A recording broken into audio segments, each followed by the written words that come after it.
Welcome to Bedtime Shadow Stories, your destination for spine-chilling midnight horror. Whether you're craving a thrill before bed or a haunting backdrop to drift off to, our eerie tales will keep you on edge all night long. From ghostly encounters to twisted narratives, each story is crafted to make your skin crawl. Perfect for those who crave fear in the dark. Hit subscribe and ring the bell so you never miss a scare. Prepare for restless nights and endless shivers. The rain outside fell heavily, tapping gently against the windows, as if it were trying to tell secrets of its own. The world outside was a blur of darkness, broken only by the occasional flash of lightning. In the small cabin tucked deep within the woods, far from civilization, Ellie sat curled up in an old armchair, a heavy quilt draped over her shoulders. The wind howled through the trees, its eerie cries adding to the unsettling ambience. The fire crackled softly, casting dancing shadows on the walls. She had always been fascinated by stories. Growing up, she'd heard countless tales, some scary, some thrilling, and some so bizarre that they almost seemed impossible. But tonight, as the storm raged outside, she found herself yearning for something new, something raw, something that would truly send shivers down her spine. As the storm intensified, Ellie's thoughts drifted to her grandmother, who had passed away years ago. The old woman had been a master of storytelling. When Ellie was young, her grandmother would gather her by the fire on stormy nights like this and weave tales that felt so real. It was as if they had happened just the day before. These weren't fairy tales or fantasy stories. No, they were stories rooted in real life. Stories of things that had actually happened, things that couldn't be explained.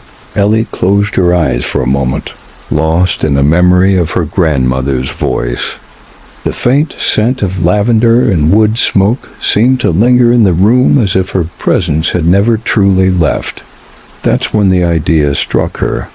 She reached for the old leather-bound book her grandmother had left her. The pages were yellowed with age, the cover worn from years of handling. Ellie opened it slowly, flipping through the pages until she found the section marked with a faded bookmark. It was a story her grandmother had often referred to as true scary stories told to the sound of rain. Ellie had never been able to bring herself to read it before. She wasn't sure why, but something about it always made her hesitant. Tonight, though, with the storm outside and the weight of loneliness pressing down on her, she felt compelled to read. As she began to read, her grandmother's voice echoed in her mind, reading the words aloud as if she were still there. The first story was one Ellie had never heard before, a tale about a small town nestled far from any major city, where people would disappear without a trace. The story began with a woman named Clara, who had recently moved to this town, seeking peace and solitude after a long and painful divorce. The town, named Graymore, was quaint, with cobbled streets and charming, albeit ancient houses. It seemed like the perfect place to start anew. But soon, Clara began to notice something strange. The townspeople were all too friendly, yet there was something unnerving about their smiles. Their eyes seemed too vacant, as though they weren't fully present. One evening, after a few weeks in Graymore, Clara decided to take a walk down by the old mill at the edge of town. The rain had begun to fall, soft at first, but soon turning into a steady downpour. As she walked, she couldn't shake the feeling that she was being watched. Her footsteps echoed in the empty streets, and the only sound accompanying her was the rustling of the wet leaves in the trees. It was then that she heard something soft, almost like a whisper, drifting on the wind. Clara stopped. In her tracks, her heart racing. The voice was faint, but it seemed to be calling her name. She spun around, but there was no one in sight. The streets were empty, and the houses on either side were dark, their windows like dark eyes staring into the night. But the voice, it kept calling her, louder this time, insistent and clear. Double quotes. Clara. Flat. With her heart pounding in her chest, Clara quickened her pace, hurrying toward the mill, thinking that perhaps there would be shelter there from whatever was calling her. But as she neared the mill, something caught her eye. A figure stood in the shadows near the old stone building, barely visible against the darkness. It was a man, or at least it appeared to be a man. His features were obscured by the rain and shadows, but there was something undeniably wrong about him. He was too still, too quiet. He didn't move as she approached. "Who's there?" Clara called, her voice trembling slightly. The figure did not respond. Instead, he slowly raised one hand, pointing toward the mill's entrance. Clara hesitated for a moment before stepping forward, her feet crunching on the wet gravel. The closer she got to the mill, the more the hairs on the back of her neck stood up. There was a feeling in the air, something suffocating, as if the entire world was holding its breath. As Clara stepped inside the mill, she felt a sudden drop in temperature. The air was damp and cold, and the once mellow sound of the rain outside was now a deafening roar. The mill, which had long been abandoned, was silent except for the occasional creak of wood and the distant howl of the wind. But then Clara heard something else, something that made her freeze in her tracks. The whispering had returned, louder. Now, as if coming from all directions, she turned in a circle, trying to locate the source, but it was everywhere and nowhere at once. Clara. The voice seemed to be coming from beneath her feet. It was then that she realized there was something strange about the floorboards beneath her. One of the planks had shifted slightly, as if it had been disturbed recently.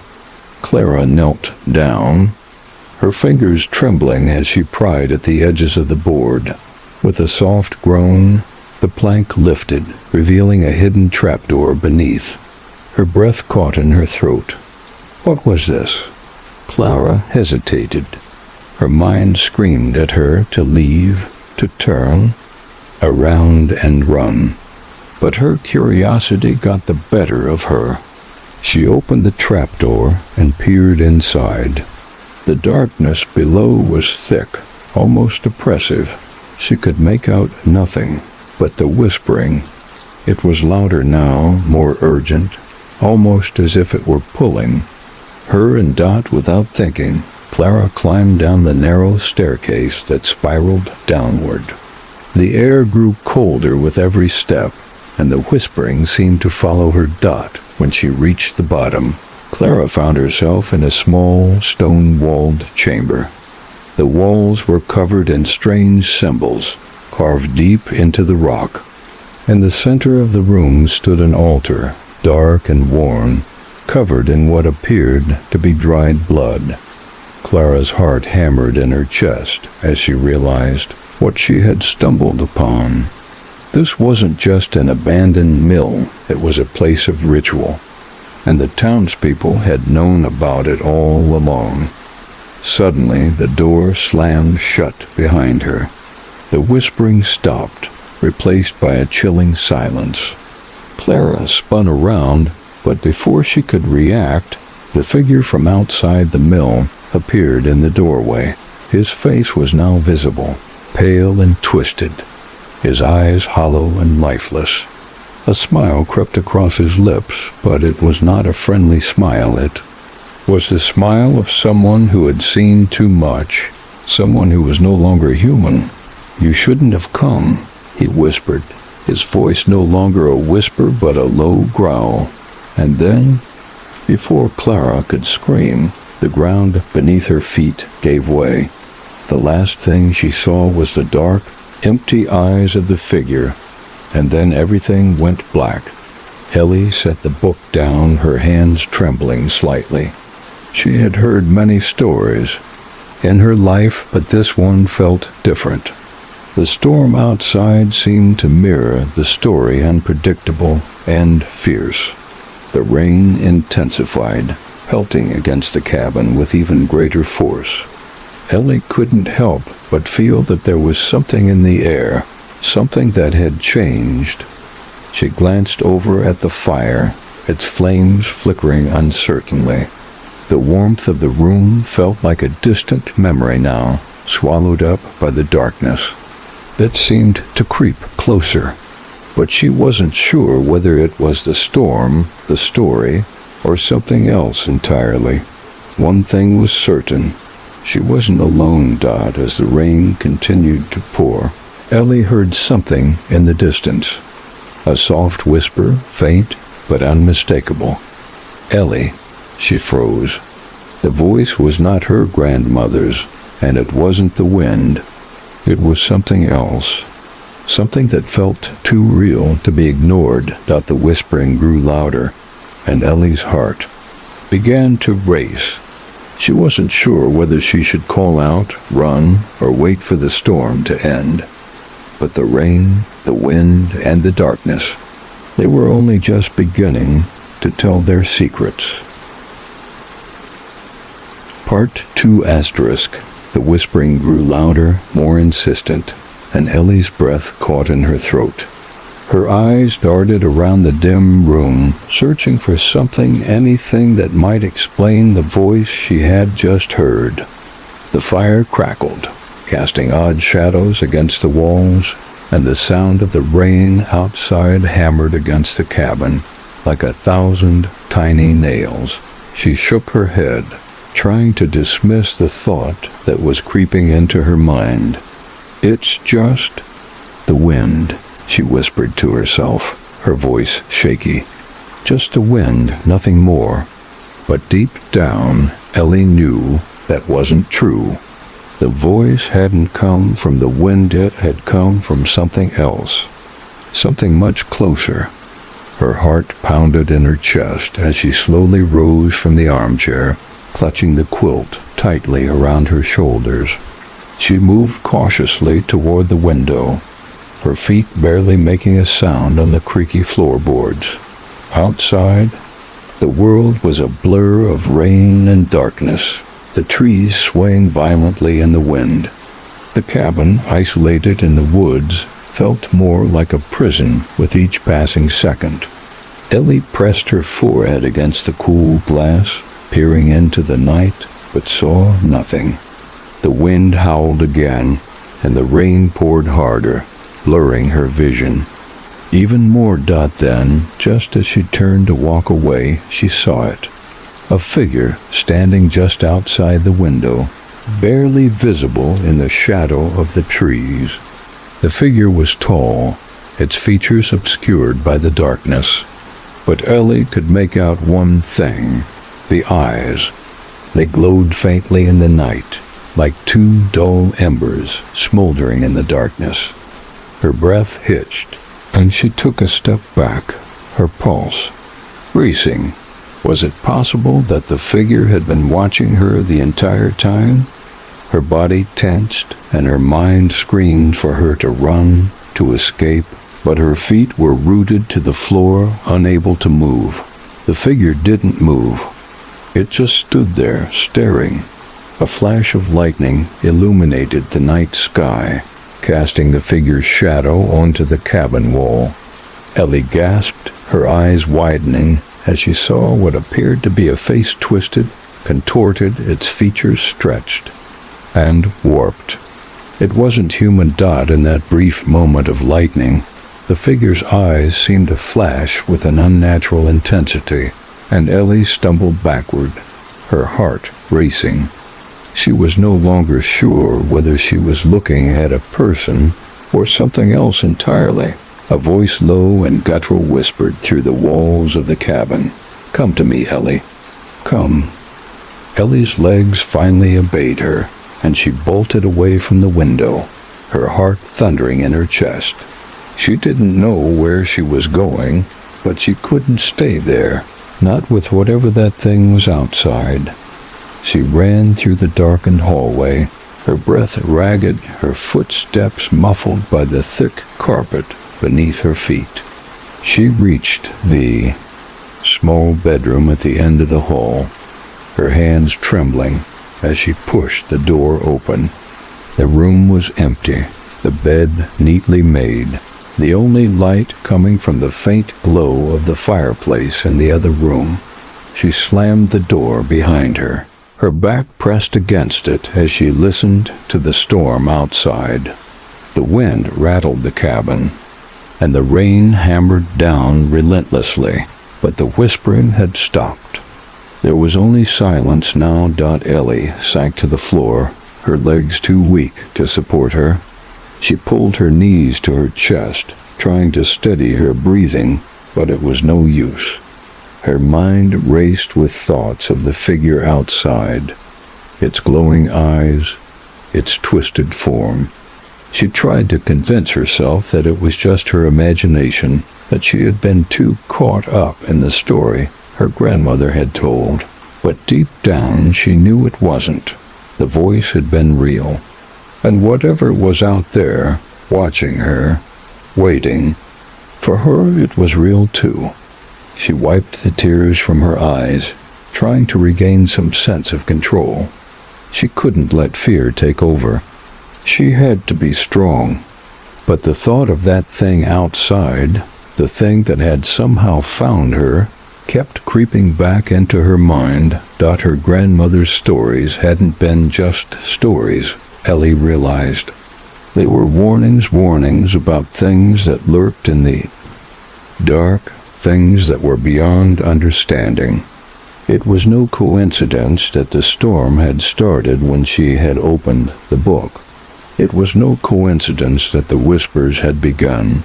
Ellie shuddered, her breath coming in short gasps as she tried to push the fear away. She had to be brave.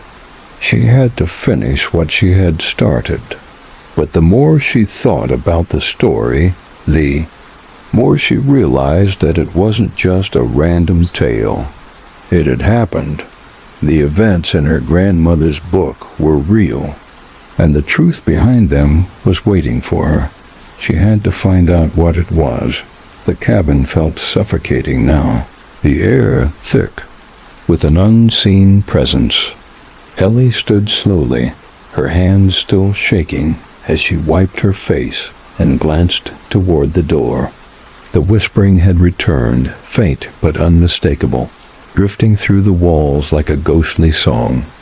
"Ellie, come." The voice was closer now, too close.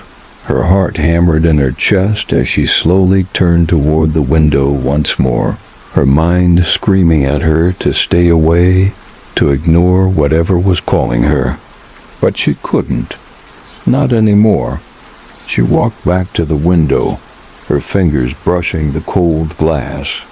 The figure was still there, standing in the same spot, its glowing eyes fixed on her. The voice called to her again, this time a little louder. "Come." And then, as if in response to the command, Ellie's hand reached out toward the latch of the window, her body moving without her consent. No. She fought against it, but her fingers gripped the latch tighter, the desire to open the window overwhelming her. The storm outside had intensified, the wind now howling with such ferocity that it rattled the very foundation of the cabin. The rain lashed against the glass, but Ellie's hand didn't waver. With a soft click, The window was open. The cool air rushed in, carrying with it the smell of damp earth and wet leaves. Ellie's heart raced, her eyes locked onto the figure. Outside, which had begun to move toward the window dot, it took a step forward, its feet gliding over the wet ground like it was hovering. The figure was now mere inches away from her. The room seemed to grow colder with each passing moment, the temperature dropping so rapidly that Ellie could see her breath fogging in front of her dot. The figure's eyes locked onto hers, and Ellie froze. "Come," it whispered again, its voice now clear and sharp, like a command. Ellie's mind screamed at her to slam the window shut, to retreat, to run, but she was rooted to the spot, her body refusing to obey. The figure's face twisted into something grotesque, its mouth stretching open impossibly wide as it whispered one last time, "You can't escape." With that, the room plunged into complete darkness. Part 3. Ellie's breath hitched as the darkness swallowed the room whole. The firelight that had once danced in the corner now seemed like a distant memory, and the storm outside, with its relentless pounding, no longer seemed so distant. It felt as though the storm itself had crept inside the cabin, wrapped its cold fingers around her heart, and squeezed. The only sound that remained was the soft, labored breath coming from her lips, echoing in the vast emptiness. Her fingers trembled at her sides, but she couldn't bring herself to move. The weight of the silence was suffocating, pressing against her like an invisible force, as though the very air in the room had thickened. The figure outside the window had vanished, but its presence lingered, a creeping dread that had burrowed into her chest and refused to leave. Ellie took a cautious step backward, her bare feet brushing the cold wooden floor. The darkness was so thick now that she couldn't see her own hand in front of her face. The world felt suddenly smaller, confined to a space she no longer recognized.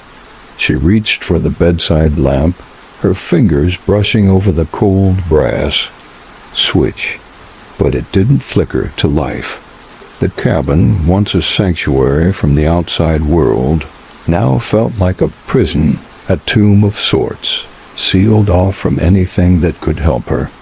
The whispering, though, that voice, it was still there, louder, now coming from all sides, curling in around her ears like the wind that howled outside.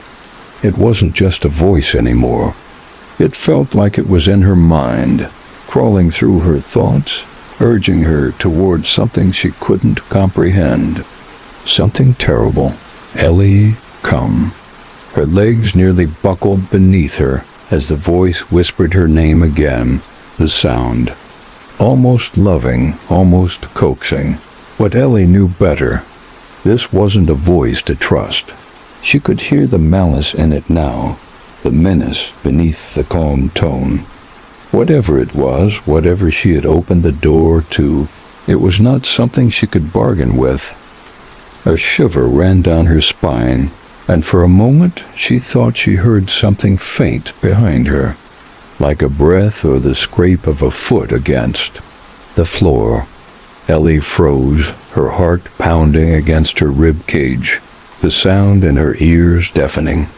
Her eyes searched the blackness, but all she could see were the shadows twisting around her, stretching into unnatural shapes, as if the walls themselves were closing in. Her pulse quickened. She was no longer alone. She could feel it. Ellie. The voice was louder now, just behind her, like a whisper against the nape of her neck. Her stomach lurched as the voice drew closer, closer, until it was right next to her. "Come." Her legs finally gave way, and she collapsed to the floor in a heap, her chest heaving. Her hands clawed at the wooden planks beneath her, trying to steady herself, but the ground felt unsteady, as though the very foundation of the cabin was shifting. She could hear faint footsteps, now soft, deliberate, and too close for comfort. The presence that had once been at the window was now in the room with her. Suddenly, the air around her grew even colder, and Ellie's breath formed visible clouds in the thick, damp air. The whispering continued, not from just one side, but from every corner of the room. It was in the walls, in the floor, and in the very air she breathed. It was everywhere, growing louder, more insistent, pushing her toward the center of the room, as if something was pulling her in. She gritted her teeth, forcing herself to stand, despite the waves of dizziness and fear threatening to overtake her. She had to get out. She had to find a way out. With her back against the wall, Ellie managed to stumble toward the door. Her hand shot out, trembling as she fumbled for the knob. But the moment her fingers brushed against it, the door slammed. Shut on its own, the sound of wood against wood ringing through the silence like a final warning. Her heart skipped a beat, and her breath came in short, ragged gasps. She spun around, desperate to find another way out, but the room remained as it had been, suffocating, dark, and cold. Her grandmother's stories flooded her mind then, her voice echoing in the silence of the cabin.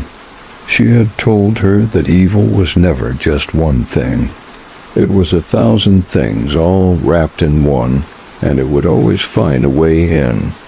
No matter how hard you tried to keep it out, it would slip through the cracks, creeping into your soul, leaving nothing but destruction in its wake. Ellie felt her chest tighten as the whispers grew louder still, and the oppressive presence in the room seemed to press in on her like a tightening noose. Her mind screamed for her to wake up, for this to be some twisted nightmare, but the terror felt too real. She could feel it, the weight of something unnatural in the room. Her hands shook as she slowly reached out to touch the walls, hoping for some kind of reassurance, but the moment her fingers made contact, the shadows around her twisted, stretching like living things, clawing toward her. The shadows reached out with unnatural speed, closing in on her from all sides. They coiled around her limbs, binding her in place, and she let out a strangled cry, struggling against the grip that held her. Her heart hammered in her chest, her body fighting against the tightening hold, but it was useless. The shadows were too strong, too suffocating. They wrapped around her arms, her chest, pulling her toward the center of the room. Ellie, the voice came again, this time deeper, more malevolent. It was no longer a whisper, but a low, guttural growl.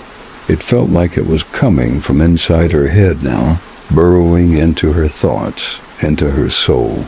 Come to me. Her entire body trembled with fear, and for a moment she thought she might lose control, might fall into the void of darkness completely. But then, just as the shadows closed in around her, something small but bright flickered. In the distance, a faint glow cutting through the pitch-black room. Ellie's mind screamed at her to run, to escape, but her body couldn't move. The glowing light beckoned, its soft glow growing brighter with each passing second. Ellie's fear battled with a growing sense of curiosity. What was it? Where had it come from? Could it be the source of the whispers, or was it something else entirely? Her body, though frozen in place, seemed to respond instinctively, as though it were being pulled by an invisible force. The shadows, for a moment, seemed to release their grip, leaving her free to move. But the heavy air still pressed against her, as though it was weighing her down. The light grew brighter, more defined now, revealing its source. It was not a flame, not a lamp, but something ethereal, a glowing orb that hovered just out of reach, its shape shifting as it pulsed in time with her heartbeat. Ellie reached out toward it, her fingers trembling, her body moving against her will. But just as she touched the orb, the darkness recoiled. A shrill, inhuman scream pierced the air, echoing through the walls like a banshee's wail, and Ellie's vision blurred as everything around her spun out of control. The last thing she heard was the voice, now roaring in fury, "No," before the world around her imploded into nothingness. Part 4, Ellie gasped, her eyes snapping open, to find herself back in the cabin. The floor beneath her was solid, the walls still standing as they had been. The swirling darkness had disappeared as quickly as it had come, leaving nothing but this faint echo of the scream in the air. Her breath was heavy, her body drenched in sweat, but she was no longer bound by shadows. She took a tentative step forward, blinking, trying to process what had just happened. Her heart hammered in her chest, the silence in the room now deafening. The orb, had it really been there? The whispers, the shadows, the figure outside? Was it all some nightmare, or had something far more sinister truly entered her world? The fire in the corner crackled softly, casting its flickering glow across the room. The storm outside continued to rage, but now somehow the sound seemed muffled, distant. Ellie stood in the center of the cabin, her mind spinning, grasping for any sort of explanation. Was it the cabin itself? Some sort of curse or evil that had been waiting for the right moment to strike? Or had she inadvertently opened something she wasn't supposed to? Her grandmother's stories suddenly felt far less like mere tales and more like warnings. Ellie had been warned, but she had never truly understood. The floorboards creaked underfoot as Ellie took another step, her senses heightened. She could still feel it, whatever had been in the room with her, the presence, the cold. It lingered, almost like an invisible weight, pressing down on her shoulders. And then something shifted in the air, a subtle disturbance in the space around her. The whispers returned, soft at first, like a faint hum in the back of her mind. But this time, they weren't coming from all directions. No, they were coming from the book. Ellie's eyes darted toward the worn, leather-bound book that lay on the armchair where she had left it. It was open, resting on the pages her grandmother had marked, but the pages were turning, slowly at first, as if an unseen hand were flipping them one by one. Her pulse quickened. She felt a cold shiver run through her spine, and, despite every instinct telling her to run, she moved toward the book. Her hand trembled as she reached out, her fingers brushing the edges of the pages. The whispering grew louder, more urgent, as if the very words within the pages were calling to her, beckoning her. Ellie. Her name was a hiss this time, coming not from the book, but from inside her head. She recoiled, her heart racing in her chest, as the pages continued to turn by themselves, faster now, as though the book was no longer in her control. The whispering became a chant, a low, hypnotic rhythm that vibrated in her bones. And then, with a sudden jolt, the book slammed shut. Ellie staggered back, gasping for air. The storm outside seemed to quiet in that moment, as if the world itself was holding its breath. Her mind raced. The whispers, the voice had been inside her head, inside her thoughts. She didn't understand. She had been trying to escape. Hadn't she? But something had followed her. Something was still here, still in the cabin, still waiting. A flash of lightning illuminated the room, casting an eerie glow over the space. The air crackled with an unnatural energy, and Ellie's eyes snapped to the window. For a split second, she saw something moving just outside, a fleeting shadow in the distance. Her heart stopped. The figure? Had it returned? Was it waiting for her? The door to the cabin, her only exit, was closed tight. She rushed toward it, her hands trembling as she fumbled with the lock, but it wouldn't budge. The storm outside intensified, its howling winds pushing against the walls of the cabin as if trying to break through. "Let me out, please," Ellie whispered to no one in particular, panic rising in her throat, but no answer came.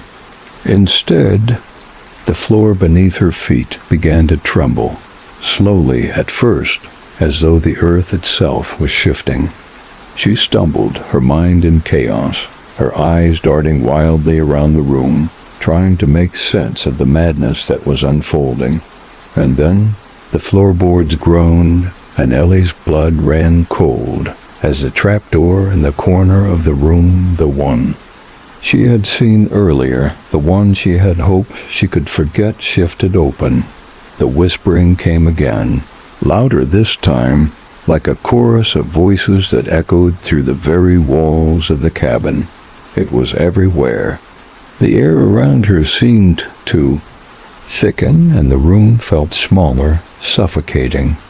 Ellie backed away slowly, her pulse pounding in her ears, her body on the edge of flight.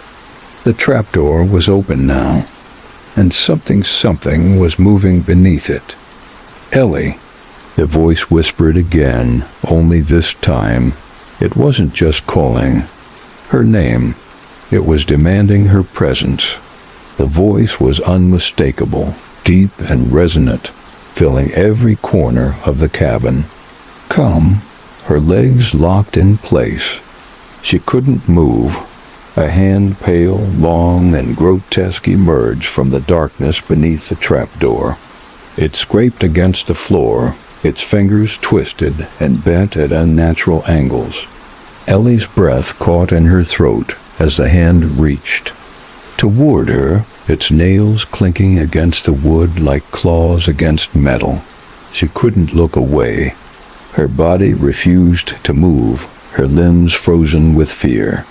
The figure in the trapdoor, if it could even be called a figure, was not human. It wasn't a shadow, nor was it a mere specter. It was something darker, more ancient, an entity that had never truly belonged to this world. The hand reached up further, dragging itself from the depths of the cabin. Its grip seemed to pull at the very air around it, distorting reality itself. And with every inch the hand emerged, the room grew colder, the air thicker. "Come," it whispered, its voice slithering across her skin like a snake's tongue. "Come to me." Ellie couldn't breathe. Her thoughts felt foggy, her mind clouded by fear, but in the back of her mind something distant clicked. Her grandmother's voice echoed through her thoughts once again. "You must never give in. Never let it take you." The voice came, not from the present, but from the past. Her grandmother's voice was clear, commanding. Ellie's heart skipped a beat. She didn't know how, but somehow she had to fight back.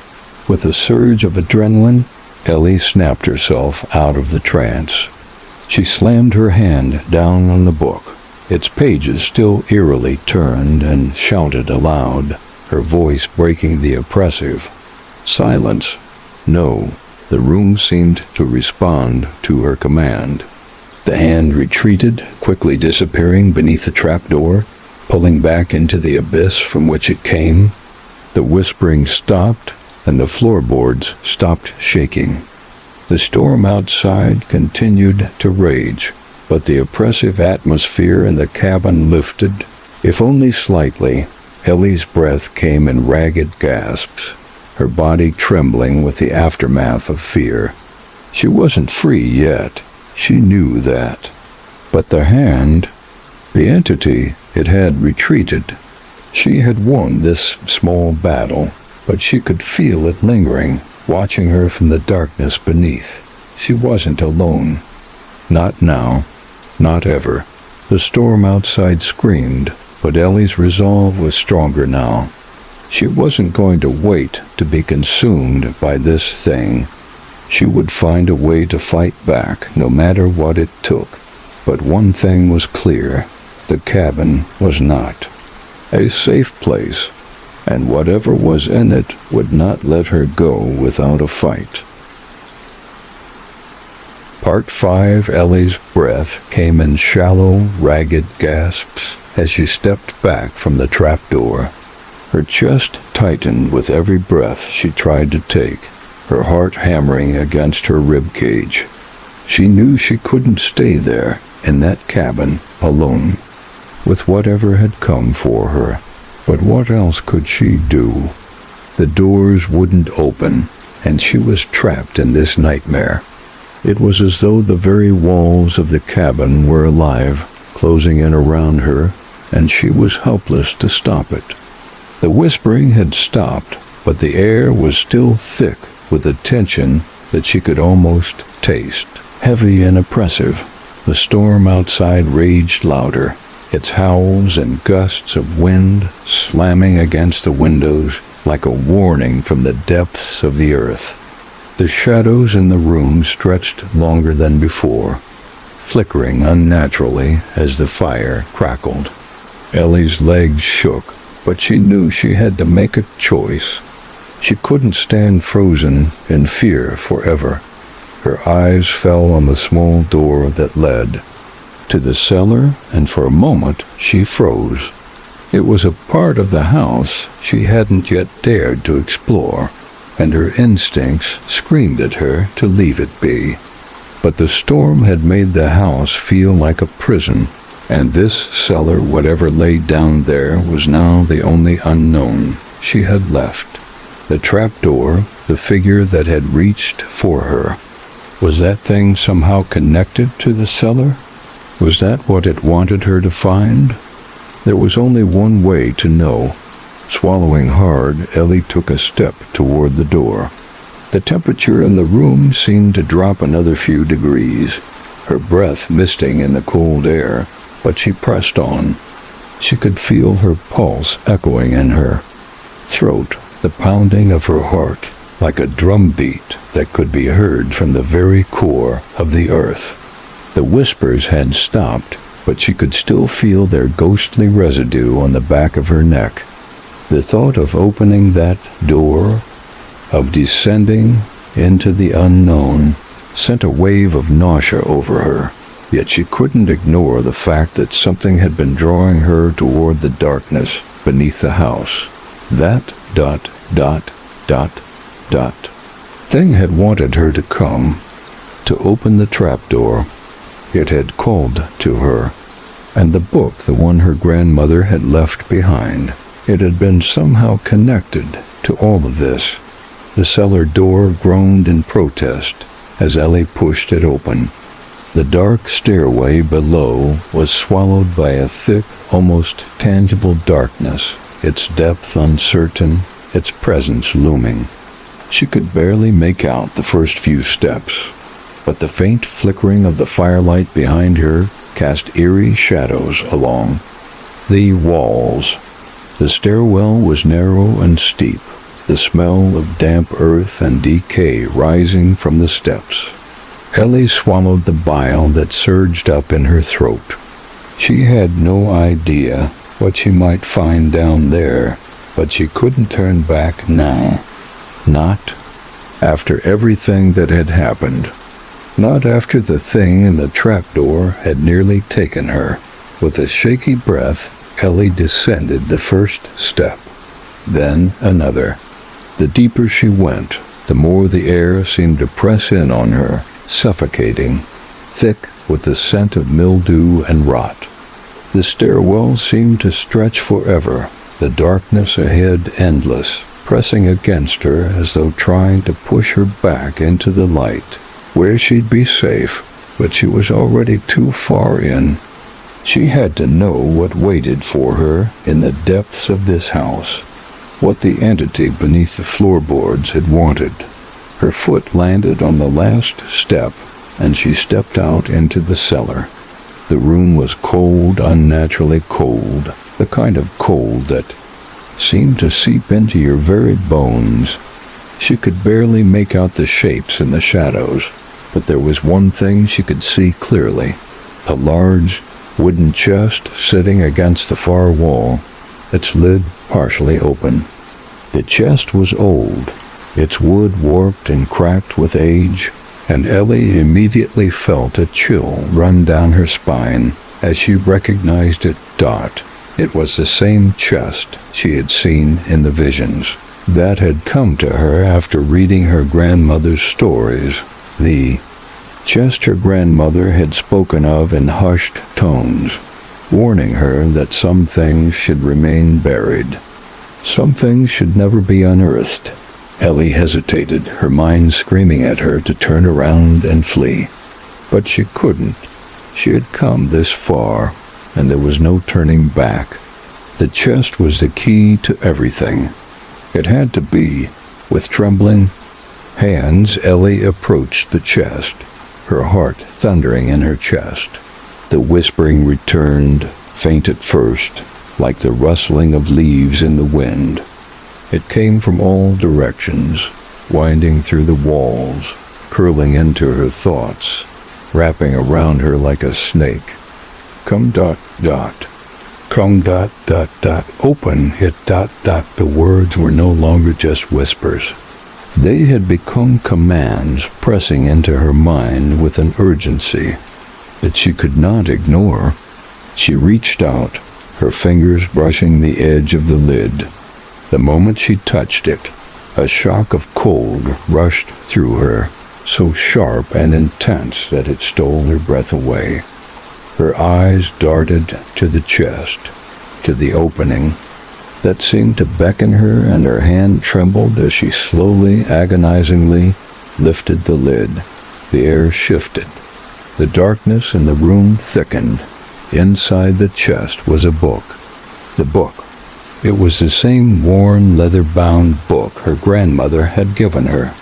The pages, though, were not empty, as they had been when Ellie had last opened it. They were now filled with writing, dark and strange, symbols that seemed to writhe on the page, as though they had a life of their own. Ellie's hand hovered over the book, but something deep inside her screamed at her not to touch it.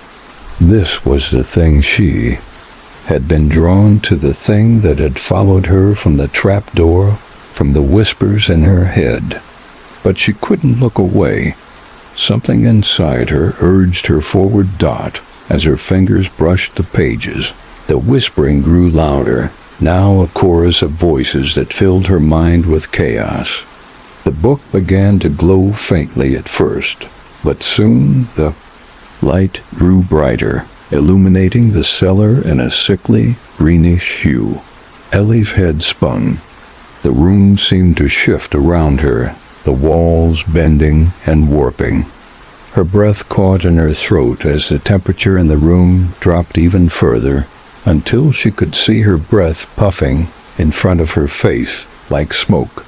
The glow from the book intensified, and the voices reached a deafening crescendo. Then, from the corner of her eye, she saw it. A figure standing at the top of the stairs watching her. Its features were indistinct, blurred, but it was there, watching her, waiting. The whispering stopped. The book went silent, but the figure remained. Ellie's heart pounded as the air around her thickened once again. She couldn't look away from the figure, the way it seemed to move ever so slightly closer with each passing second. Ellie, the voice came not from the book, but from the figure, and with that, the world around her snapped. The cellar faded into darkness. The whispers turned to screams. Ellie screamed, but there was no sound, and then everything went black. Part 6. Ellie's eyes snapped open, but there was no light, no warmth, no sign of the room she had just been in. For a moment she felt disoriented, unsure of where she was. Her body was cold, her skin chilled as if she had been plunged into ice-cold water. She couldn't remember how she had gotten here, or where here even was. All she could feel was an intense, suffocating pressure on her chest. The air around her was damp, thick with moisture, and something else, something metallic like blood. She tried to move, but her limbs felt heavy, weighed down, as though they were buried beneath something. Panic surged through her as she gasped for air, but it felt as though the very atmosphere was resisting her breath, constricting around her lungs. Her heart pounded in her chest as she fought to sit up, her hands pressed against what felt like dirt. She could feel the damp, earthy texture beneath her fingers, the coldness of it seeping into her skin. She blinked rapidly, her vision blurry, trying to make sense of the darkness that surrounded her. What's happening? Where am I? Then, through the thick veil of her panic, she heard something, a distant sound, faint but unmistakable, a low humming noise. The sound of whispers that her heart leapt into her throat. The whispers again, but this time they weren't coming from all around her. They were coming from below. Ellie, she froze. The voice, it was unmistakable now. It was the same voice that had haunted her since the moment she had opened the book, the same voice that had whispered through the walls of the cabin. But now it was different. It was closer. It was inside her head. And somehow she knew that it wasn't just a voice anymore, it was an entity. Something that had always been there, waiting. With trembling hands, Ellie pushed herself up, her arms straining under the weight of whatever was holding her down. The damp earth was cold against her skin as she slowly stood, her legs weak beneath her. Her senses were on high alert, every fiber of her being screaming at her to escape.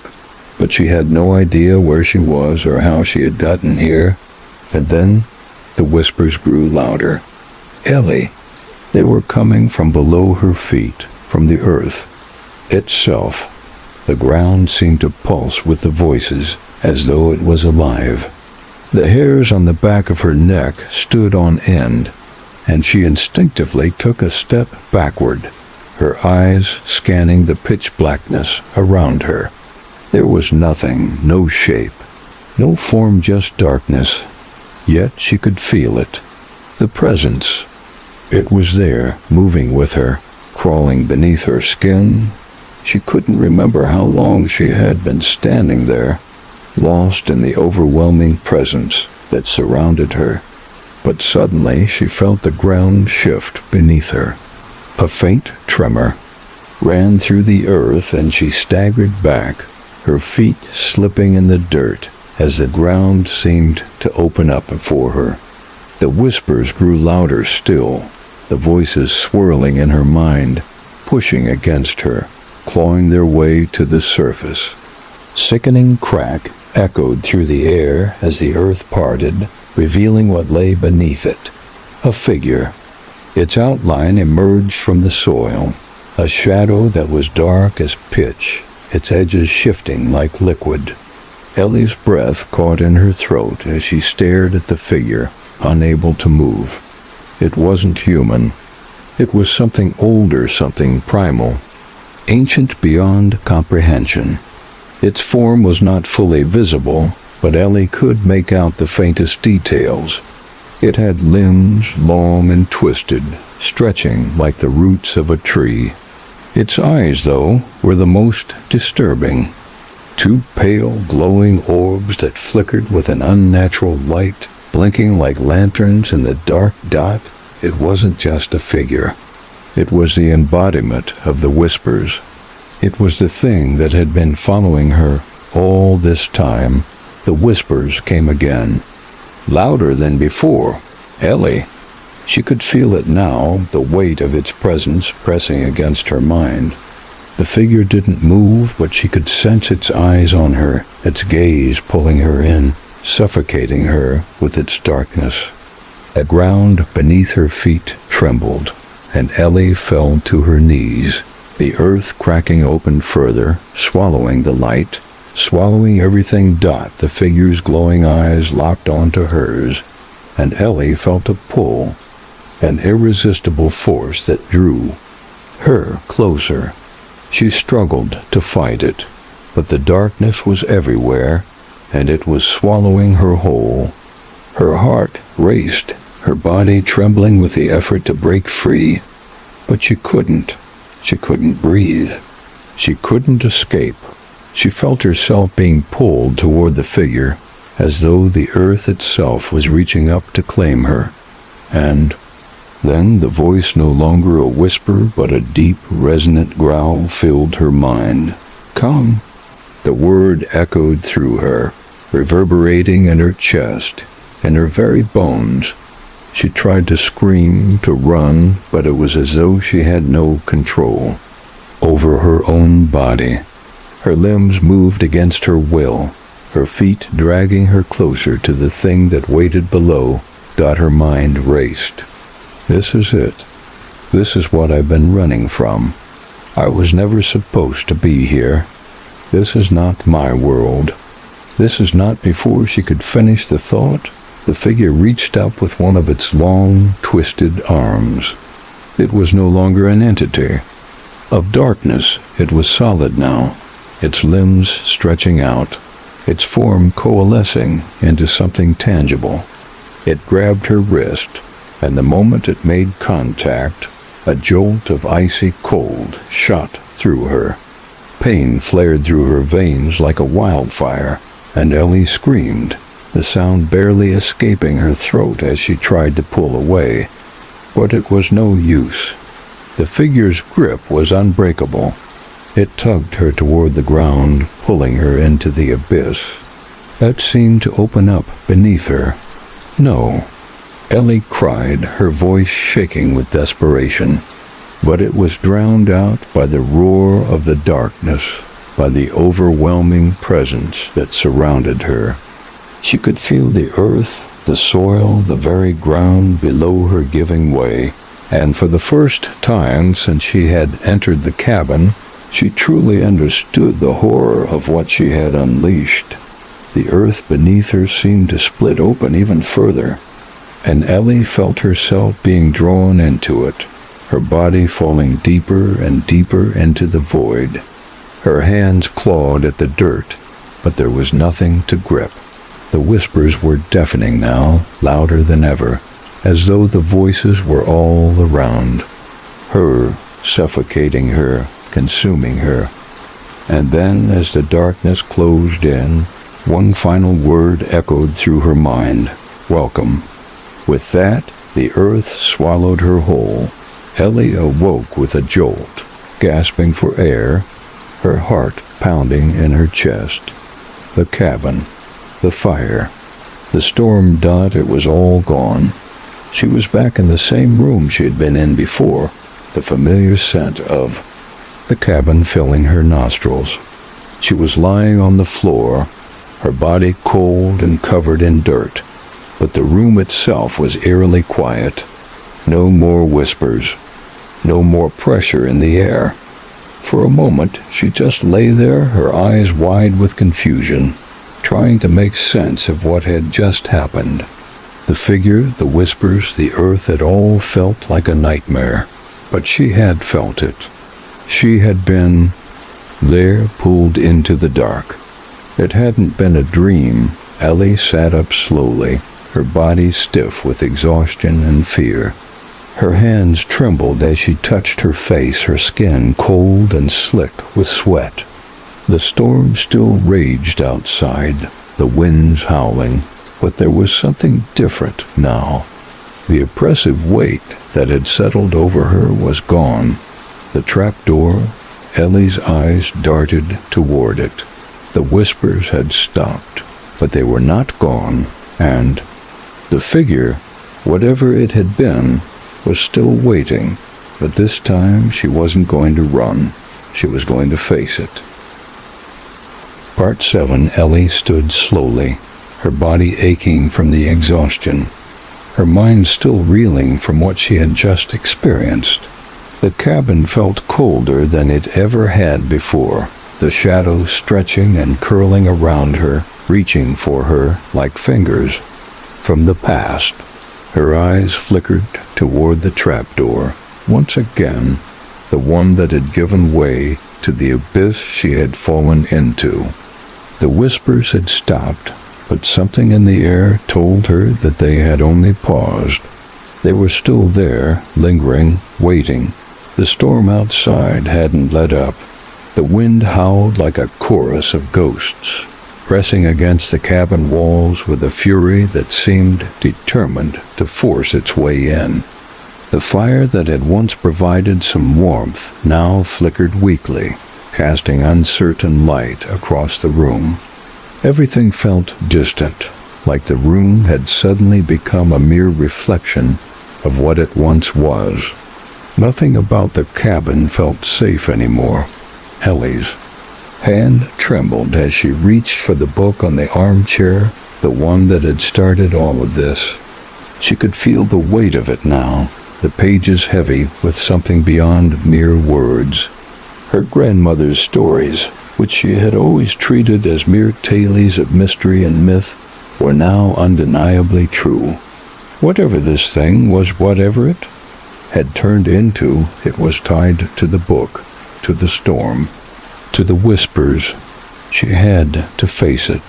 She had to understand what it was, why it had been following her, and what it wanted. The terror in her chest gripped her tightly, but she couldn't stop. She couldn't run again. The voice had called her, and whether it was some malevolent force or something else, she had to see it through. There was no turning back. Ellie stepped toward the trapdoor, her heart hammering in her chest. The floorboards creaked beneath her feet, the sound breaking the silence like a gunshot in the night. She crouched in front of the door, her hand hovering over the wooden handle. For a moment, she thought she could feel something beneath her fingertips. A pulse, a heartbeat, something alive. Her breath hitched, and she almost pulled back. But then she remembered her grandmother's warning, the one that echoed in her mind every time she doubted herself. You must never give in, never let it take you. With a steadying breath, Ellie turned the handle. The trapdoor creaked open, revealing the darkness below. The temperature in the room dropped even further, and the cold seeped into her bones as she peered down into the abyss. The air was thick with the same metallic scent, the smell of decay and something worse. She could hear it now, the faintest whisper. It wasn't the voices from before. It was deeper, more guttural, like the sound of something ancient, trapped beneath the earth for centuries, begging to be freed. Without thinking, Ellie climbed down the narrow staircase. The sound of her footsteps echoed off the walls of the tight, cold passageway. The walls seemed to close in around her, as if the very space she moved through was trying to devour her. The darkness was nearly impenetrable, and Ellie could only make out shapes in the blackness, shapes that seemed to shift, move, and grow as if they had a life of their own. She descended deeper into the earth, her mind racing. She had to stay focused. She couldn't let fear consume her now. If she did, she'd be trapped like so many others who had come before her, lost in the dark, consumed by whatever this thing was. At the bottom of the stairs, the path opened into a cavernous chamber. The air was thick, almost suffocating, and the walls of the cavern were covered in strange, twisted marking symbols Ellie didn't recognize, symbols that made her skin crawl.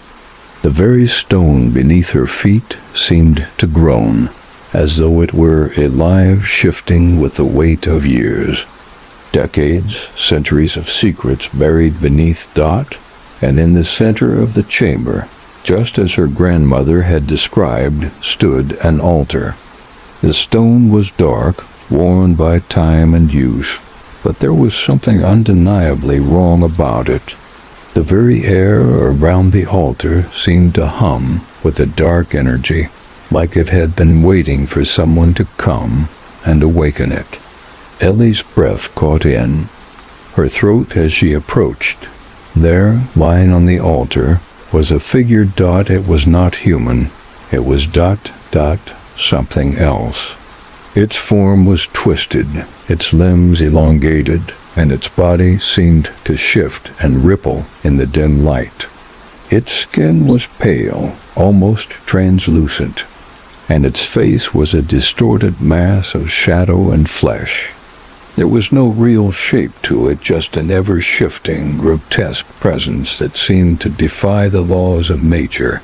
And its eyes, they glowed faintly, like the eyes of the creature she had seen outside the cabin. The same eyes, the same glowing, unblinking gaze that seemed to pierce into her very soul. Ellie could feel it, the pull, the desire to reach out, to fall into its gaze, the darkness that whispered to her to come closer. "No," Ellie whispered, her voice trembling as she stepped back. The figure on the altar shifted, its body writhing as though it was trying to break free from its chains. The air grew colder, still, and Ellie could hear the whispers rising again, louder this time. They were coming from the altar itself, from the figure, from the very walls of the cavern. The sound was maddening. It was everywhere, inescapable. Ellie ... come to us ... The voice was not the voice of a single entity now.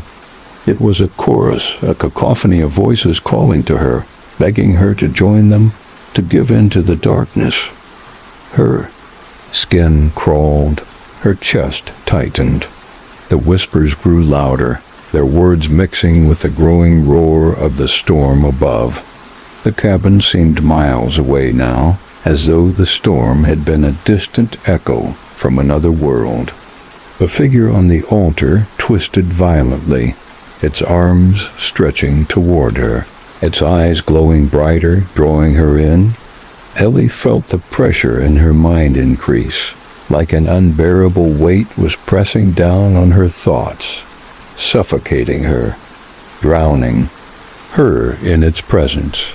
The darkness reached out for her, and she felt her feet move of their own accord. No, she couldn't. She wouldn't. With a sudden, forceful movement, Ellie reached for the book. It was still clutched in her hands, its pages now turning rapidly, as if it had a life of its own. But Ellie didn't care. She didn't think. She slammed the book down onto the stone altar with all her strength. The cavern shook. The whispers turned into screams. No. The figure on the altar let out a terrible, inhuman wail, its limbs thrashing violently as though it were being pulled apart. The ground trembled and the walls around her cracked, the strange symbols on the stone glowing with an eerie light. And then, for a moment, there was silence. Ellie stood there, gasping, her heart racing in her chest as the echoes of the scream slowly faded. The altar had gone still, the figure no longer writhing in agony. It was gone. The darkness seemed to recede, the oppressive weight lifting from her chest, though she could still feel its lingering presence just beneath the surface. She took a step back, breathing heavily, her legs nearly giving way beneath her. Her fingers trembled as she held the book close to her chest, the heavy silence surrounding her now almost unbearable. Was it over? The storm still raged above, but the pressure in the cavern had eased, and the oppressive darkness was no longer consuming her. She had done it. She had stopped it. But deep in the pit of her stomach, Ellie knew that whatever had been in that cavern, whatever had been awakened, was not truly gone. It would never truly be gone. It was a part of her now. She didn't have all the answers yet, but one thing was certain. The book, the storm, the whispers, it was only the beginning dot. And as Ellie turned to leave the cavern, she couldn't shake the feeling that it was watching her, waiting, always waiting. Part 8. The moment Ellie turned her back on the altar, she felt a coldness creep back into her bones, as though the darkness was waiting to reclaim its hold. She could still feel the presence, the weight of it, hovering just beyond the edges of her mind. The whispers had ceased, but the silence that followed was even more oppressive. It felt wrong, too quiet. Her body moved automatically, her feet carrying her toward the staircase leading back to the cabin above. Each step she took felt heavier than the last, as if the very weight of the earth beneath her was pulling her down into its depths. The stone stairs seemed to stretch endlessly, winding upward as though the cavern was never going to end. Ellie's breath came in shallow gasps, her heartbeat still hammering in her chest. She could feel the cold bite of the air as she ascended, her hands gripping the walls for support. Her mind spun, trying to make sense of everything. The figure, the altar, the whispers, it had all felt so real. It had all been real. The thing she had fought in the cavern had been a part of her world now, tied to her in ways she couldn't yet understand. She had touched it, heard it, felt it in the very marrow of her bones. The storm above raged louder now, as if it, too, had grown more violent. It matched the chaos in her mind. Was it truly over? She had destroyed the altar, but the very air still felt thick, as though the shadows themselves were moving with her, tracking her every step. She reached the top of the stairs, the trapdoor creaking under her weight as she pushed it open. The room beyond was shrouded in darkness, the fire now little more than a faint glow in the corner. The whispers were no longer in her ears, but in her mind. The figure on the altar, she could still see it, still feel its presence, pressing against her thoughts like a suffocating blanket dot. Ellie stepped into the room, her body trembling, her legs like jelly. She had to get out of the cabin. She couldn't stay here, not with the shadows following her, not with the knowledge that the thing she had unleashed was still out there, somewhere. But as her eyes scanned the cabin, something caught her attention. The book. It was lying on the armchair, just as she had left it, except now it was open. The pages flickered, as if someone or something had been turning them. Ellie froze, her heart skipping a beat. She hadn't opened it since the moment she had slammed it shut in the cavern, hadn't she? A chill ran down her spine as she approached the book, its pages turning once more, this time slowly, and deliberately. The whispers, those familiar, maddening whispers, came again, barely audible, like a low murmur in the background. Ellie ... The voice was softer now, but no less insistent. It was like a thread pulling at her, urging her to listen, to read, to understand. With a shaking hand, Ellie reached for the book. She didn't want to. She didn't want to give in to it, but she couldn't resist. Something inside her urged her on, her fingers skimming the pages, reading the words that appeared. Before her the symbols, the dark language her grandmother had warned her about, the twisted, shifting script that no human should understand. But somehow Ellie could read it. It was as if the book had unlocked something inside of her, a part of her that she had never known existed. It was a language of the dark, a language of forgotten things, things that should have stayed buried. Come ... The voice whispered again, this time louder, clearer. It wasn't coming from the book anymore. It was coming from inside her mind. Her body froze. The air around her grew thick, and the shadows in the room seemed to stretch toward her. Ellie backed away, her mind screaming for her to stop, to drop the book, to forget everything. But it was too late. The book had already opened the door to something far darker than she had ever imagined. She could feel it now, something crawling inside her. Something ancient and hungry. It wasn't just the book anymore. It was her. She had opened the gate, and now there was no closing it. The figure in the cavern had been only a small piece of what she had awakened. The real terror was far more ancient, more terrible than anything she had known.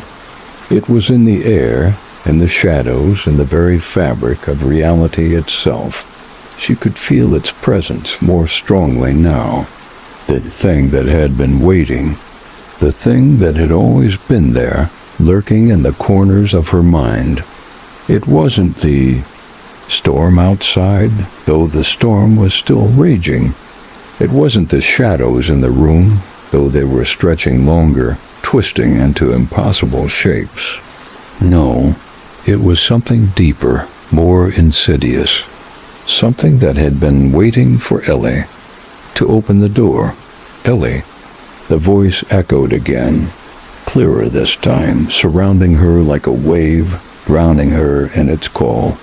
She stumbled backward, her hands flying to her ears as though she could block it out, but the voice was inside her. It was her voice, her thoughts, her breath. The cabin itself seemed to shift. The walls groaned under some unseen pressure. The air grew thicker, heavier. The book in her hands pulsed with dark energy, and Ellie realized with a sinking dread that it wasn't the book that was controlling her. It was them, the ones who had been here before, the ones who had lived and died and been forgotten, the ones who had been waiting. Her chest tightened as she struggled to breathe, her lungs fighting for air in the suffocating darkness that seemed to be closing in on her. She felt the weight of 1,000 unseen eyes on her, the weight of something ancient, something powerful, watching her every move. The floor beneath her feet seemed to tilt, and she lost her balance, tumbling toward the ground. Her head hit the floor with a sickening thud. Darkness closed in again, but this time it wasn't just the room. It was her. The very edges of her mind began to blur. She could feel herself slipping, like she was being pulled away from her body, her consciousness retreating into something deeper, something older. The whispers became a roar, a cacophony of voices too many to count, filling her mind with terror and desperation. Ellie ... She tried to scream, but no sound came. And then As though a switch had been flipped, the whispers stopped. The roar of the voices fell silent, and for a moment Ellie thought she had lost everything, that she had finally succumbed. But there was something else now, a voice. Not the whispering one's, not the figure's voice, it was her grandmother's voice. Do not give in, not to the darkness, never to the darkness. Ellie's mind clung to her grandmother's words, her voice like a lifeline in the storm of chaos that surrounded her. And then, through the suffocating darkness, Ellie felt something shift.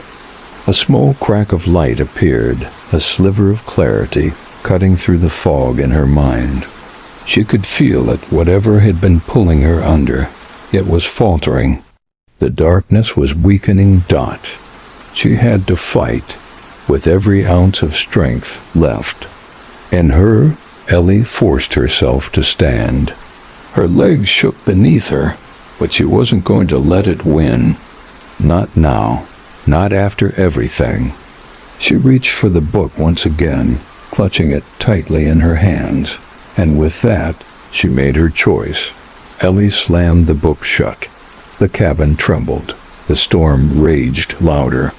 The shadows screamed, but Ellie stood tall, her breath steady, her grip firm. It was over.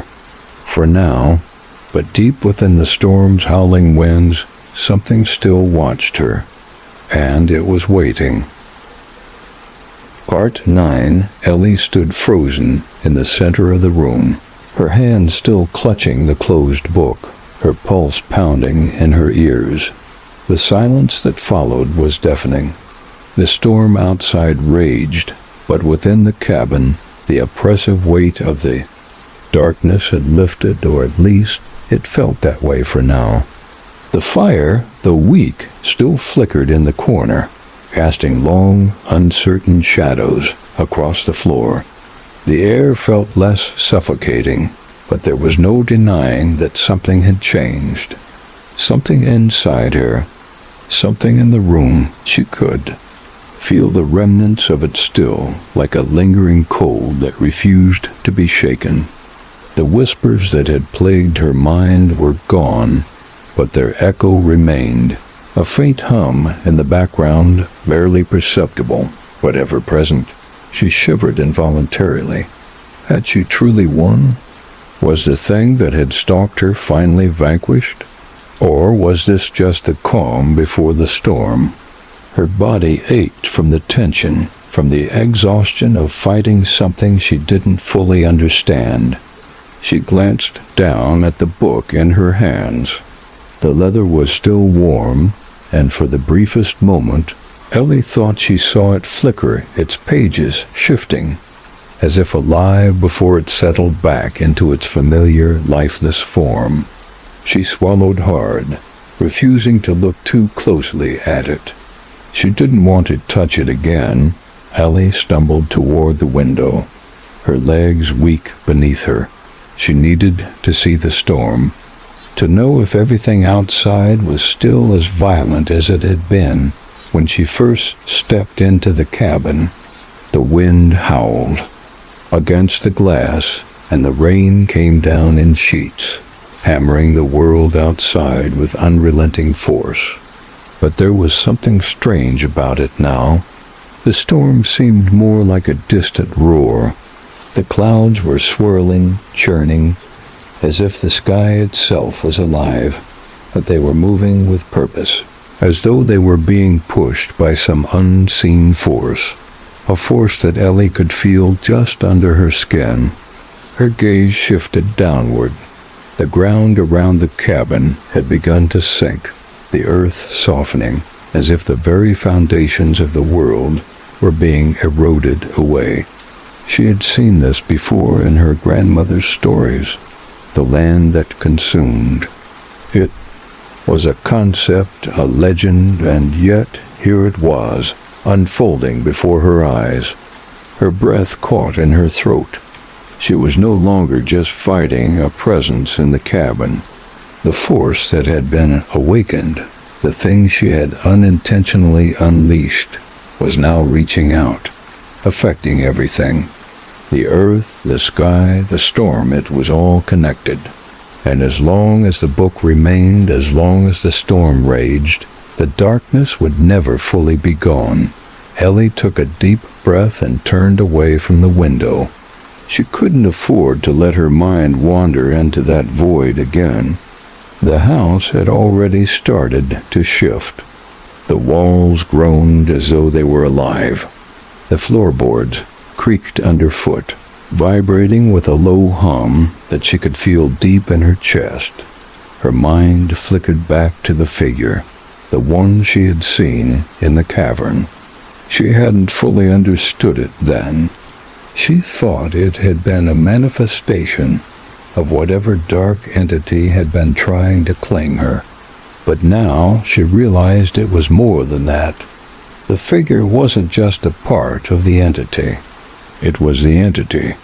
The entity was feeding off the world around her, using the book as a gateway to pull her deeper into its grip. It had been waiting for her to open it, waiting for her to bring it into this world. And now Ellie was the key. She had been the key all along. The cabin seemed to tremble beneath her feet. She staggered slightly, trying to steady herself. The floor shifted, and a crack ran across the ceiling. The air grew colder once more, and the shadows in the corners of the room began to stretch and twist again, reaching toward her like hands. Ellie could feel them, their cold fingers brushing against her skin, trying to pull her back. "No," she whispered fiercely, shaking her head. She couldn't let it happen. She had to stop at that. Her eyes moved once again to the book. The leather had darkened, as though it had absorbed the storm outside, the energy, the raw, dark force that had been awakened. She knew it had to be destroyed, but how? How could she destroy something that was so intricately tied to everything around her? How could she rid the world of it when it had already sunk its roots into the very ground she stood on? The wind outside picked up, louder, more ferocious. The storm was no longer just a violent outburst. It was a scream, a cry for release. She could feel the earth trembling beneath her. The storm wasn't just a force of nature. It was the entity's rage, its refusal to be bound. The walls of the cabin seemed to lean inward, creaking and groaning as the storm pressed against it from all sides. Ellie staggered back toward the center of the room, her fingers still clutching the book, trying to steady herself. Her body felt heavier with every breath, and her vision blurred with the growing pressure in the air. She had to stop it. She had to. Suddenly, the room went still. The storm outside fell silent. The cabin, for the first time in what felt like hours, was quiet. And then she heard it. A soft, sickening laugh. It was coming from the book. The laughter was deep, guttural-like, the voice of something that had existed far longer than Ellie could comprehend. The book shifted in her hands, as though the pages were alive, flicking back and forth at an alarming speed. Ellie could feel the energy pouring from it, thick and suffocating, wrapping around her mind, her body. The voice, the laughter, was like a drug. It tried to seduce her, to draw her in, but Ellie didn't move. She wouldn't let it control her again. Her mind flashed to the cavern, to the figure, to the trapdoor, to everything that had happened since the moment she had opened the book. And then one thought broke through it all. This is not my world. The air hummed as the cabin quaked, and the shadows in the corners of the room grew longer, thicker. Ellie could feel the darkness crawling beneath her skin, inside her, its tendrils, reaching deeper into her, but she pushed against it with everything she had left. The book, It was the source. It was the key, but it was also the anchor. And now she understood how to break it. She dropped the book. The moment it hit the floor, the room seemed to explode with energy. The ground beneath her cracked open, the walls groaning in protest. But Ellie didn't look back. She bolted for the door, her legs screaming in protest, her breath ragged in her throat. The shadows stretched forward, trying to grab her, but she ducked beneath them, pushing forward. She couldn't stop now. She had to leave. She had to. The door flung open with a deafening crack, and Ellie ran into the storm. The wind screamed against her face, lashing at her with brutal force, but she didn't stop. She ran as the earth beneath her shifted and quaked, the cabin behind her trembling like it was going to collapse into itself. The storm above raged like a fury unleashed, but she wasn't afraid anymore. She had seen it. She had felt it. The entity, the force that had followed her, had tried to claim her, but it had failed. Ellie didn't look back, and as the storm continued to rage, she finally understood. The world would never be the same, but neither would she. Part 10. Ellie ran, her breath coming in short, desperate gasps as the storm battered her body.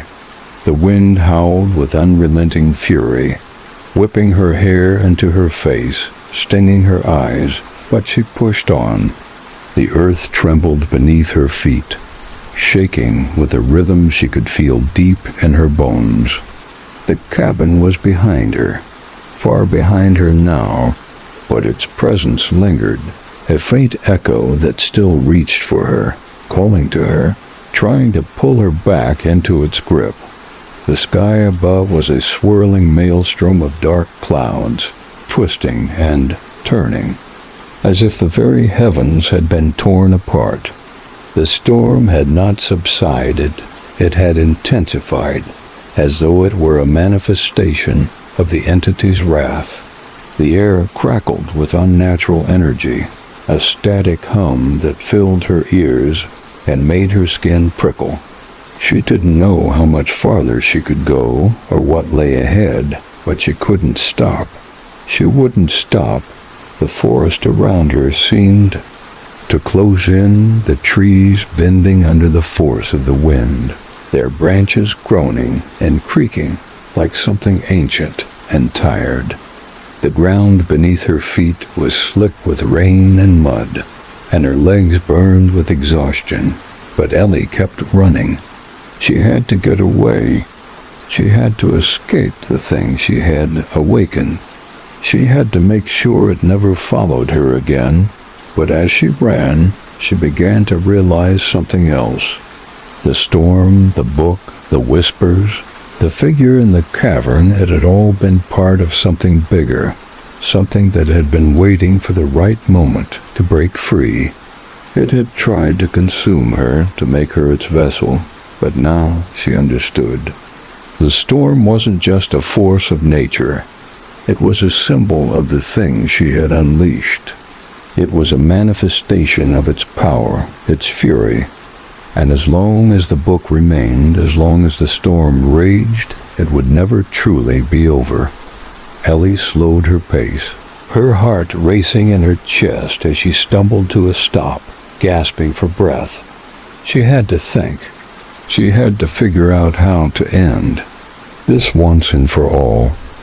She glanced back toward the cabin, but the dark shape was barely visible in the distance, swallowed by the storm. She felt a pang of fear, of uncertainty. What had she missed? What had she left behind?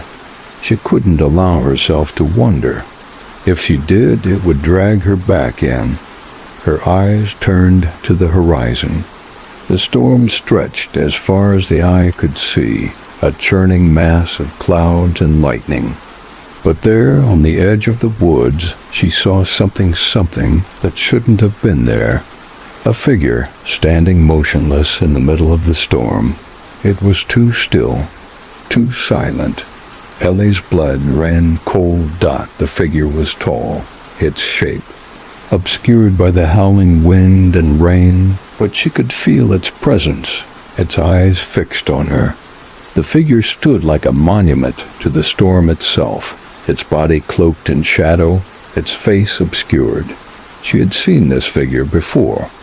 It was the same one she had encountered in the cabin, the same one that had stood outside the window, watching her, waiting. It was back. And it was closer now. Her breath caught in her throat as the figure began to move, gliding toward her through the rain-soaked forest, like some kind of ghost. Its movements were slow, deliberate, as though it had all the time in the world. Ellie's pulse quickened. Her legs felt like lead, her body frozen in place. But she knew one thing. She couldn't stay here. She couldn't face it again. Not like this. Not when she was so close to breaking free. The figure moved closer, and Ellie's body finally responded. She turned and ran again, her legs screaming in protest as she pushed herself harder, faster. The storm was a wall of noise around her, the rain hitting her skin like ice, but she barely noticed. She was running on pure instinct now, her heart pumping adrenaline through her veins, her thoughts a blur of fear and desperation. She had to outrun it. She had to. But as she ran, she could hear the figure's voice, faint at first, but growing louder with every step. Ellie. It called her name. It whispered it, a soft, cold rasp in the wind, as though it were just behind her, breathing down her neck. Ellie. Her feet slipped on the wet ground as she stumbled, but she didn't stop. She couldn't stop. She refused to let it catch her. Not now. Ellie, come back to us. The voice was no longer a whisper. It was a command, a plea, and as the words reached her ears, Ellie felt a sudden, gut-wrenching pull. She almost faltered, almost turned back. But she fought it. She had to. She pushed herself through the trees, her breath ragged, her body aching with exhaustion. But she wasn't going to let it win. Not this time. Not after everything. And then, as if answering her resolve, something in the storm shifted. The wind grew colder. The sky darkened even more, and Ellie could see a faint flicker of light in the distance. It wasn't lightning. It was something else, something bright, something pure. The light cut through the darkness like a beacon, shining through the torrential rain. Ellie's heart skipped a beat as she realized what it was. The figure, the storm wasn't the only thing tearing at the fabric of reality. The figure was the key, the one who had caused this. The storm had been its weapon, its means of breaking through the boundaries of the world. And now it was using her as its final piece. Ellie's steps faltered as she saw the light flare, the figure's form emerging from the storm, growing closer with every step. It reached out toward her, its hands stretching, its long limbs crawling toward her like a spider. The darkness was everywhere now, swallowing her, the storm closing in around her. The figure's voice was deafening now. Come to me. She could feel it, the pull, the force trying to drag her in, its cold fingers wrapping around her thoughts, trying to break her resolve. But something inside her was still fighting, something deep inside that refused to be consumed. Ellie squeezed, her eyes shut as the wind howled around her, its cries like a chorus of ghosts. The storm, the figure, the dark energy, everything felt suffocating. She had to end it. She had to end it all. And then, without thinking, without hesitation, she threw the book into the storm. The moment the book left her hands, the storm seemed to pause. Time itself seemed to stop. The howling wind faltered, the earth stilled beneath her feet. The figure reaching for her with its long, twisted limbs stopped, frozen in place. For a brief moment, Ellie stood in complete silence, her heart pounding in her chest, her breath coming in shallow gasps. The storm, the entity, the figure, it was all gone. And then, with a force unlike anything she had ever felt, the world exploded. The air snapped back to life with a roar, the storm crashing around her once again, but it was different now. It wasn't the same wild, unyielding chaos. It was fading. The figure was fading. The book was gone. The darkness, that thick, suffocating shadow, was gone. Ellie collapsed to her knees, the weight of it all crashing down on her. She had done it. She had ended it. The storm, the entity, the whispers, it was over. She was free dot as the storm finally began to dissipate. The first rays of dawn broke through the clouds. The sky cleared, and the rain slowly stopped, leaving. The world in a heavy, quiet calm. Ellie sat in the middle of the wet earth, trembling from exhaustion, but for the first time, what felt like forever, there was peace. She wasn't sure what had happened or how, but one thing was clear. The storm had passed, and with it, everything that had once hunted her. For now, Ellie was free, but deep within the winds, there was still something. A whisper, a reminder that it was never truly gone, that it was only waiting, and someday it would come back. Part 1, Story 2, The Forgotten Village. The rain had started gently, a soft pattering against the windows, the kind that could lull anyone into a peaceful slumber. But for Sarah, it was different. The quiet thrum of the rain felt like an omen, a reminder that something was coming, something she had been trying to avoid for years. Her hands gripped the steering wheel of her old car, the tires skimming the slick road as she drove deeper into the woods, toward the village her grandmother had warned her about all those years ago. It was strange, really. She had never believed. The stories. Her grandmother's tales were always just that, tales. But now, with every passing mile, Sarah could feel the weight of those stories settling on her shoulders, like a burden she had long buried. She had stayed away from this place for years, but now, for reasons she didn't fully understand, she was returning. The village of Ashwood was abandoned. Or so everyone thought. It had been more than a decade since anyone had even mentioned it. The forest had grown over what had once been a thriving community, hiding it in the shadows of time. But something about the place called to Sarah. It gnawed at her, pulling her back to something she thought she had forgotten. The road wound tightly around the thick trees, and the further she drove, the more the trees seemed to close in around her, their branches arching overhead like long fingers reaching for the sky. The air grew colder as she neared her destination, the temperature dropping by what felt like degrees every mile. It wasn't long before the road turned into a narrow, crumbling path that looked like it hadn't been traveled in decades. She turned onto the path, her headlights casting long shadows that danced on the sides of the trees. The soft patter of the rain became a distant roar as she reached the edge of the village. The trees opened up to reveal a small clearing where the remains of Ashwood lay, decaying and forgotten. Her breath hitched in her throat as she looked out at the village. It was nothing like she had imagined. There were no ruins, no collapsed houses. Instead, it was as though the village was stuck in time, frozen, eerie, and still.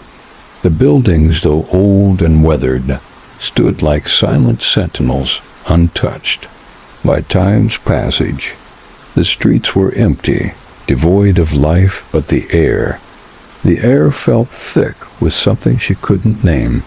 She parked her car at the edge of the clearing and sat there for a moment, the rain drumming steadily on the roof. The forest was alive with the sounds of nature, but in the village there was only silence, the kind of silence that pressed in on you, suffocating you with its weight.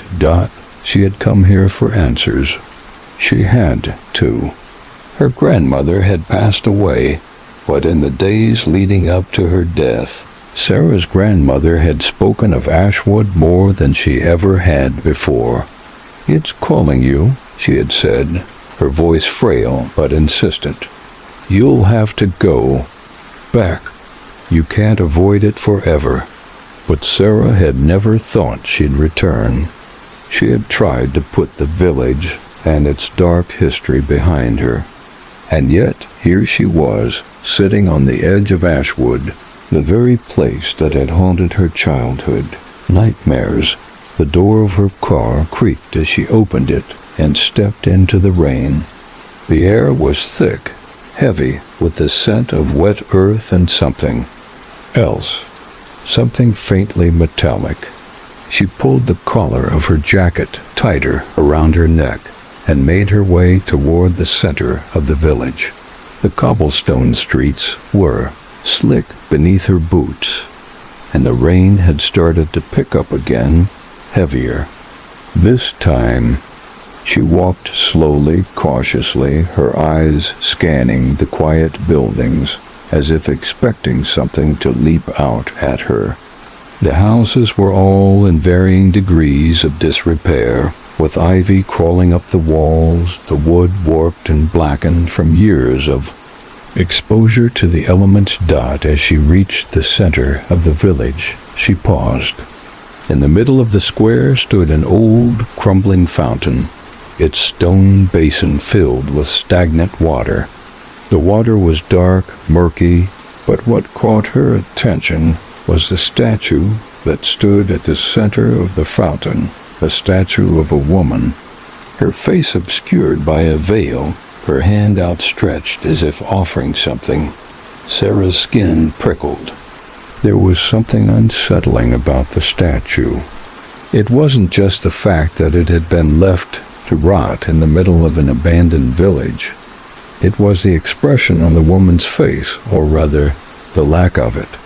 The veil covered her face completely, but there was a certain hollowness about her, an emptiness that seemed to reach out to Sarah from the stone.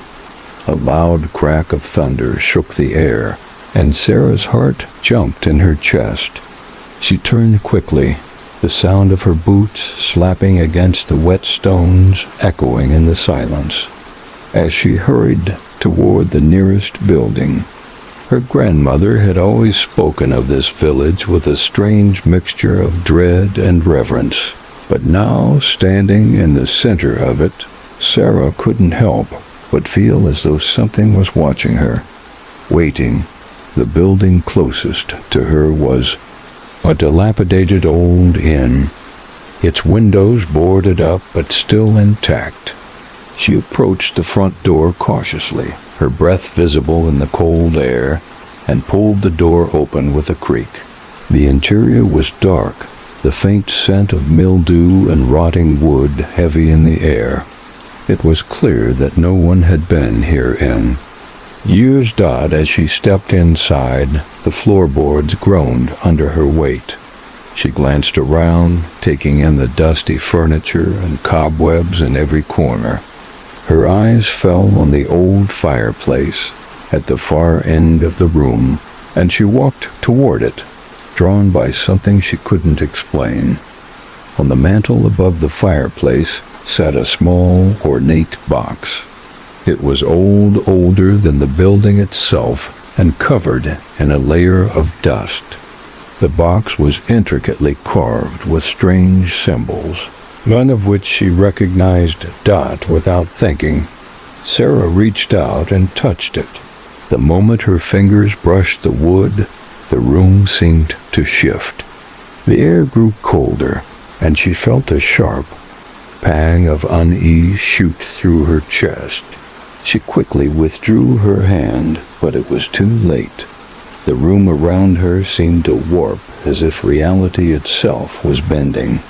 The shadows in the corners of the room began to move, their shapes growing darker, more defined. She felt an unnatural pull toward the box. The whispers, those soft, haunting whispers, began again, this time louder, filling her ears, filling her mind. Sarah ... double quote. Surname was called softly, almost lovingly, but there was nothing warm about it.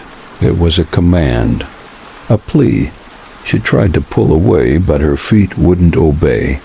Her body moved on its own, drawn toward the box, toward the whispers that grew louder and more insistent. She could hear the faint sound of something scraping behind her, like nails against wood, and she knew, deep down, that she wasn't alone. As she reached out toward the box, her hand trembling, she heard a voice not from the whispers, but from behind her. "You shouldn't have come." Her heart skipped a beat, and she whirled around, but the room was empty. There was no one there. Only the shadows, only the suffocating silence, but the voice had come from somewhere, and she wasn't alone. Part 2. Sarah's heart pounded in her chest as she stood frozen in the inn's dim, cold interior. The voice had been clear, chillingly so, and yet there was no one there. The shadows stretched around her, swirling like they had a life of their own. She could feel them pressing in on her, the weight of their unseen eyes on her back. The whispers continued to echo in her ears, persistent, suffocating, like they were coming from all directions at once. "Sarah," the voice called again, this time softer, but its chill was undeniable, crawling beneath her skin. She spun around, her breath shallow, but the room remained as still and silent as before. The fireplace crackled in the corner, but the warmth it emitted felt distant, alien, like it had no business being in this place. She could feel the weight of the darkness pressing closer, inch by inch. The walls seemed to be closing in, the air thickening with each passing second. "Who's there?" she called, her voice trembling more than she cared to admit. The words felt too small against the vast, looming silence. For a moment, there was nothing but the sound of her own ragged breath and the distant rumble of thunder outside. She couldn't stay in this room. She had to leave. The village was alive with something she couldn't explain, and it was drawing her in, pulling her deeper into its grasp. Every instinct in her screamed to run, to escape this place and whatever forces lingered here. But then she saw it, the box on the mantel. It was no longer just an old forgotten relic. The symbols on its surface began to shift, writhing and twisting in the low light as if they were alive. Each time she looked away and looked back, the patterns had changed, becoming more intricate, more unsettling. The soft whispers seemed to emanate from the box itself now, louder, more urgent. Sarah took a hesitant step forward, her body moving against her better judgment. She could feel an invisible thread pulling her toward it, an insidious force that seemed to reach into her very soul. Her mind screamed at her to turn away, but her body had already made the decision for her. She reached out, her fingers brushing against the box's surface. The instant her fingers made contact, a sharp, searing pain shot up her arm, and she yanked her hand back, gasping. The pain didn't just burn, it felt as if something had pierced her very being, as though it was drawing something from her, siphoning her energy. "Stop!" she shouted, but it was too late. The room began to shift again. The walls stretched and twisted as if they were made of soft clay. The shadows in the corners seemed to lunge forward, becoming tangible, reaching toward her. The air turned, thick with a foul, acrid scent like rot and decay. The box, now open, released a low hum, almost like a chant, a rhythmic, pulsing sound that vibrated through Sarah's chest. She felt it in her bones, the deep thrum of it resonating through the very foundation of the house. The whispers grew louder, a cacophony of voices blending together in a maddening chorus. Sarah ... The voice called again, but this time it wasn't just one voice. It was hundreds, thousands, all calling her name in unison, their tones melding into a single, horrifying sound that filled the space around her. She stumbled back, her heart racing, her breath shallow. She wanted to run, but the door, her only way out, was now sealed shut, the wooden planks blocking her exit, as if the house itself had conspired to trap her inside. "You can't leave," the voices whispered in unison. "You belong to us now." The room seemed to grow colder still. Her hands shook, her body trembling, but she wasn't cold. No, the coldness was from within her, an icy tendril creeping into her bones, into her very soul. Sarah turned her back. On the box, the oppressive force around it pulling at her, but she had no other choice. She had to find a way out. She could feel the eyes of the village on her now, as if they were all watching, waiting for her to succumb to the inevitable. She charged for the door, her body screaming for movement, her mind filled with nothing but the desperate need to escape. She reached the door and slammed her shoulder into it, the force of her body driving it open, but the wood held firm. She couldn't budge it. It was as though the very fabric of reality had fused with the door, and there was no way to break through. A heavy thud came from behind her, followed by the sound of heavy footsteps. Something was moving in the room, something not human. The air around her seemed to pulse with the force of whatever it was, closing in on her. She dared not look back, but she could feel its presence, its hunger. The whispers grew louder, becoming indistinct, like voices in a crowd, all shouting at once. But above them all, one voice rose clear, commanding and cold. "You cannot escape, Sarah." The ground beneath her trembled, the walls groaning with the weight of something ancient awakening. And then the floor cracked open in front of her. Her eyes widened in horror as she saw what had been hiding beneath the inn. A hole, a deep, black pit, one that seemed to stretch infinitely into the earth. It wasn't just a hole, it was a gateway, an entrance to something far darker than she had ever imagined. She backed away slowly, her legs shaking beneath her. She could feel the pull from the pit, as though the very earth was beckoning her to fall into it, to become a part of it. The whispers grew louder, now melding into a single, unified scream. "Come, come to us," her mind reeled. She couldn't fall into the darkness. She had to escape. She had to break free. The floor around her cracked again, but this time it didn't just split. The walls, the ceiling, they all seemed to be shifting, warping, closing in. Sarah's heart hammered in her chest as she spun around, her hands grasping for something, anything to hold on to. There was no escape, not from the village, not from whatever it was that had called her back here. but she had to try.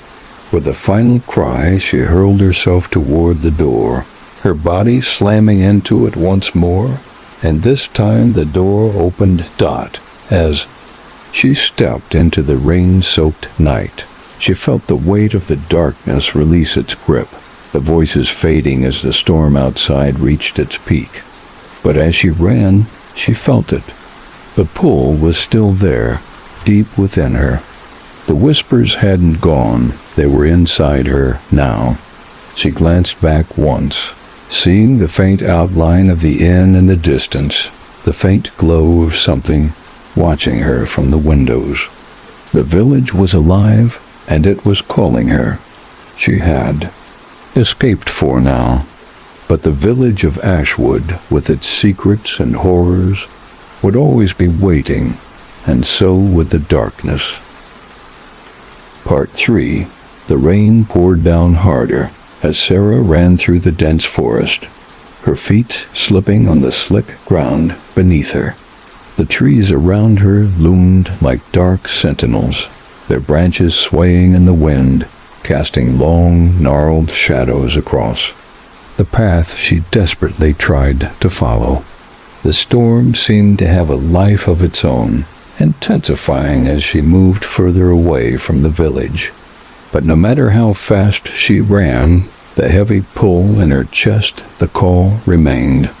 It was there, deep within her, an invisible force that refused to let her go. The whispers, they echoed in her mind, faint but growing louder with every step. She could almost hear them, could almost feel the voices crawling up her spine like insects. The wind howled through the trees, but underneath it she could still make out the words, faint but insistent. Sarah. The voice was a low murmur, distant but unmistakable. It sent a chill through her veins, but she couldn't stop. Not now, not when she had barely escaped. She needed to get away. She had to put as much distance between herself and the village as possible. The village that was now imprinted on her soul, its curse entwined with her very being. The darkness, the voices, the pit beneath the inn.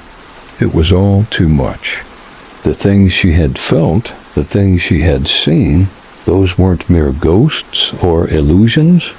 They were real, and they were after her. Her breath came in ragged gasps, her chest tightening with every step. Her legs burned from the effort of running, but she couldn't stop.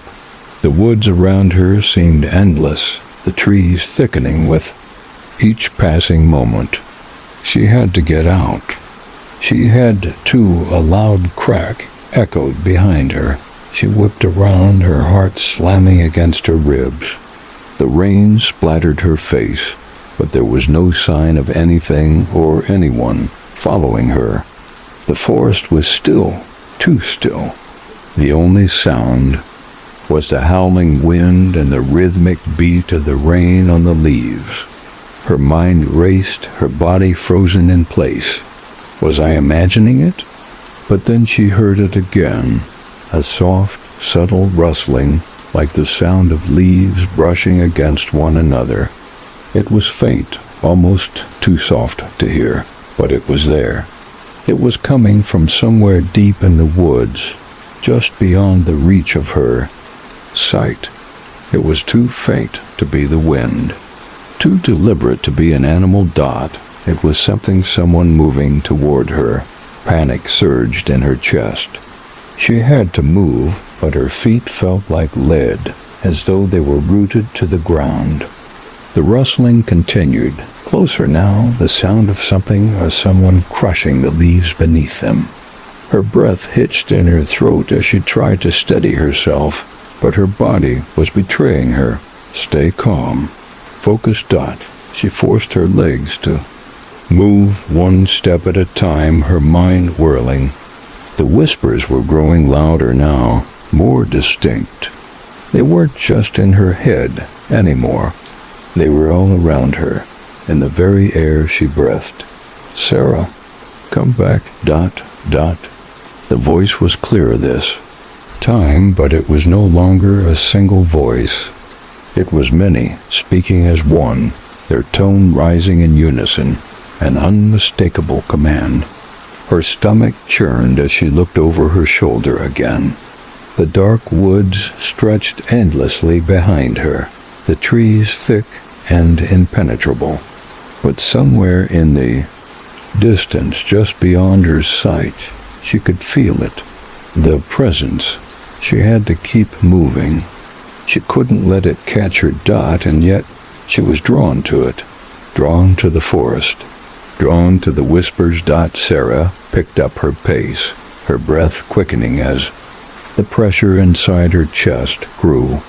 She pushed herself harder, her body screaming in protest. The path before her was narrowing, the trees closing in. But she had no choice. She couldn't stop now. She couldn't give in.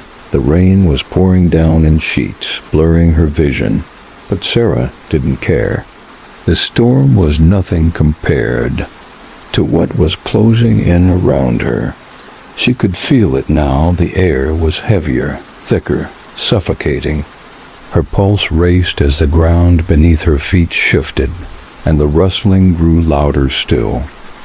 And then she saw it, a figure standing in the shadows, partially obscured by the trees, its outline barely visible in the dim light.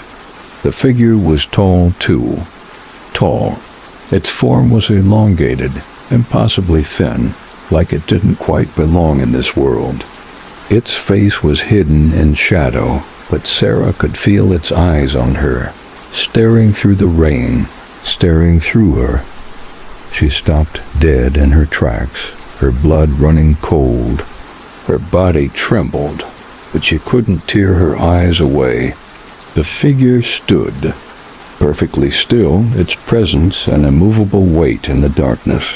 The whispers intensified, the voices flooding her mind, but she couldn't look away from the figure. It hadn't moved. It didn't need to Dot, and then it spoke.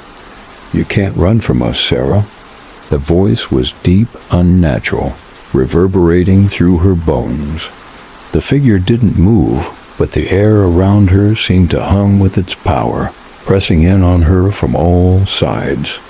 The woods felt alive with it, with the entity, with whatever was stalking her.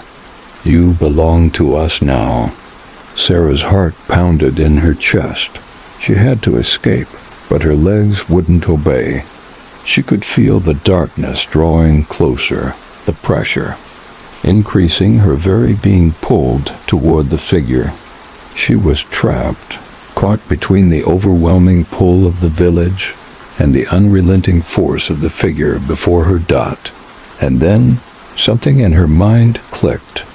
Her grandmother's warnings, the words that had always seemed like mere stories. "The village is alive, Sarah. It feeds on those who return. It will never let you leave. It wants you, and you are its prize." She had thought her grandmother was just telling ghost stories. But now, standing here in the thick of it, she understood. Dot, it wasn't a story. It was a warning. The figure didn't move, but its eyes seemed to pierce through her, drawing her in, pulling her deeper into its grasp. The whispers were deafening now, each voice more frantic than the last. "You are ours. You can't escape." She was drowning in the sound of their voices. But then something snapped inside her Dot. No Dot.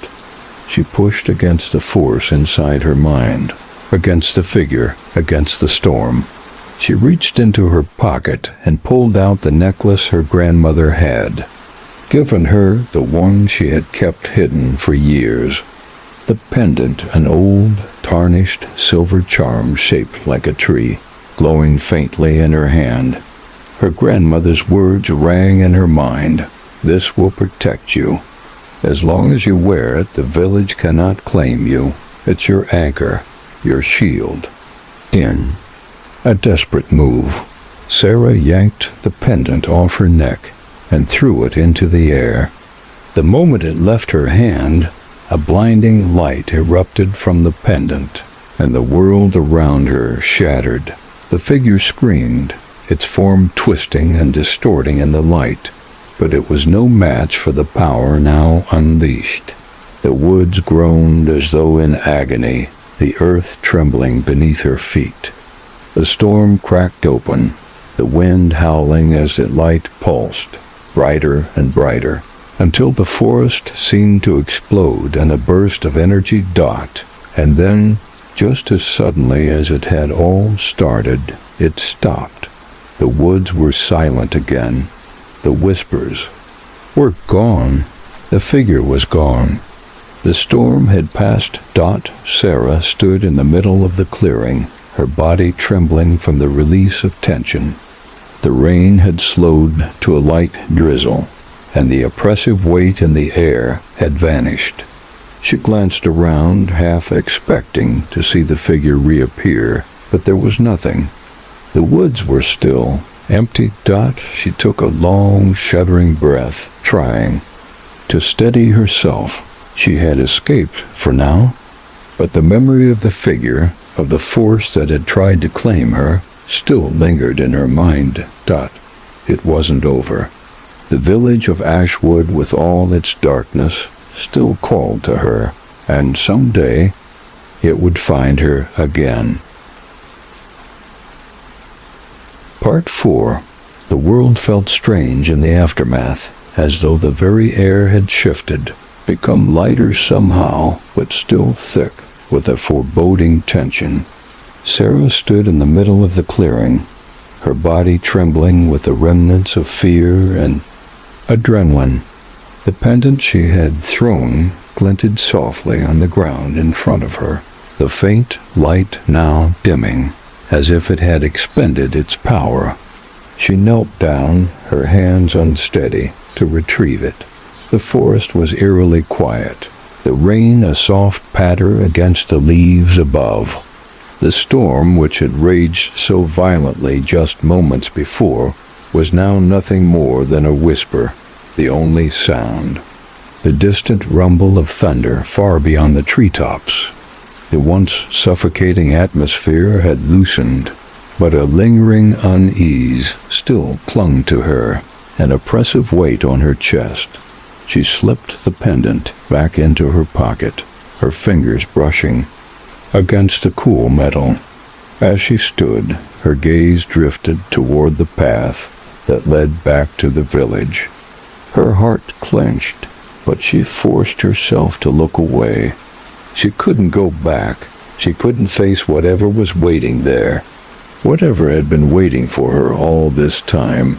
But she knew, deep down, that the village wasn't finished with her. Ashwood had called her, drawn her back with an invisible force that she still couldn't fully understand. And though she had run, she hadn't truly escaped. Her grandmother's warning echoed in her mind. The village will never let go of you, Sarah. As long as you remember it, it will call to you. The realization hit her like a cold gust of wind. It wasn't just the village that was still hunting her. It was the very thing that lived in it, the entity that had followed her from the moment she'd first set foot in Ashwood, that had watched her in the darkness, that had tried to claim her as its own. And now it knew her. It knew who she was. It knew what she had done. She turned away from the path, her feet moving on their own accord. She needed to find shelter. She needed to put some distance between herself and the village. But where could she go? The woods stretched endlessly in every direction, dark and dense. There was no clear way out, no safe place. The whispers were still in her head, echoing, faint but ever present. Sarah. Come back. Her breath hitched. She had heard it again, soft and far away, like a dream she couldn't wake from. The voice wasn't external this time. It wasn't coming from the woods or from the village. It was inside her mind, curling through. Her thoughts like a toxic vine. She could feel the pull again. The pull to return, to go back to Ashwood, to let the village claim her completely. No, she thought, shaking her head as if she could physically force the thought out. I won't go back. But the pull was growing stronger. She could feel it in her chest now, like a heartbeat that didn't belong to her. She had to leave, but her feet were dragging her in the opposite direction, back toward the village. She didn't know how much longer she could fight it. The forest felt different now. The trees loomed over her, twisting and contorting, their branches twisting like skeletal hands, reaching for her. The wind whispered in the branches above, but now the rustling leaves didn't sound like nature. They sounded like something else, like a language, a warning. And then she heard it, a faint sound in the distance. It was barely audible at first, but it was unmistakable. The sound of footsteps. The slow, rhythmic crunch of boots on wet leaves. Someone or something was walking through the forest, and it was coming closer. Her pulse quickened. Was it the figure again? The thing from the village that had stalked her? The force that had tried to drag her back? She could feel the presence again, like a weight pressing down on her chest. She wasn't alone anymore. But who or what was out there? She turned and bolted, her feet pounding against the muddy ground, her breath coming in sharp gasps as she pushed through the undergrowth. The footsteps grew louder, closer, and she could hear them now, slow, deliberate steps, as if whoever or whatever was coming after her was toying with her. They knew she was running. They knew she was afraid. The path ahead was becoming narrower, more treacherous, the trees thickening around her, as if the forest was closing in. The air felt thick, oppressive, and each step seemed to echo louder than the last. She couldn't outrun whatever was following her. She couldn't escape it. The wind howled again, and in the distance, she thought she saw something move, a shadow, darting between the trees, its shape too fast, too fluid to be anything natural. Sarah stumbled, tripping over a branch, and caught herself on the rough bark of a nearby tree. Her breath came in ragged gasps as she stood, her heart hammering in her chest. She couldn't stop, not yet. She pressed on, pushing through the underbrush, but it was no use. The footsteps were growing louder, closer now, and they were no longer just one set of steps. Now there were more, many more. And then, as if in response, the whispers in her mind grew louder, turning into a chorus, a symphony of voices, each one calling her name, demanding her attention, urging her to turn around. Sarah, they whispered in unison. You can't run forever? The trees seemed to shift around her, the very air vibrating with the intensity of the voices. They weren't just in her head. They were everywhere. They were the forest itself. The forest was alive. It had always been alive, and it was feeding on her fear. Sarah's legs gave out beneath her, and she collapsed to the ground, the damp earth cold against her palms. She looked up, trying to steady her breath, trying to focus on something, anything to keep her grounded. And then, in the distance, she saw them looming figures emerging from the trees. Tall, dark shapes, their outlines distorted by the fog. They moved slowly, but they were moving toward her, and each step they took seemed to echo through the forest. She thought, her mind spinning with terror. This can't be happening. The figures stepped closer, and she could see them more clearly now, their forms twisting and contorting with every movement. Their faces were hidden beneath hoods, but their eyes, when she caught a glimpse of them, were black, empty voids like pools of darkness that could swallow her whole. She tried to stand, to run, but her body was paralyzed, trapped by their gaze. Sarah ... One of the figures whispered in a voice that was both familiar and foreign. It was the voice of someone she should have recognized, but couldn't. It sounded like her grandmother, but it wasn't. It was a twisted version of her grandmother's voice, cold and hollow. You can't escape. The figures were closing in, surrounding her, and the darkness of the forest seemed to press closer, suffocating her, drowning her in its weight. She had nowhere to run, no way out. The village, the forest, the whispers, they had all come for her, and there was nothing left to fight. And just as the figures reached out toward her, the world went black. When Sarah opened her eyes again, she was no longer in the forest. The rain was gone. The wind had stopped. She was lying on cold stone, surrounded by shadows. The air was thick and heavy with the scent of decay. She tried to move, but her body wouldn't obey.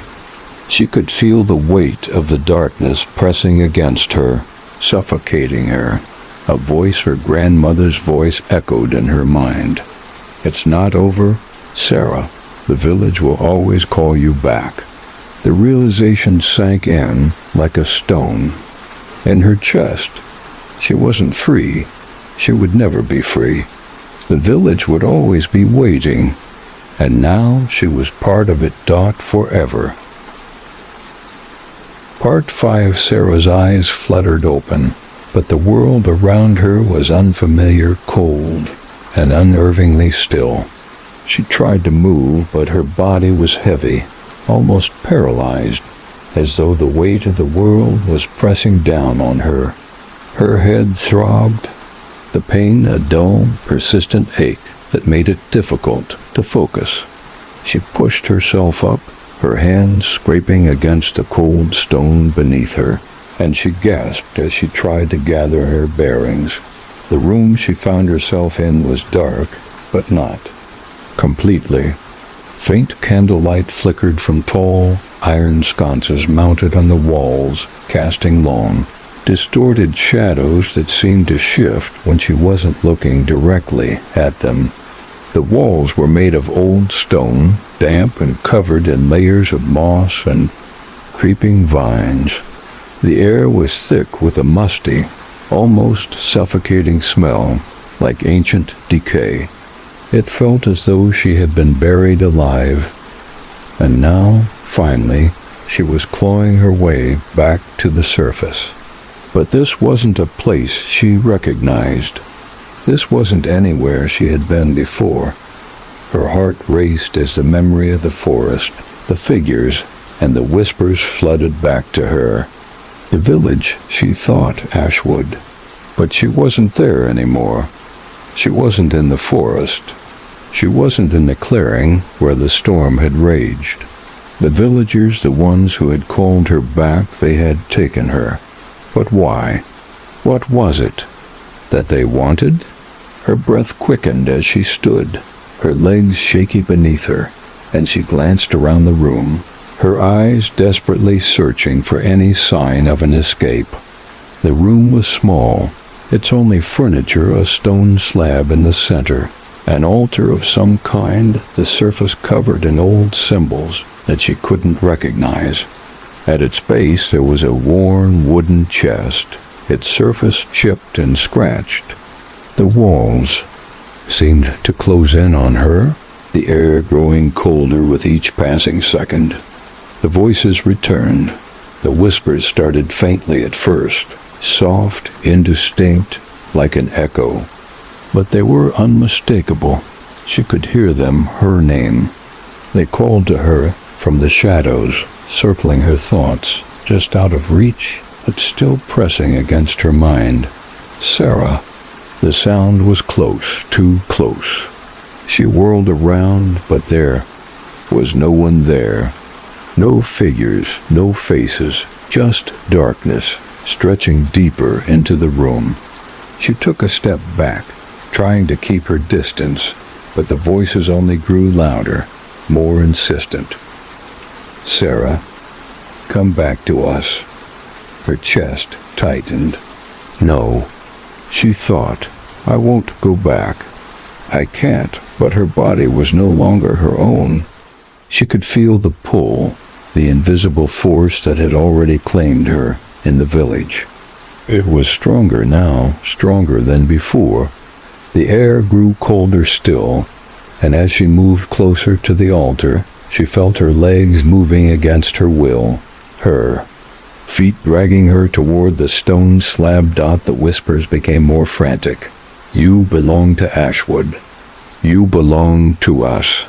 Her fingers trembled as they reached toward the chest, and the moment she touched it, a cold shock ran through her, her body jerking as if the chest itself had shocked her. She recoiled, but the lid of the chest creaked open. By itself, as if inviting her to peer inside. It was empty. The emptiness felt like a weight in her chest. She knew it wasn't really empty. There was something in the chest, something waiting. Suddenly, the door to the room creaked open behind her. Sarah spun around, her heart leaping into her throat. A figure stood in the doorway, its form shrouded in shadows. It was tall, cloaked, and still. The flickering light from the candles cast a dim glow on the figure's face, but she couldn't make out its features. Only the eyes. They were black, darker than any night, empty pits that seemed to pull her toward them, drowning her in their emptiness. Her body froze, caught in the grip of its gaze. She couldn't breathe. She couldn't think. She couldn't move. The figure stepped forward, slowly, deliberately, each footfall echoing in the small stone room like a drumbeat, growing louder with every step. Sarah could feel the air around her crackling with energy, a dark, malevolent force that she couldn't escape. The figure moved closer, and though it was impossible to see its face, she felt its presence. It wasn't human.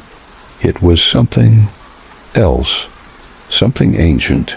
"You have returned," the figure said, its voice low and gravelly, like the sound of dry leaves scraping across the ground. "Now you belong to us." Sarah's pulse hammered in her chest, but she fought against the paralysis that had overtaken her body. The words were simple, but their meaning was clear. She was trapped, caught in the web of Ashwood's curse, and there was no escape. You're... Her voice cracked, the words caught in her throat. She was trying to fight it. She was trying to stay strong. "Who are you?" The figure tilted its head slightly, the motion slow and deliberate. "Who we are is not important." Its voice echoed in her mind, the words reverberating like a physical blow. "What matters is that you are here, and you will stay." The figure moved closer again, and this time Sarah didn't fight it. It was no use. She could feel the force, the ancient power of Ashwood wrapping around her like chains. The whispers were all around her now, louder and clearer than ever before. Come back to us." She stepped forward, almost involuntarily. Every instinct screamed for her to turn and run, to break free of whatever was pulling her into its grasp, but the figure's eyes held her captive.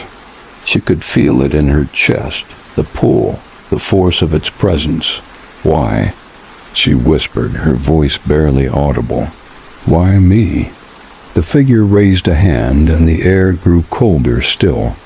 The shadows around her seemed to stretch, twisting and swirling, until they became tangible like tendrils of darkness reaching for her, pulling at her body, pulling at her mind. Because, the figure said, "You are the key." Sarah's heart skipped a beat. The key? The key to what? Before she could process the words, the figure stepped closer, its cold fingers brushing against her skin. The contact was like ice. It felt like it was pulling her soul out of her body, dragging her into the darkness that surrounded her.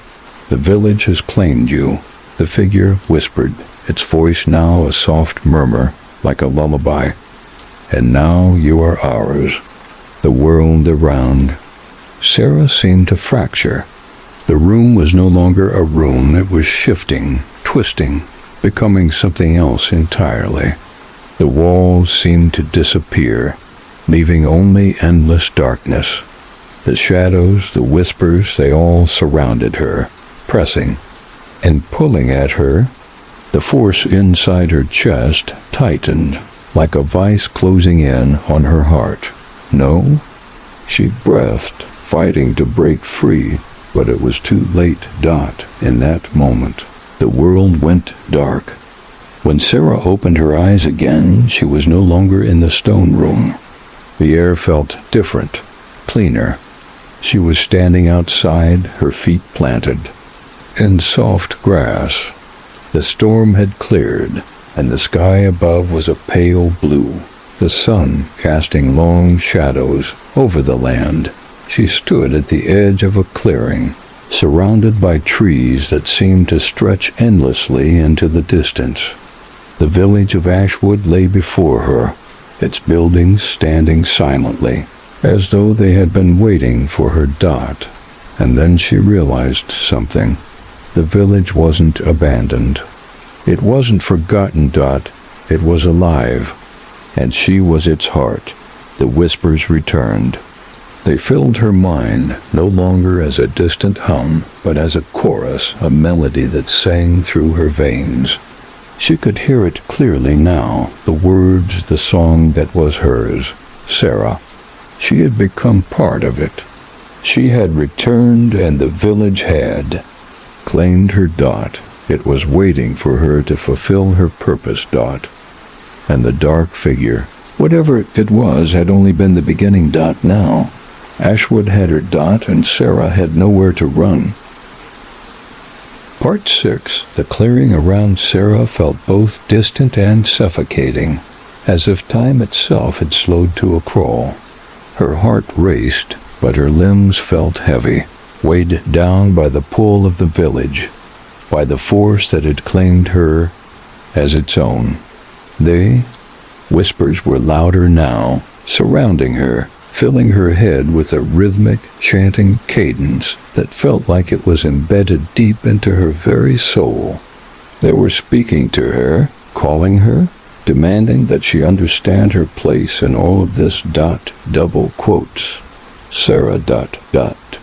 The voice was familiar, but distant like an echo from deep within her subconscious.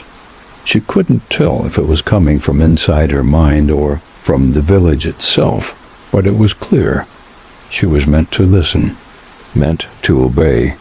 The ground beneath her feet felt soft, but with every step it seemed to shift, as if the earth itself was alive, shifting with her movements. The trees around her, their trunks gnarled and twisted, seemed to lean closer, their branches stretching like fingers trying to touch her. Their leaves rustled in unison with the whispers like a language she couldn't understand, but one that felt more natural than her own thoughts. She felt the weight of it, the inevitability of it all. Ashwood had always been here. It had always been waiting for her, and now that she had returned, there was no escape. For a moment, she considered running again. She could still turn and flee, could still fight against whatever dark force had drawn her back to this place, but deep down, she knew it was useless. Ashwood had already claimed her. There was no escape. The village stood ahead of her now, its structure seemingly undisturbed by the years of abandonment. There was no decay, no rot. Everything was alive in a way that defied nature. The buildings were old, their walls weathered and worn, but there was an energy in them, an energy that pulsed with the rhythm of the whispers. Sarah ... She turned toward the voice, unable to resist. It was coming from one of the buildings, an old chapel-like structure at the far side of the village. Its doors were open, inviting her inside. Every step she took felt like it was being guided by some invisible hand. The whispers grew louder, their voices merging into a single, all-encompassing sound that filled her mind. It was too much, and yet it felt like a part of her. The village had always been here, always waiting, and now Sarah was a part of it, whether she wanted to be or not. As she approached the chapel's entrance, the door creaked open on its own.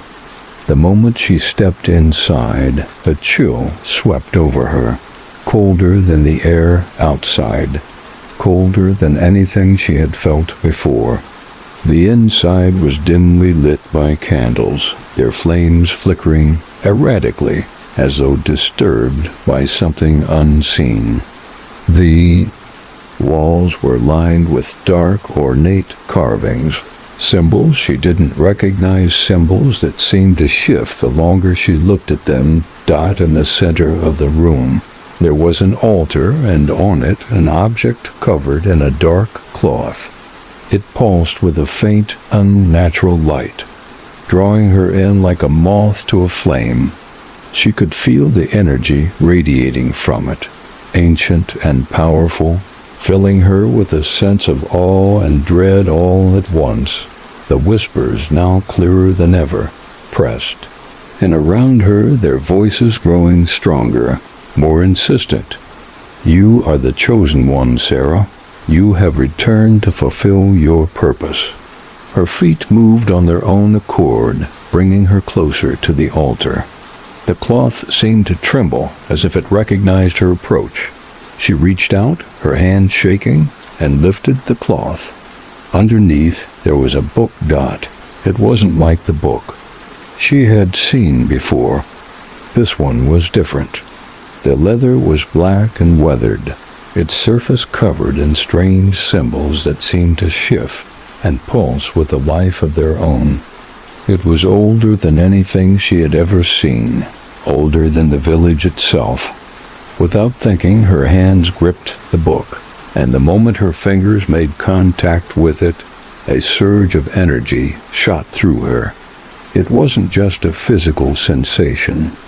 It was deeper. It was as though the book was inside her, filling her mind, unlocking memories she had long buried, revealing things she hadn't known she had forgotten.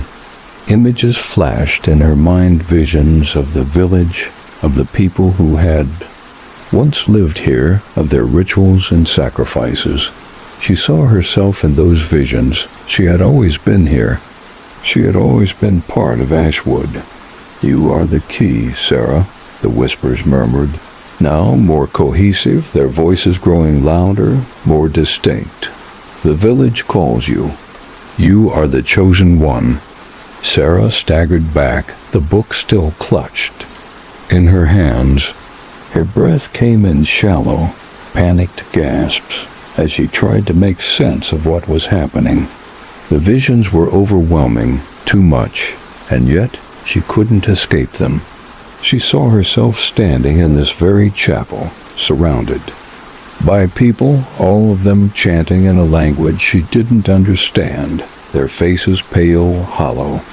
She saw a ritual, a sacrifice, and she was the one being sacrificed. The realization hit her like a wave. Ashwood had always been built on blood, on sacrifice, on rituals that tied the village and its people to something older, something darker. And now she was the one who was meant to fulfill it. "You're here, Sarah," the voice said again. this time not from the whispers, but from the air itself. The village has waited for you, and now you will bring it what it needs. She looked at the book in her hands. The darkness was seeping into her thoughts, filling her with a terrible compulsion to obey. She didn't know what she was being asked to do, but she felt it in her bones. She felt the ancient power that had once ruled this place, the power that was now inside her dot. Her vision blurred again, and suddenly she was no longer standing in the chapel. The world around her shifted, and she saw the village of Ashwood from above, as though she were floating in the air. The streets were empty, but there was something different now. The buildings, the trees, everything was alive, pulsing with the same dark energy that she had felt in the book. Ashwood had never been abandoned. It had been waiting, and now it was awake. The voices grew louder, screaming her name, urging her forward. Sarah, come to us. In that moment, Sarah knew. There was no escape. Ashwood had claimed her, and she was the one who would fulfill its ancient purpose. She was the one who would bring it what it needed to survive, to awaken again. And in the stillness, in the suffocating weight of the darkness, she realized she wasn't just part of the village anymore. She was Ashwood, and Ashwood was alive. The whispers didn't stop. They never stopped. And now Sarah had become the voice. The last breath of the storm passed, leaving the village in an eerie calm. But in the darkness, something was stirring, and Sarah, standing at the center of it, would never be the same again. Part 7. The stillness of Ashwood was unnerving, but it was the silence Sarah found the most deafening. The village seemed frozen in time, as though everything was held in a moment of breathless anticipation, waiting for something to happen. The weight of the book in her hands felt like an anchor, pulling her deeper into a reality that wasn't hers, a fate that wasn't hers to choose. The village had called her, and now she was no longer an outsider. She was entwined with its dark pulse, as much a part of it as the soil beneath her feet, the trees that loomed like silent witnesses to the centuries of suffering. Her breath came in shallow gasps as she stood in the chapel, the book heavy in her hands. It was as though the weight of its ancient power had melded with her very being. It was too much, but it was too late. The whispers, the voices, they filled every corner of her mind, their demands relentless. Sarah, you are ours. Now, The voice was no longer a chorus. It was hers. Hers alone, and yet somehow it was part of the village, a part of the centuries of history that had led to this moment. The room felt smaller now. The walls were pressing in on her, and the shadows in the corners of the chapel were reaching. For her, twisting and writhing like living things. The altar, the one that had been so still before, now pulsed with energy, the symbols on it glowing faintly in the dim light. The book in her hands seemed to respond to the altar, as though they were in sync, bound by the same force that had tied the village's existence to her own. The air in the chapel grew colder still, and Sarah could feel a thickening pressure in her chest. It was like a weight pressing down on her, forcing her to kneel before the altar.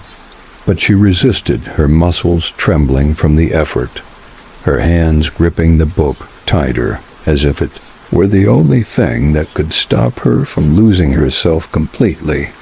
The whispers were louder now, insistent, not just in her mind, but in the very air around her. Sarah, come back to us. But she didn't move. She couldn't. Not yet. Not until she understood what had happened to her, why this village, why this force had chosen her. The shadows around the chapel were thickening, twisting into shapes she couldn't fully comprehend, and the floor beneath her seemed to undulate, as though the earth itself was alive, shifting with an ancient hunger. Her mind flashed back to the visions she'd had earlier, the ritual, the people, the sacrifice. Her grandmother's words echoed in her mind. Ashwood will always call you back. She had thought it was just a story, just a warning, but now she understood. The village hadn't just called her back. It had claimed her. It had marked her as the one who would fulfill its need. It was the village's need, not her own. The whispers, the force, it wasn't just a malevolent entity. It was something older, something rooted in the land itself, feeding on the fear, the memories, and the souls of those who had lived here.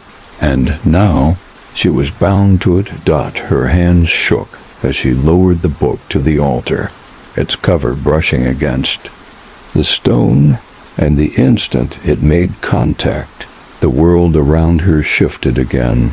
The walls of the chapel seemed to melt, the room distorting as if reality itself was bending. The symbols on the altar began to glow brighter, pulsing with an energy that vibrated through her very bones. The whispers grew louder, blending into a roar of voices, each one clamoring for attention. Sarah. The voice was unmistakable. Now, it was not just from the book, nor the village, it was from the shadows themselves. She could feel its presence now, not just in her mind, but in the very air around her. You are the chosen one. You will bring the village back. Her head throbbed as the force washed over her, crashing through her thoughts like a storm. She could feel the weight of the village's ancient hunger, its thirst for life, for souls. It was feeding on her, using her as its vessel. And the book was the key, the one thing that had unlocked this terrible power. No, Sarah whispered, but the word felt foreign on her tongue. It felt like she was no longer speaking for herself, but for something else. The darkness in the room closed in tighter, like the jaws of a beast, and she felt the pull again, stronger this time, like gravity itself was shifting, dragging her deeper into the village's grip. The whispers didn't stop. You cannot resist. Sarah. The ground beneath her shifted again, the stone of the chapel floor warping like soft clay. The walls stretched upward, and she felt as if she was being pulled down, deeper, into the earth. The shadows were alive, becoming more tangible, moving with purpose. Something was rising beneath her, something ancient, something she couldn't comprehend. But she knew it was the source of the village's hunger. She could feel its presence. Now, stirring beneath the chapel's stone, the very heart of Ashwood, and it was calling to her, pulling her into the void. The book in her hands began to hum with dark energy, its pages flipping open on their own, as if it were alive, hungry for more. And then, just as the world around her began to fracture completely, there was a blinding light. The pain was unbearable. Sarah clutched her head, her vision spinning, as she felt as though she was being torn apart from the inside. The energy, the force, everything that had surrounded her, felt like it was ripping through her, breaking her very being. She screamed, the sound of it lost in the cacophony of voices that filled the air. And then it stopped. The light vanished, and everything fell silent. For a moment, Sarah could only hear her own breath, ragged and shallow, as she lay on the cold stone floor. Her body ached, her skin felt raw, and her mind was swirling with confusion. The chapel, the village it was, all gone. She was alone, but the whispers, they were still there, quiet but present, as though they were waiting for her to rise again, to fulfill the purpose they had set for her. It was never over. Slowly, Sarah pushed herself to her knees. The light had faded, but there was a new presence in the air, a palpable weight that hadn't been there before. She wasn't sure what had happened, but she could feel it now, deep within her bones. Ashwood had taken its toll. She could never leave. Not now. And the village was still waiting. She was its heart. And it was her prison. As the whispers grew again, louder, more demanding, Sarah could no longer deny it. The village had been here before her, and it would be here after. She was bound to it.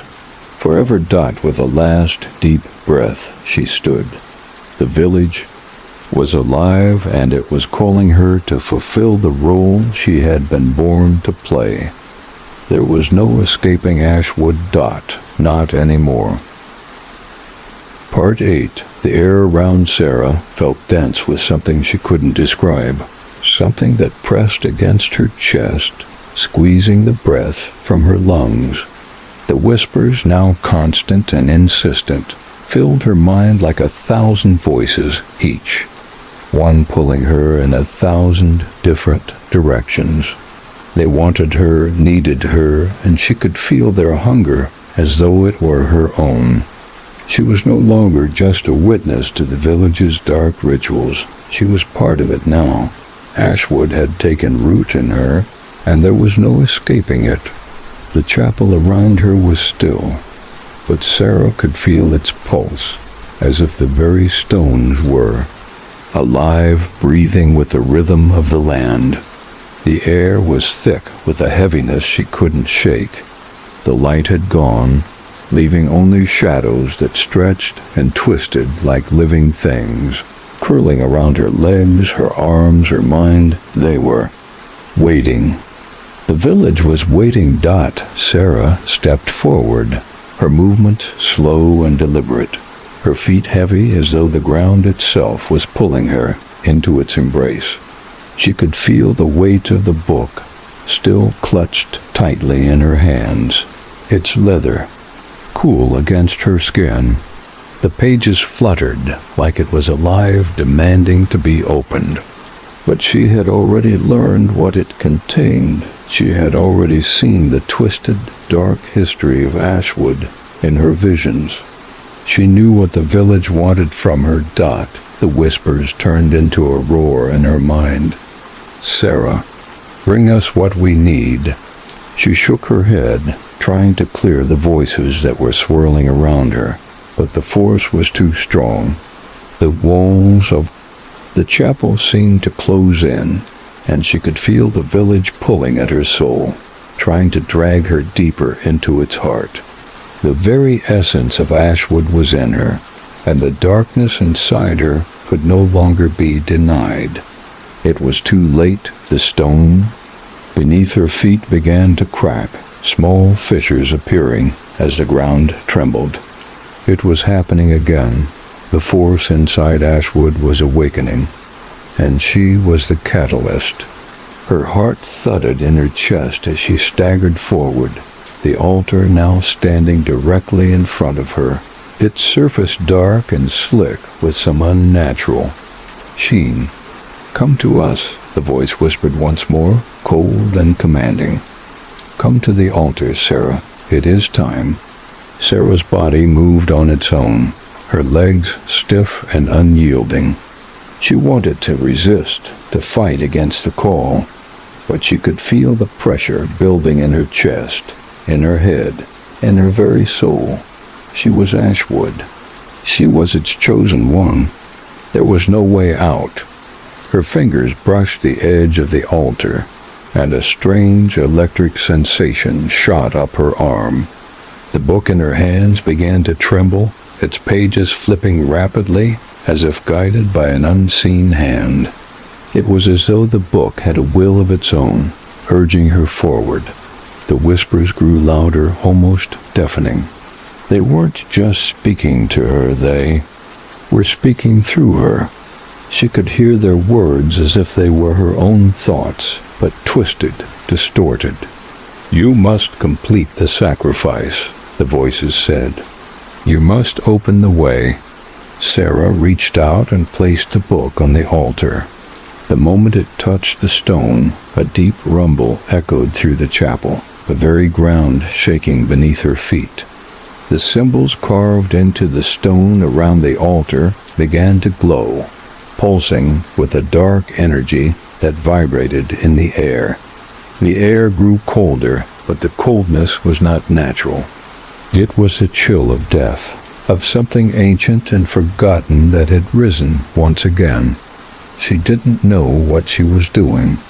She didn't know how she had gotten here, or why she had been chosen. But she couldn't stop now. The village was calling her, pulling her deeper into its curse. She was no longer Sarah. She was the key. She was the vessel. The whispers in her mind, the voices of those who had come before her, swirled together in a chorus. And then, with a loud snap, the book flew open. A flash of light exploded from the pages, blinding her. Sarah's body jerked as though she were being pulled by an invisible force. Her vision blurred, and for a moment she could see nothing but light, blinding, searing light. She could feel the darkness inside her, the village's hunger pushing through her veins, trying to consume her completely. The light vanished as suddenly as it had appeared, and Sarah found herself standing at the edge of a cliff, overlooking a vast, endless void. The sky above was dark and swirling, but it was the ground beneath her feet that unsettled her the most. The earth was cracked, the land desolate, and she could feel the weight of it pressing down on her. She wasn't in the village anymore. She was somewhere else, somewhere darker, somewhere deeper. A shadow loomed in the distance. It was large, towering, and it had a presence that made the ground tremble beneath Sarah's feet. She felt the same pull, the same connection to it, as if it were a part of her. It was calling to her, pulling her toward it. The whispers were deafening now, 1,000 voices merging into one. Sarah. It called, its voice deep and resonant, like the sound of the earth itself groaning in pain. You are the one. The time has come. She took a step forward, her body moving without her consent. She wanted to scream, to fight, but the darkness inside her was too strong. The shadows around her were alive, twisting and shifting, reaching for her, pulling her closer to the edge of the abyss. The figure in the distance grew larger, its form becoming clearer. It was humanoid, but its features were obscured by darkness. Its shape unnatural. It wasn't human, it was something else entirely. Its eyes, glowing red and fierce, fixed on her as it stretched out its long, clawed hands. The pull was overwhelming now, suffocating her. She had to go to it.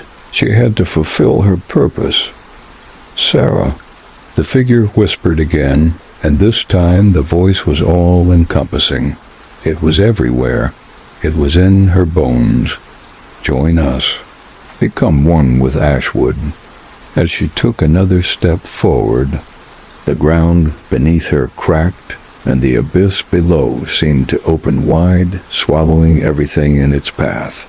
She could feel herself falling, her body pulled by an unseen force, her mind consumed by the darkness. And then the figure's voice filled her mind. Your sacrifice is complete. The ground gave way beneath her, and Sarah fell. And then there was only darkness. Sarah awoke again. But this time she wasn't in the chapel. She wasn't even in Ashwood. The air around her was thick with an unnatural stillness, and when she tried to move, she realized she was no longer bound by the village's will. She was free, but the air was still heavy with the echoes of the whispers. They surrounded her, but they no longer controlled her. The village's hunger, its darkness, had been momentarily quelled, but it was not gone. It was never truly gone. Ashwood had marked her, had made her part of its eternal curse.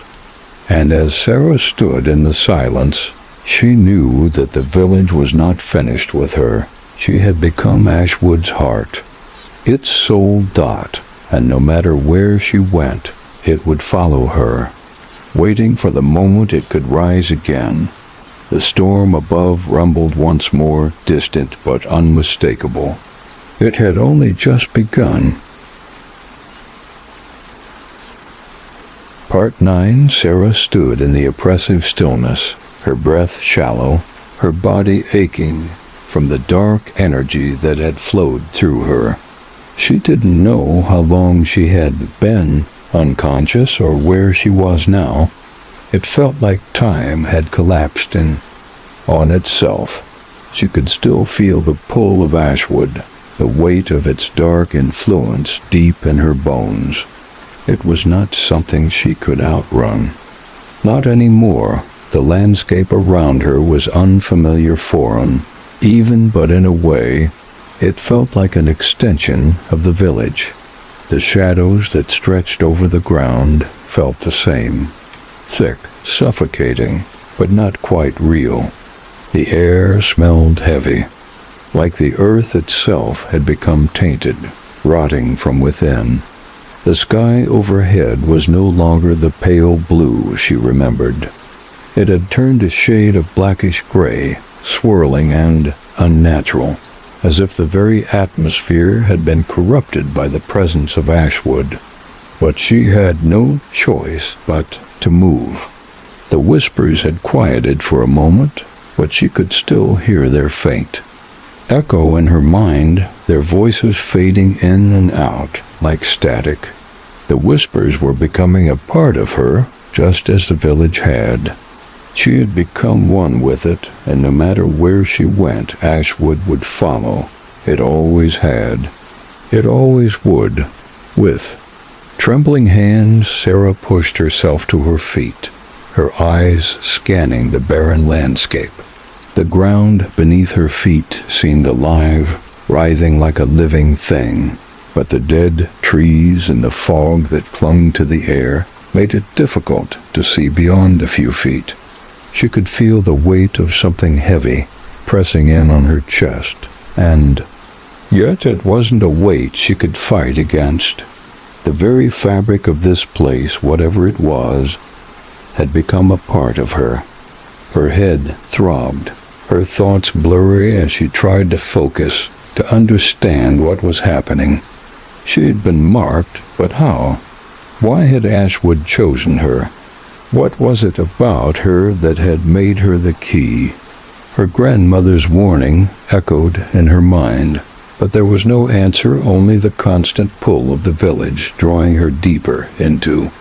Its dark heart dot the ground ahead of her cracked open suddenly, the earth splitting with an audible groan. She stumbled back, heart racing, as dark tendrils of smoke and shadow rose from the fissure in the earth, swirling around her like a storm. The smoke writhed, twisting into forms she couldn't quite make out, shapes that flickered in and out. A view like ghosts, their movements erratic, fast. And in the heart of it all, she felt it a presence. The village had found her again. Dot, it was there, somewhere in the swirling chaos, watching her. She could feel its eyes on her, cold and unblinking. Her legs moved on their own, her body moving deeper into the swirling mist, pulling her toward whatever had called her here. Sarah ... The voice was not a whisper this time. It was clear, almost physical. It echoed in the space around her, like the voice was coming from everywhere, and nowhere at once. She could feel it vibrating in her bones, the call pulling at her. Very soul, come fulfill your purpose. The smoke parted, revealing a shadowy figure standing at the center of the fissure, its form indistinct, shifting in and out of existence. It was tall, impossibly so, its limbs elongated and its face obscured by the swirling darkness. Its eyes glowed with an unnatural red light, burning like embers in the night. Her breath caught in her throat, the force of its presence nearly suffocating her. She had seen this figure before, or something like it, in the chapel, in the visions. It had been there in the village, always watching, always waiting. "You are the one, Sarah," the figure said, its voice both a command and a promise. "The one who will bring Ashwood to life again." She stepped forward, though her mind screamed. For her to stop, she couldn't help herself. Her body was no longer her own. She was being pulled toward the figure like a moth to a flame. The darkness enveloped her, filling her senses until she could no longer tell where it began and where she ended. "I have nothing left," she whispered, her voice trembling. The figure's presence was suffocating, and she felt her very essence slipping away. The figure tilted its head, its eyes narrowing. The air around her seemed to thicken, heavy with power, suffused with the same hunger she had felt in the village. "You have everything left, Sarah." The words rang in her mind, louder than ever before, and then, with a sudden surge of force, the darkness around her engulfed her entirely. The figure reached out, its hand stretching toward her, its long, clawed fingers grazing her cheek. The touch was cold, colder than anything she had ever felt, but the strange sensation that followed was even worse. It was like something was being drained from her. She could feel it. The life within her, her very essence, being siphoned away, leaving nothing but emptiness. "You are Ashwood's now," the figure said, its voice low and resonant, filling her mind with visions of the past, of the village's twisted history, the rituals, the sacrifices, the blood that had kept the village alive, the blood. Sarah gasped, her mind clearing just long enough to realize what was happening. She was the one who would offer the sacrifice, the one who would bring Ashwood back to its former glory. The figure before her wasn't just some puppet of the village. It was the heart of it. It was the force that had been controlling everything, the one that had waited for her, used her dot, and now she was the final piece. "It has always been you, Sarah," the figure whispered, its breath cold against her ear. "You will bring us what we need." Suddenly the pull was gone. The darkness receded, and Sarah stumbled back, her breath coming in ragged gasps. The weight on her chest lightened, but only slightly. She could feel the figure's presence still, hovering at the edge of her awareness, watching. The voice in. Her mind screamed at her to go to it, to give in, but Sarah resisted, standing her ground. She wasn't sure how much longer she could keep fighting, but she had to. The village wanted her, but she wouldn't let it have her dot, not yet. With shaky hands, Sarah reached down and grabbed the pendant from her pocket, the one her grandmother had given her. It was the only thing that had kept her grounded before, and she knew that it would be the only thing that could protect her now. The moment her fingers touched the pendant, a burst of light erupted from it, brighter than the sun, cutting through the darkness. The figure recoiled, its form distorting, the red glow in its eyes flickering with confusion. The air grew thick again, but now it wasn't suffocating. It was pushing back. Sarah could feel the village's presence, but it was weaker now. The pull was still there, but it was dissipating. She wasn't finished yet. She could still fight. She had to. With every ounce of strength left in her, she screamed, her voice reverberating through the darkness. "I will not be your sacrifice." The figure screamed in return, but it was a distant, hollow sound, fading as the light from the pendant grew stronger. The darkness around her cracked, and the shadows began to recede. The whispers that had filled her mind, that had followed her, grew quieter. And then they stopped altogether. For the first time, in what felt like forever, Sarah was free. She stood alone in the silence, the pendant still glowing softly in her hand, the remnants of the darkness fading into the distance. The figure was gone. The village was silent, but she knew it wasn't over. Ashwood would always be waiting, but she would never let it take her again. She would fight until the very end, no matter what it took.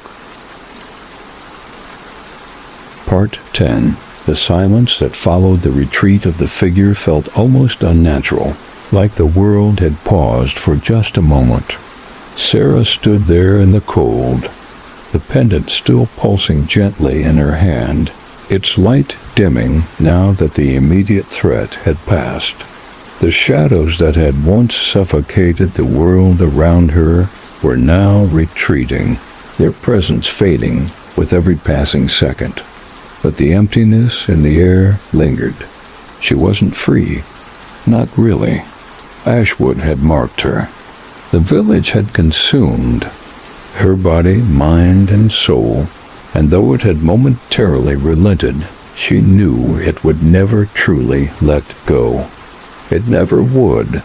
Her heart still pounded in her chest, the remnants of the terror she had felt hanging over her like a cloud. The weight in her chest hadn't fully lifted, though the darkness had receded. It was still there, buried deep inside her, a gnawing sensation that told her this wasn't the end. Sarah turned slowly, her gaze falling on the land around her. The once dark and oppressive landscape had begun to clear. The murk that had clouded the skies was dissipating, revealing the faintest glimpse of a pale sun struggling to break through the clouds. It was a faint hope, fragile, but still a hope. The village of Ashwood lay in the distance, and she knew that despite the clearing skies, she was forever tied to it. The village would never truly be gone. It had roots that reached deep into her soul, but she could no longer let it consume her. Not this time. Her feet moved on their own, and before she knew it, she was walking. The village was behind her, but she didn't dare look back. She couldn't. She didn't know where she was going, only that she had to keep moving, keep running from the shadows, from the whispers, from the dark presence that had been so eager to claim her. She couldn't be bound to Ashwood any longer, but she wasn't sure how to escape it, or even if it was possible. She had already been changed. The village had marked her. Her grandmother's voice echoed in her mind once more. The village will always call you back, Sarah. You can run, but it will follow you. It always does. The wind was calm now. The oppressive weight of the storm finally lifted. But in the distance, over the horizon, a flicker of lightning arced across the sky. Sarah stopped, her breath catching in her throat. Her eyes narrowed. As she stared at the storm, distant and threatening, something was out there. Something still watching her. She turned away and pressed on, her legs moving through the wet grass. She had to leave. She had to break free.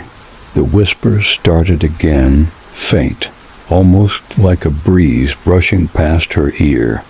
She tried to ignore them, but they were impossible to escape. Sarah, ... Sarah. The voice was so familiar, the pull so strong. It was the village, calling to her, beckoning her to return. Come back to us. It was as though Ashwood were reaching out from the depths of her soul, trying to reel her back into its dark embrace. She couldn't fight it. Sarah fell to her knees, the pull almost suffocating now. She had run from the village, but it had never truly let go of her. The darkness inside her surged, growing stronger with every passing moment, and she could feel it clawing at her chest. She couldn't breathe, couldn't think. The storm rumbled. Again in the distance, louder now, the sound of thunder growing in intensity. It felt like the world was closing in on her, forcing her to make a choice. She had no choice. The village had won. Her hands shook as she dug her fingers into the earth, trying to steady herself. She wanted to scream, to run, but she couldn't. Not anymore. The darkness had claimed her. The whispers were all she could hear. You belong to us, Sarah. The voice was louder now, as if it was inside her own head. She closed her eyes, trying to block it out, but the pressure only grew. The world was spinning, the ground shifting beneath her. The last remnants of her resistance faded, and she felt herself being drawn back, pulled by the very thing she had tried to escape. The earth beneath her shifted once more, and the voices grew in intensity. Sarah, ... Come to us. Come back to Ashwood. In a final, desperate effort, Sarah reached for the pendant once more, clutching it tightly in her hand. The light from the pendant flickered, just as it had before, and for a moment, Sarah thought she saw someone standing in front of her.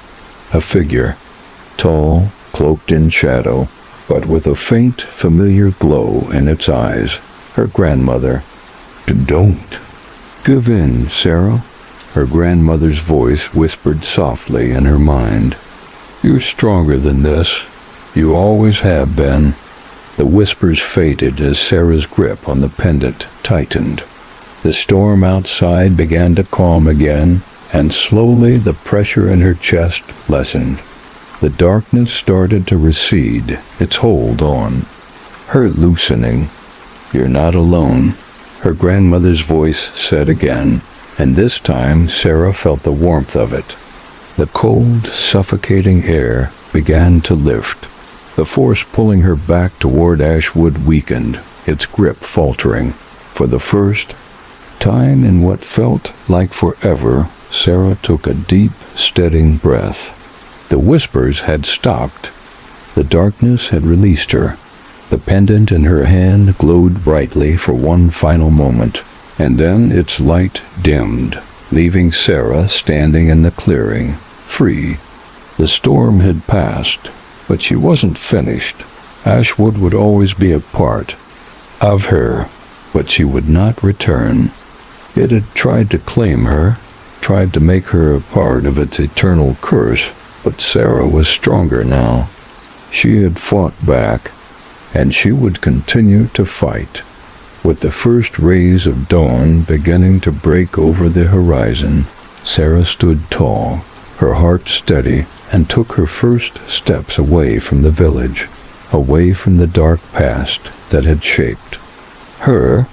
The path ahead wasn't clear, but for the first time in a long time she knew that she was free, and no matter what the village tried, it would never take her again. She had broken its hold, and now she was free to walk into the light. Part 1, Story 3, The House on Hollow Hillet, was a night thick with fog, the kind that seemed to swallow the world whole. The moon was a faint blur behind a veil of clouds. barely casting enough light to see a few feet ahead. The air was cold, damp, and still unnaturally still. Even the trees in the forest stood silent, their branches heavy with moisture, not a single rustle of leaves breaking the silence of the night. Kate's car rumbled steadily down the winding road, its headlights barely piercing through the haze ahead. She had been driving for what felt like hours, her thoughts heavy with the weight of the task ahead. It had been years since she had come back to this part of the world, the small town of Everwood, tucked away in the misty hills, a place she had once left behind without a second thought, a place that now called her back. Her grandmother's passing had stirred up the past in ways she hadn't expected, a house full of old memories, secrets, and promises she hadn't been able to keep. The house on Hollow Hill, where she had spent her childhood summers, the house she had never once thought of as her own, but now it was hers. At least the deed said so. And tonight, Kate had driven back to claim it, to face whatever lingering ghosts remained within its walls. She had always hated the house, the old, creaking manor that seemed to swallow sound and light, hiding its secrets behind its dark, weathered facade. But her grandmother's final wish was clear. Take care of the house, Kate. It's your legacy now.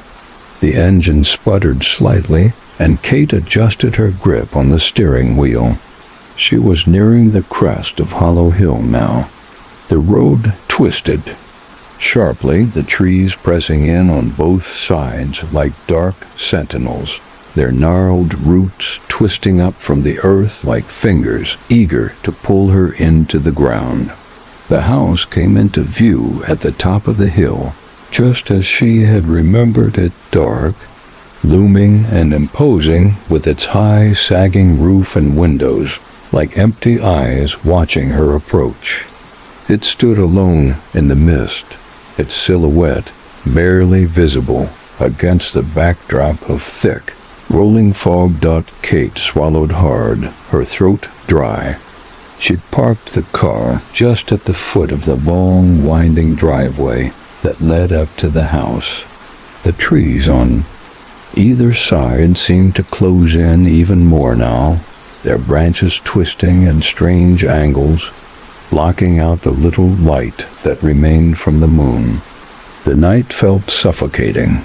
She could almost hear the wind sighing, whispering secrets through the trees. She sat there for a moment, staring at the house. A deep sense of unease crept over her. Something about it always unsettled her as a child. And now, standing at the base of the hill, it felt as though the house was alive again, beckoning her to come inside, to face whatever she had left behind. After a long moment of hesitation, Kate opened the car door and stepped out into the cold. The chill in the air made her skin prickle. The ground beneath her feet was wet, the smell of damp earth and decaying leaves heavy in the air. She shut the door and made her way toward the house, each step making the feeling of dread in her chest grow stronger. The gate to the front yard creaked as she pushed it open, the sound unnaturally loud in the stillness. Her footsteps crunched against the gravel path, each one echoing through the empty night. The house loomed closer, and Kate couldn't help but glance up at the windows, half expecting to see someone watching her from behind the curtains. But they were all dark. Empty. At the front door, she paused, her hand hovering over the old brass knocker. The door, heavy and solid, stood before her like a wall, holding back whatever mysteries the house contained. It had been years since she had last set foot inside, but the memories flooded back with a sudden intensity. The smell of old wood, the creak of the stairs, the way the rooms always felt colder than they should have been. Even on the hottest days, her grandmother's voice echoed in her mind. "It's your legacy, Kate." Her grandmother had been a stubborn woman, one who had never spoken much about the past. But Kate had always known that something in that house, something about the hill itself, had left its mark on her family. There were stories, whispers of strange things that had happened in the house, of things that could never be explained, and now, as she stood before the door, it was as if the house itself had been waiting for her to return, with a deep breath. Kate pushed the door open. It groaned loudly, the hinges rusted and squeaking with protest.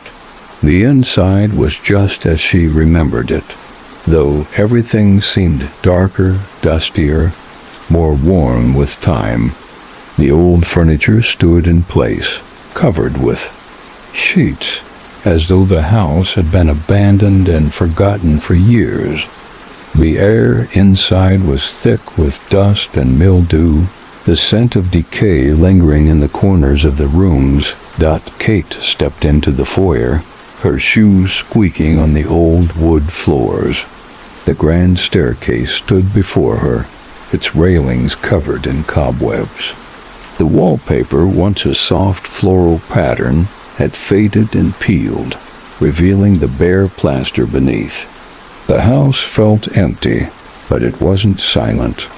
There was something else in the air, something that hummed just beneath the surface, like a whisper too soft to hear, but impossible to ignore.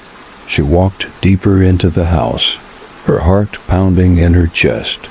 As she passed the hallway, a door caught her eye. It was the one room she had always avoided, the one room her grandmother had kept locked. It had always been off limits, even when Kate had been a child, and her grandmother had never explained why. But now, standing at the end of the hall, Kate could feel the pull of the door, a force she couldn't explain. Something about it called to her, beckoning her to open it, to finally uncover whatever had been kept hidden all these years. Her fingers trembled as she reached for the doorknob. It was cold to the touch, the brass smooth but worn from years of use. She turned it slowly, the door creaking as it opened, revealing the room beyond. The room was small, with a low, sloping ceiling, and filled with the musty scent of old books and forgotten memories. The walls were lined with shelves, most of them empty, but one shelf in the far corner caught her attention. It was covered in old, leather-bound books, the spines cracked and faded, and sitting in the center of the room on a small wooden table was a single open book. Kate stepped forward, drawn to it. As she approached the table, she felt an odd chill in the air, a prickling sensation that crawled up her spine. The book on the table was ancient, its pages yellowed and brittle. The ink, though faded, was still legible. She leaned closer, her fingers itching to touch the pages, but something stopped her. A voice, a low, hollow whisper that seemed to come from within the room itself. "Don't open it." Kate froze, her breath caught in her throat. She slowly turned around, but there was no one there. Only the empty room, the shadows that seemed to stretch longer with every passing second. The whisper came again, louder this time, almost desperate. "Don't open the book." But it was too late. Kate's hand reached out and her fingers grazed the ancient pages. The instant she touched them, a cold, dark force surged through her, like the house itself was waking up. The floor beneath her trembled, and the walls groaned, as if the house had been disturbed from a long slumber. And in that moment, Kate knew that whatever had been hidden here, whatever her grandmother had tried to keep locked away, had been waiting for her. Part 2. The air around Kate seemed to grow heavier, thicker, as though the house itself were exhaling a deep, rattling breath. The moment her fingers made contact with the book, the atmosphere in the room shifted. A cold shiver ran down her spine, and for a brief second she thought she saw the shadows in the corners of the room move, swirling around her like dark tendrils. The floor beneath her feet seemed to groan, the walls creaking as if something long buried was waking Dot. She yanked her hand back, but it was too late. The damage had already been done.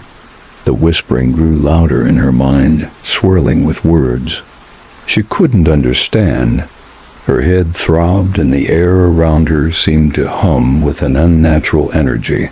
The book on the table trembling with an eerie, almost sentient force. Don't open it. The voice in her head was no longer a whisper, but a command, urgent and sharp, as though something or someone was trying to stop her from moving forward. She stepped back, her breath catching in her throat as the room seemed to press in on her. The shadows on the walls stretched longer, like they were reaching for her, inching closer with each breath she took. She turned, glancing nervously toward the door, but the hallway beyond felt miles away, as though she were trapped within the confines of this one room. Panic rose in her chest, but at the same time she felt a pull toward the book, a magnetic force, an almost primal urge that told her to uncover whatever lay within it. Kate tried to fight it, to take a step back from the table, but she couldn't. Her legs wouldn't obey, and her fingers twitched, desperate to touch the book again, to open it. She clenched her fists, her knuckles white as she fought against the force that seemed to be taking hold of her. It was like a part of her mind was screaming for her to stop, but the other part, the part that had always been drawn to the mysteries of the house, to the dark stories surrounding it, was overpowering. Without realizing what she was doing, she took a step forward, her hands trembling as they reached for the book once more. This time she couldn't resist. She pulled the book toward her, and as soon as the cover cracked open, a chill ran through her body, spreading from her fingertips to the rest of her being. The pages of the book fluttered wildly, flipping as though caught by an invisible wind, until they settled on a page that seemed to glow faintly in the dim light. The words on the page were strange foreign. Kate could barely make out the ink, written in a language she didn't recognize, but there was something about it that made her heart race, a sense of dread bubbling up in her chest as she read the first few words. The symbols and letters seemed to shift and change before her eyes, rearranging themselves in a pattern she couldn't quite understand. She tried to pull away, but her body refused to listen. She couldn't look away. The words seemed to pulse with an energy of their own, drawing her deeper into the book. The house of Hollow Hill is cursed. The words shifted again, rearranging themselves in her mind. Though the book itself had not moved, Kate's breath caught in her throat. The house of Hollow Hill is cursed? She had always suspected something was wrong with this place, but this felt different. This was more than just a creepy old house. This was something darker, something far older than she had imagined. As she continued reading, the shadows around her began to grow darker, thicker, swirling faster. The whispering in her mind intensified, the voices now indistinguishable from each other, all of them speaking in that same foreign language. Kate could feel her heart beating in her throat, the pulse in her head thudding with each word she read. The words on the page seemed to echo in her ears, and the deeper she got into the text, the more she felt a connection to the house, to the strange curse that had haunted it for generations. It was never meant to be opened. The words on the page shifted once more, and before Kate could stop herself, she read them aloud, the sound of her voice filling the room. The one who opens the book will awaken the curse and become part of the house. Her voice faltered as the last part of the sentence echoed through the room, reverberating off the walls and causing the shadows to twist in response.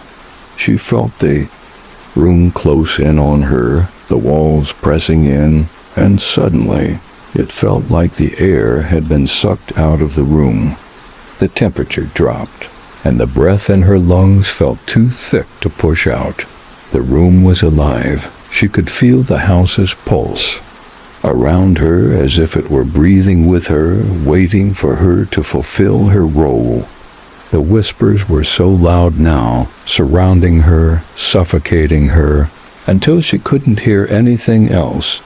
Kate dropped the book, the pages fluttering, falling open to a new section. Her hands shook, and she felt as though she was about to collapse. She had read too much. She had opened the door, and now there was no going back.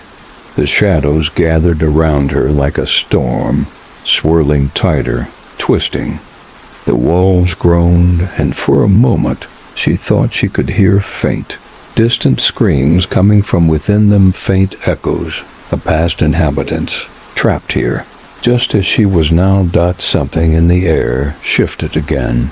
With trembling hands, she stood, her legs weak beneath her, and slowly backed away from the book. She couldn't be here anymore. She couldn't stay in this room, this cursed, suffocating place. The house had already claimed her, but she still had one chance. She had to leave. She had to get out before the curse took her completely. Her mind screamed for her to run. She turned to flee, but as soon as she stepped toward the door, she felt the house's grip tighten. The floorboards creaked beneath her, as if the very house itself was alive, pulling her back toward the center of the room. "You cannot escape," the words whispered again, not from the book, but from the walls, from the floor, from the air itself. Kate gasped. But before she could react, the door slammed shut with a deafening bang. She spun around, her heart racing as the house seemed to come alive around her. The walls shifted. The floor began to crack. The shadows in the corners of the room stretched further out, reaching for her. And then, from the corner of the room, a figure emerged. It was tall, cloaked in shadow, and yet there was something impossibly wrong about it. Its form shifted, flickered in and out of focus, like it wasn't entirely of this world. But its eyes, those eyes glowed red, burning with an otherworldly fire. "You have opened the door, Kate." The voice was hollow, distant, and cold. "Now you must stay." Kate's blood ran cold, and for the first time since entering the house, she realized the full truth. The curse was not just some superstition. It was alive. It had been waiting for her, and now it had her. The figure moved closer, its eyes locked on hers, and as it reached out with a long, bony hand, the house began to tremble, the walls cracking and groaning under its weight. And Kate knew with terrifying clarity that she had just sealed her fate. She was never going to leave. Hollow Hill had claimed her. Part 3. The air in the room grew thick, the weight of the shadows pressing down on Kate's chest, making it difficult to breathe. The figure in front of her, still cloaked in darkness, took another step forward. Each movement it made felt like a slow, inevitable countdown to her fate. Its eyes glowed with an unnatural red light, and its voice, when it spoke, felt like ice on her skin. "You are the key to Ashwood's rebirth, Kate." Kate's heart raced in her chest, the fear tightening around her throat like a vice. Ashwood.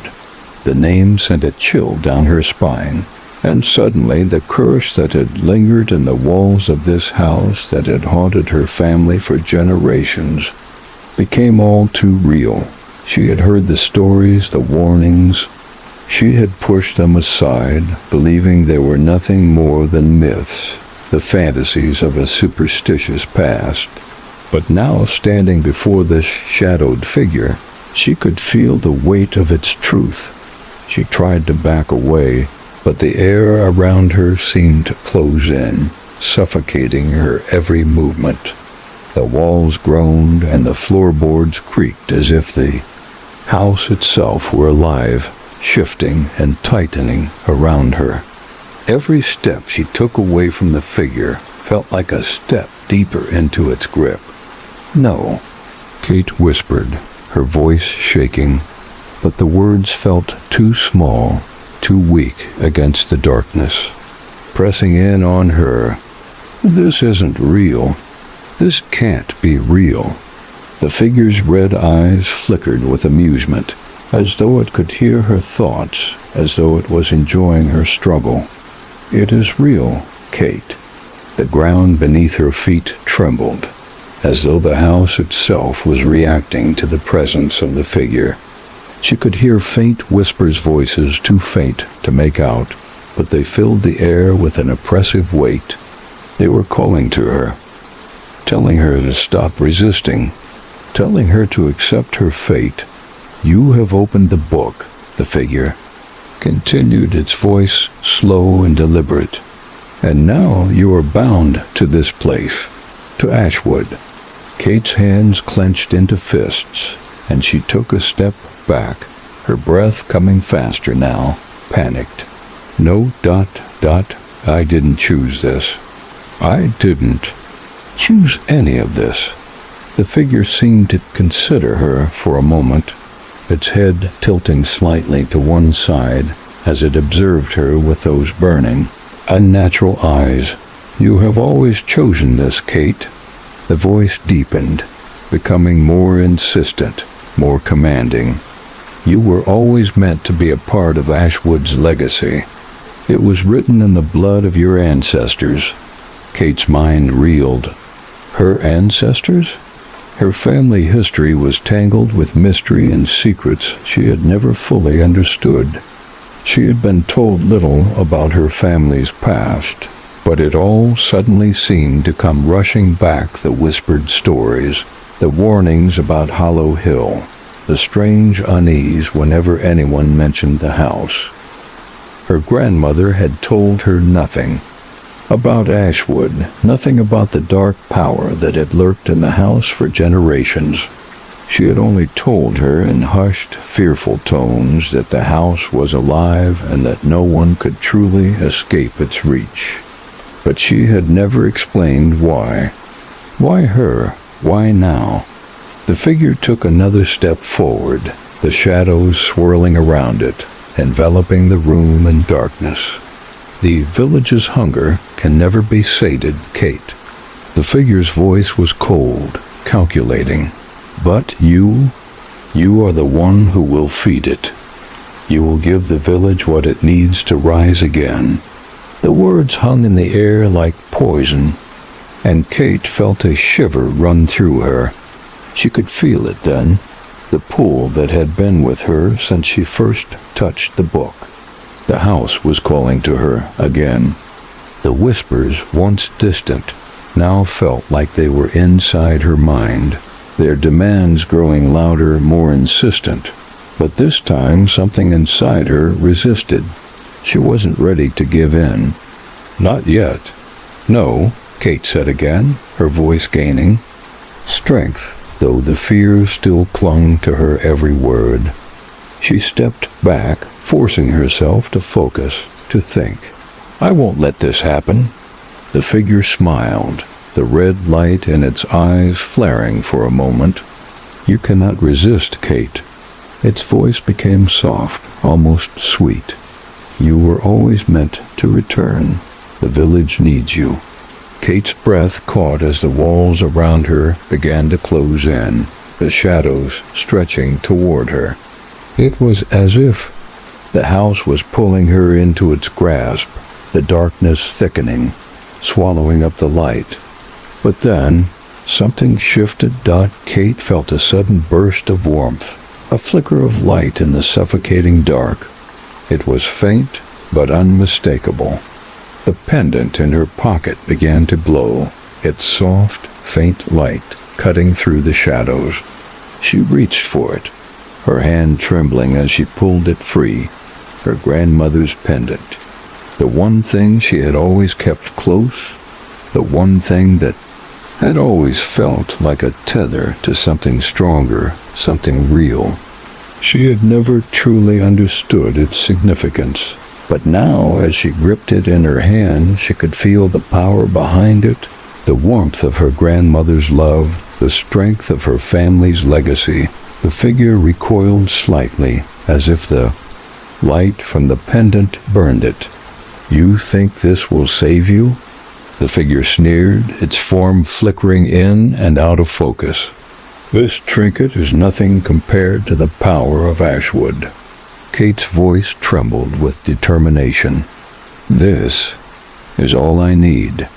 She held the pendant high, and the room seemed to shift.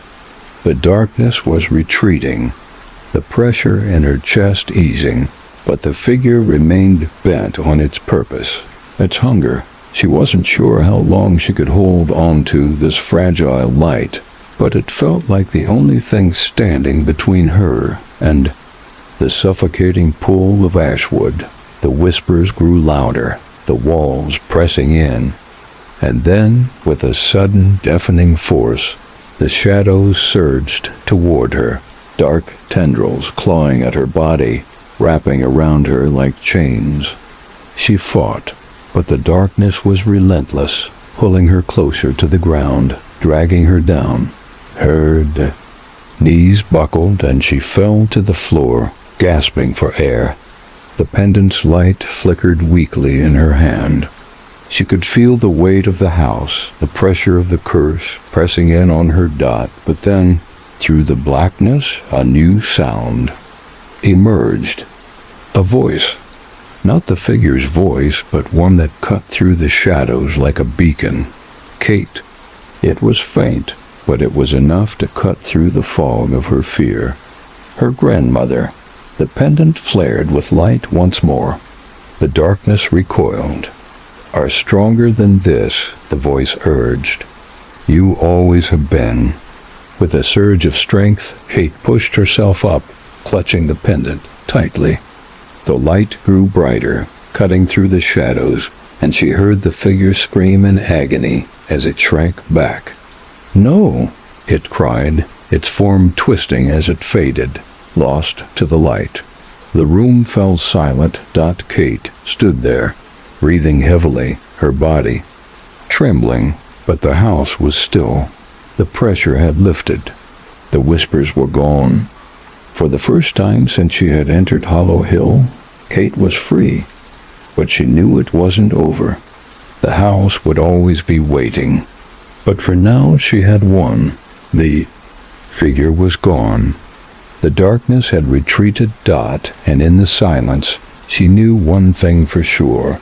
Ashwood had lost its grip on her, for now. But she couldn't stay. With the pendant still glowing faintly in her hand, Kate turned and left the room, stepping back into the night, away from the house, away from the curse. For now, at least, she had escaped, but she knew it was only a matter of time before it called her back again. Ashwood never let go. Part 4. The silence was a heavy presence, suffocating in its stillness as Kate stepped back from the house. Her heart was still racing, the adrenaline slowly ebbing away, leaving her feeling exhausted, but also lighter, as though the weight of the curse that had loomed over her had been temporarily lifted. She couldn't stay in the house, though. No matter how much she wanted to take a moment to recover, Ashwood's presence was too strong, too pervasive. The darkness within the walls would always be waiting for her to return. The wind had picked up outside, carrying the crisp scent of rain with it, the storm from earlier now fading into the distance. Kate shivered despite the fresh air, her body still reeling from the encounter with the figure in the chapel. The grip it had held on her, the sense of inevitability that had filled the room, was something she would never forget. She had fought. It, yes, but what did that really mean? Was it truly over, or had she only delayed the inevitable? She glanced back toward the house, standing tall and silent atop Hollow Hill, its outline just barely visible against the dimming sky. There was a part of her that felt pulled to it, still. A part that knew she couldn't walk away completely, but she forced herself to turn. The pendant still hung from her neck, warm against her skin, its light now faint but steady. She had no idea what kind of power it held, or how much it had really helped her, but for now it was enough to keep her moving. The village had a way of feeding on fear, and she couldn't let it win. She wouldn't return to it. The path ahead was unclear, and for a moment Kate had no idea where to go. She felt disconnected from the world around her, as though she had stepped through a doorway that didn't lead anywhere she recognized. The road ahead seemed endless, the trees towering on either side, their branches casting long, thin shadows on the path. But then, from the corner of her eye, she saw something in the distance. A figure. Someone or something moving between the trees. Her heart skipped a beat, but when she blinked, the figure was gone. She paused, her breath catching in her throat. Had she imagined it? Or was it something else? It's never truly over, Kate. The voice echoed in her mind, and she stumbled back, her heart pounding. That voice, it wasn't her grandmother. It wasn't the figure she had faced in the chapel. It was something else, something that sent a chill through her entire body. Something more distant, more ancient.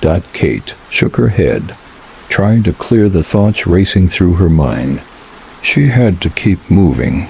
She couldn't allow herself to be distracted. Not now.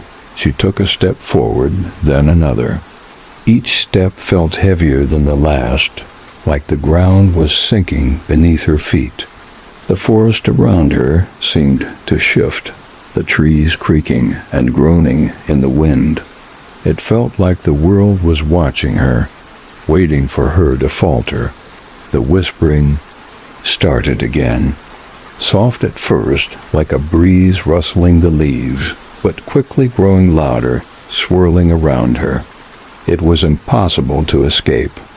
No matter how far she walked, the voices were always there, in the corners of her mind, tugging at her thoughts. Sarah ... The voice was faint, distant, but unmistakable. It was the figure from the house, the one who had tried to claim her. And now it was calling her again. Kate quickened her pace, but the whispers followed, growing louder with each step she took. The wind howled in her ears, and the trees seemed to close in around her, their branches twisting and reaching for her. She felt the weight of their presence, the same suffocating pull she had felt in the house. Double quotes. Kate ... You can't escape us. She stumbled, the ground uneven beneath her feet, but she refused to stop. She couldn't. She had to get away. She had to outrun the village, outrun whatever it was that had been waiting for her. Her breath came in shallow gasps as she pushed forward, her legs burning with exhaustion, but her will was stronger now. She had fought the darkness inside the house, and she wouldn't let it win. Not now. Not after everything she had been through. The whispers grew louder, pressing in on her from all sides. The air grew colder, and the trees seemed to move in on her, their shadows lengthening, merging with the darkness of the night. The pull was stronger now, too strong to ignore. She couldn't outrun it. She couldn't escape. And then she saw it, the house. But it wasn't just a house she had just left. It was something else. The house on Hollow Hill had changed. It was standing before her now, in the distance, but it was no longer silent, no longer still. The windows glowed faintly, the shadows inside shifting, like living things, and the door stood open, as if waiting for her to return. The whispers were no longer distant. They were all around her now, their voices blending into a single, terrible call. "Come back to us, Kate." The call was irresistible. It felt like the very earth was reaching up to claim her. The whispers, the presence, it all felt like it had been waiting for her, had been shaping her for years. The house was pulling at her, wrapping its grip around her heart and soul. Kate's feet moved of their own accord, and though she tried to resist, she found herself walking toward the open door, her hands trembling, her body heavy, as though something was guiding her. Something ancient, something dark. Her mind screamed, but her body obeyed. She had to go back. There was no escaping it. No escaping Ashwood Dot with each step. The house seemed to loom larger before her, the door widening to greet her like a maw, and as the shadows engulfed her once more, Kate could feel herself giving in, becoming part of the very darkness she had tried to escape Dot, and in that final moment, she understood. Ashwood had never let go Dot. It had always been waiting for her. The door slammed shut behind her with an ominous finality, and Kate, no longer a stranger to the darkness, stepped into the heart of the house once again. Part 5. The moment the door slammed shut behind Kate, the world around her shifted again, like she had stepped through a threshold into something darker, deeper. The air felt heavier, more suffocating. The faint light that had once flickered from the windows of the house was now a dim, sickly glow, as if the house itself had swallowed the daylight and replaced it with its own cold, internal light. Kate's heart raced in her chest as she stood still for a moment, her mind trying to catch up with the sudden change. The heavy silence was oppressive, almost tangible. The whispers that had followed her into the woods were no longer distant echoes. Now they were here circling her, thickening the air, vibrating in her skull. "Welcome back, Kate." The voice was deep, familiar, yet twisted, like something trying to masquerade as her grandmother's voice. It sent a shiver down her spine, and for a fleeting moment she considered running again. But her body refused to obey. It was as though the house was pulling her deeper, compelling her to stay. The walls around her creaked, the floorboards groaning underfoot, and the shadows, those dark, gnarled shapes that had always loomed just out of sight, seemed to grow, reaching toward her, inch by inch. A sudden movement caught her eye. She turned quickly, her body tense, her breath shallow. It was only the wind rattling the old windows, but it felt wrong. The air in the house was wrong. It wasn't just old, it was alive, as if the house itself had a consciousness, a hunger, and it was feeding on her fear, on her presence. The air felt colder, and when Kate glanced to her left, She saw the familiar staircase leading up to the second floor. The stairs creaked under the weight of her memories, each step carrying 1,000 reminders of the times she had played in this very house as a child. But those memories felt distant now, far removed from the dread that coiled in her stomach. The house had changed since then. It was no longer just a house. It was something else entirely. It was ... live ... without thinking. Kate found herself moving toward the staircase, her feet dragging as if the house itself was gently pulling her forward. Each step she took, the pressure in the air increased, and the shadows seemed to press closer, thickening with every inch she climbed ... at the top of the stairs. Kate turned down the hallway that led to the rooms she remembered so well. The doors were all shut, but she knew they were waiting for her. The door at the very end of the hall was the one that always intrigued her as a child.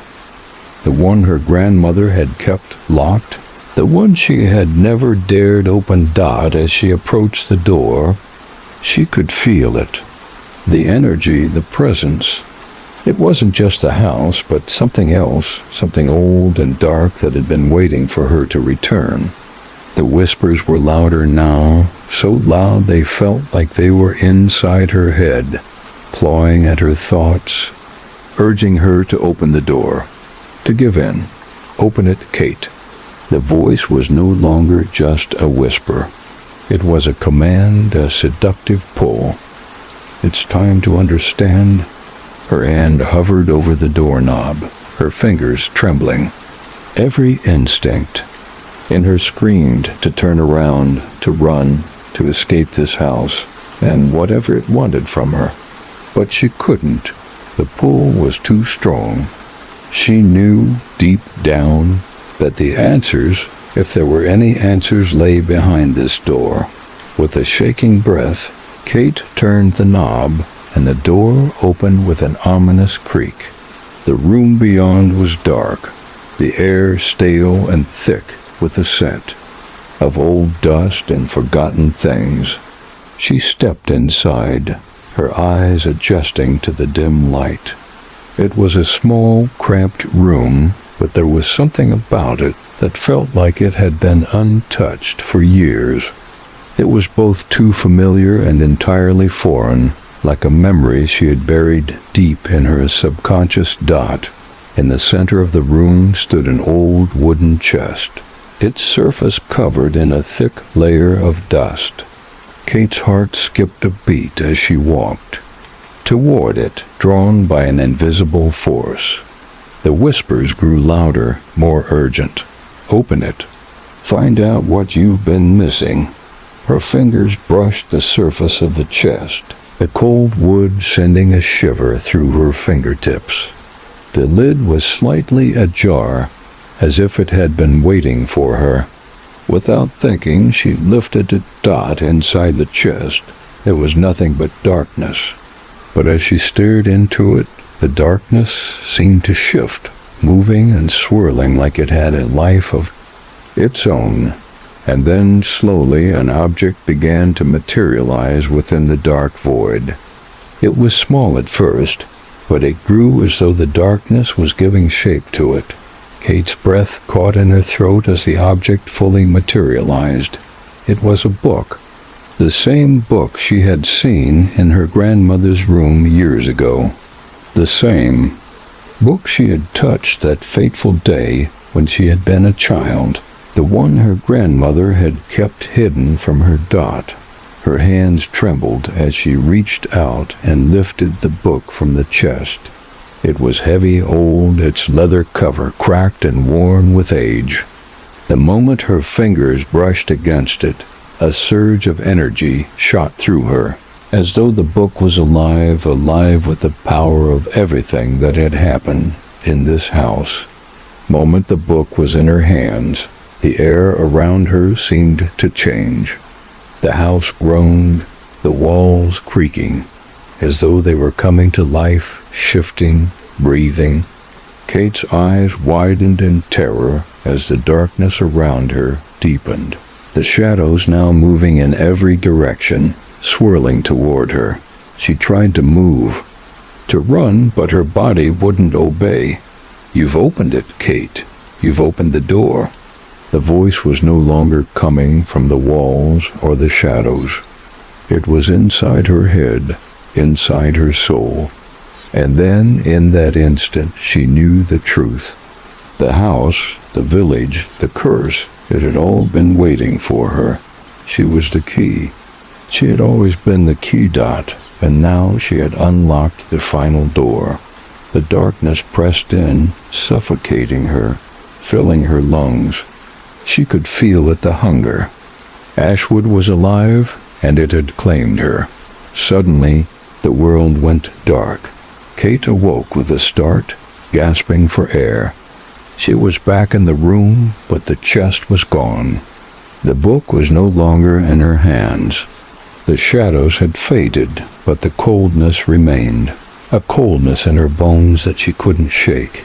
She tried to stand, but her legs felt weak, unsteady. Breath was ragged, and her heart pounded in her chest. The room was still, silent dot, and then she heard it, the whisper, "You will never leave." The words echoed through her, not from the room, not from the house, but from somewhere deep within her, something that she could no longer escape. The curse of Ashwood had claimed her, and there was no going back. Part 6. Kate's pulse hammered in her ears as she stood frozen in the center of the room, her hands still shaking from the shock of what she had just experienced. The whispers continued to swirl around her like smoke, filling her mind with their insistent murmurs, but the sound of her own breath, shallow and ragged, seemed louder than anything else. It felt as if the walls were pressing in on her, and the house itself, once dark, and still was alive again, breathing with a rhythm that matched the frantic thudding of her heart. "You will never leave," the words echoed through her, a sickening truth that sank into her chest like a heavy stone. She didn't know how much time had passed, but it didn't matter. The moment she had opened the book, she had unlocked something. Ashwood's hunger. She could feel it now, deep in her bones, as if it had become a part of her. She had let it in, and it would never let her go. But she couldn't just stand here. The house was watching her, waiting. She couldn't let it have her, at least, not without a fight. With a sharp breath, she snapped her head around to survey the room again. There was no book. The chest was gone, but she could still feel the presence of whatever had been inside it, whatever had been awakened. She took a hesitant step toward the door, but before she could reach the handle, the house groaned deep, rumbling sound that vibrated through the floor and up her spine. The floor beneath her feet trembled, and the temperature in the room plummeted. The shadows in the corners of the room stretched toward her, twisting and reaching like fingers, grasping at the edges of her vision. Then something moved in the darkness. Kate's breath hitched in her throat as the shadows seemed to solidify, taking shape before her eyes. A figure, tall, hunched, its limbs too long, too twisted. It emerged from the corner of the room, its eyes burning red like embers, glowing in the darkness. Her legs refused to move as the figure drew closer, its form shifting, becoming more solid with each passing second. The whispers, those maddening voices, grew louder, and she realized with a sickening lurch in her stomach that the figure was not just a shadow. It was the embodiment of the curse itself, the very thing that had waited for her return. "You've opened it," the figure said, its voice a low, rasping growl that sent chills down her spine. It was familiar, in a way like the voices she had heard in her dreams, like the warnings from her grandmother that she had dismissed so easily. "You've awakened us, Kate." It moved closer still, its eyes never leaving hers, its form looming over her. She felt it again, the pull, the magnetic force drawing her in. It wasn't physical. It was deeper than that. The darkness, the curse, it was inside her, wrapping around her soul, sinking into the deepest corners of her mind. She shook her head, trying to push the fear aside. "No," she whispered, her voice barely audible. "I didn't mean to." The figure paused, cocking its head, a faint glimmer of amusement in its glowing eyes. "No one ever does," it said softly, its voice dripping with malice. "But it's too late. You are ours now." Kate stumbled back, her legs weak beneath her, but there was nowhere to run. The figure moved faster than she could react, and before she could even take another step, it was in front of her. Its hand shot out and grasped her arm with a strength that made her gasp in pain. She tried to pull away, but it was no use. It was as if the house itself had become one with the figure, binding her in place. "You cannot escape." The figure's voice was cold, commanding, and the whispers around her seemed to hum in response, a low chant filling her head. She could feel the power radiating from it, the weight of something ancient and evil pushing against her.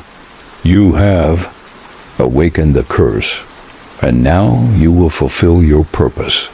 The figure's grip tightened, and for a moment everything inside her went numb. It felt like she was being pulled into a void, her body slipping from her control, her thoughts dissipating into the shadows. But then a flash of memory surged through her mind, her grandmother's voice, soft but firm, as though it was speaking directly to her. "Kate, you have the strength to fight this. Don't let it take you. You are stronger than it knows." It was a whisper in the dark, but it was enough. Enough to pull her back. Enough to break the hold the figure had on her. Kate forced herself to look up, to meet the glowing red eyes, and as she did, something inside her shifted. The whispers were still there, but now they were distant, as if they were fading into the background. She could feel the darkness pressing on her, trying to break her, but it was weaker than before. With a surge of defiance, she wrenched her arm free from the figure's grip, stumbling backward. "No," she cried, her voice gaining strength. "I'm not yours. I won't be part of this. I won't let you take me." The figure recoiled, its form flickering, as though it hadn't expected resistance. Its red eyes flared with anger, and for the first time, Kate saw something more than just darkness in its gaze, something desperate. "You can't stop it, Kate," it hissed, its voice becoming more distorted. "You opened the door, you invited us in, now you belong to us." Kate's heart pounded in her chest, but she didn't give in. She couldn't. She had fought too hard to let the house take her, to let it consume her the way it had consumed. So many others. The figure lunged at her again, but this time she was ready. She reached into her pocket, her fingers brushing the pendant her grandmother had given her, the one that had always kept her, tethered to something stronger. As she grasped the pendant, a bright, blinding light erupted from it, filling the room and pushing back the darkness. The figure shrieked, its form writhing and flickering as though the light from the pendant was burning it away. The shadows recoiled, disappearing into the corners of the room. "No!" The figure screamed as the light intensified, but it was too late. The light grew brighter, and with a final deafening sound, the figure vanished, leaving only the echoes of its shrill cry in the air. Kate fell to her knees, her breath coming in ragged gasps as the light from the pendant faded, leaving her in the silence once again. The house had fallen silent, too. The oppressive presence that had filled the air was gone. The whispers had faded, but Kate knew this wasn't the end. Ashwood would return. She had no doubt about that. But she had won for now. The curse had been driven back, and she had reclaimed her power, at least for the moment. She wasn't going to let Ashwood claim her. Not again. With trembling hands, Kate stood, the pendant still warm against her skin. She glanced around the room, the shadows retreating into the corners, and took a deep breath. The fight wasn't over. But for now, at least she had won. And Ashwood was waiting. But it would have to wait a little longer. Kate wasn't done yet. Part 7. Kate stood alone in the stillness of the room, her chest heaving with every breath. The light from the pendant had faded, and the oppressive darkness that had hung over her like a thick fog seemed to have retreated. But she knew it wasn't. Gone, not truly. It was just waiting, watching. The house had been silent for what felt like hours, its eerie groans and whispers gone, as if the ancient force that had been pressing in on her had retreated for the time being. But she could still feel it, lurking just beneath the surface, waiting for her to falter, to give in. She glanced around the room. The floor, once so distorted by the shifting darkness, had returned to its normal state, though the air still felt thick with the weight of the house's history, the power that had always lived within its walls. The chest she had seen earlier was gone, the book no longer sitting on the table, and yet she could still sense its presence, its hunger. The echoes of the whispers were still in her head, faint but insistent, like a pulse that wouldn't stop. Ashwood had claimed her, yes, but not yet. Kate's gaze drifted to the doorway, the hallway beyond still cloaked in the same oppressive silence. Her legs felt weak, but she couldn't stay in this room, couldn't stay in this house much longer. The more time she spent here, the more the house pulled at her, like it had an endless hunger for something she wasn't sure she could fight. "You can't leave, Kate," the voice whispered again, clearer now. It wasn't a voice that came from the walls. It wasn't a voice at all. It was inside her head, inside her thoughts. She closed her eyes, trying to block out the sound, but it only grew louder, more insistent. "You've opened the door. You belong to us now." "No," Kate whispered, her voice shaking. "I don't belong to you." Her hands clenched into fists at her sides. She could feel the power of Ashwood, trying to break her down, to force her into submission. But she couldn't give in. Not now. Not after everything. Forcing her legs to move, Kate staggered toward the door. Her body was aching, drained of energy, but she pushed forward anyway. She had to find a way out. She had to get away from this place before it took everything from her. The hallway stretched before her, dark and quiet, but she knew it wasn't truly empty. The house was alive, the shadows moving with a life of their own, crawling along the walls, following her every step. Her heart raced as she quickened her pace, but she couldn't outrun the feeling of being watched. Suddenly the air grew cold again, and the walls around her began to tremble. She froze. The whispers grew louder, becoming a full, maddening chorus of voices, all speaking in unison.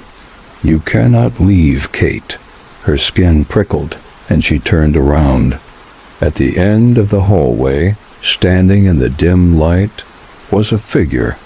It was tall, its features indistinct, but its presence, its energy was unmistakable. The air around it rippled, like it was something unnatural, something that didn't belong in this world. Its red eyes glowed faintly, the light from them burning through the shadows that surrounded it. Kate's blood ran cold as she recognized it. The figure, the same one she had seen in the chapel, the one that had tried to claim her, the one that had spoken those words that had dug into her soul. "You cannot leave, Kate."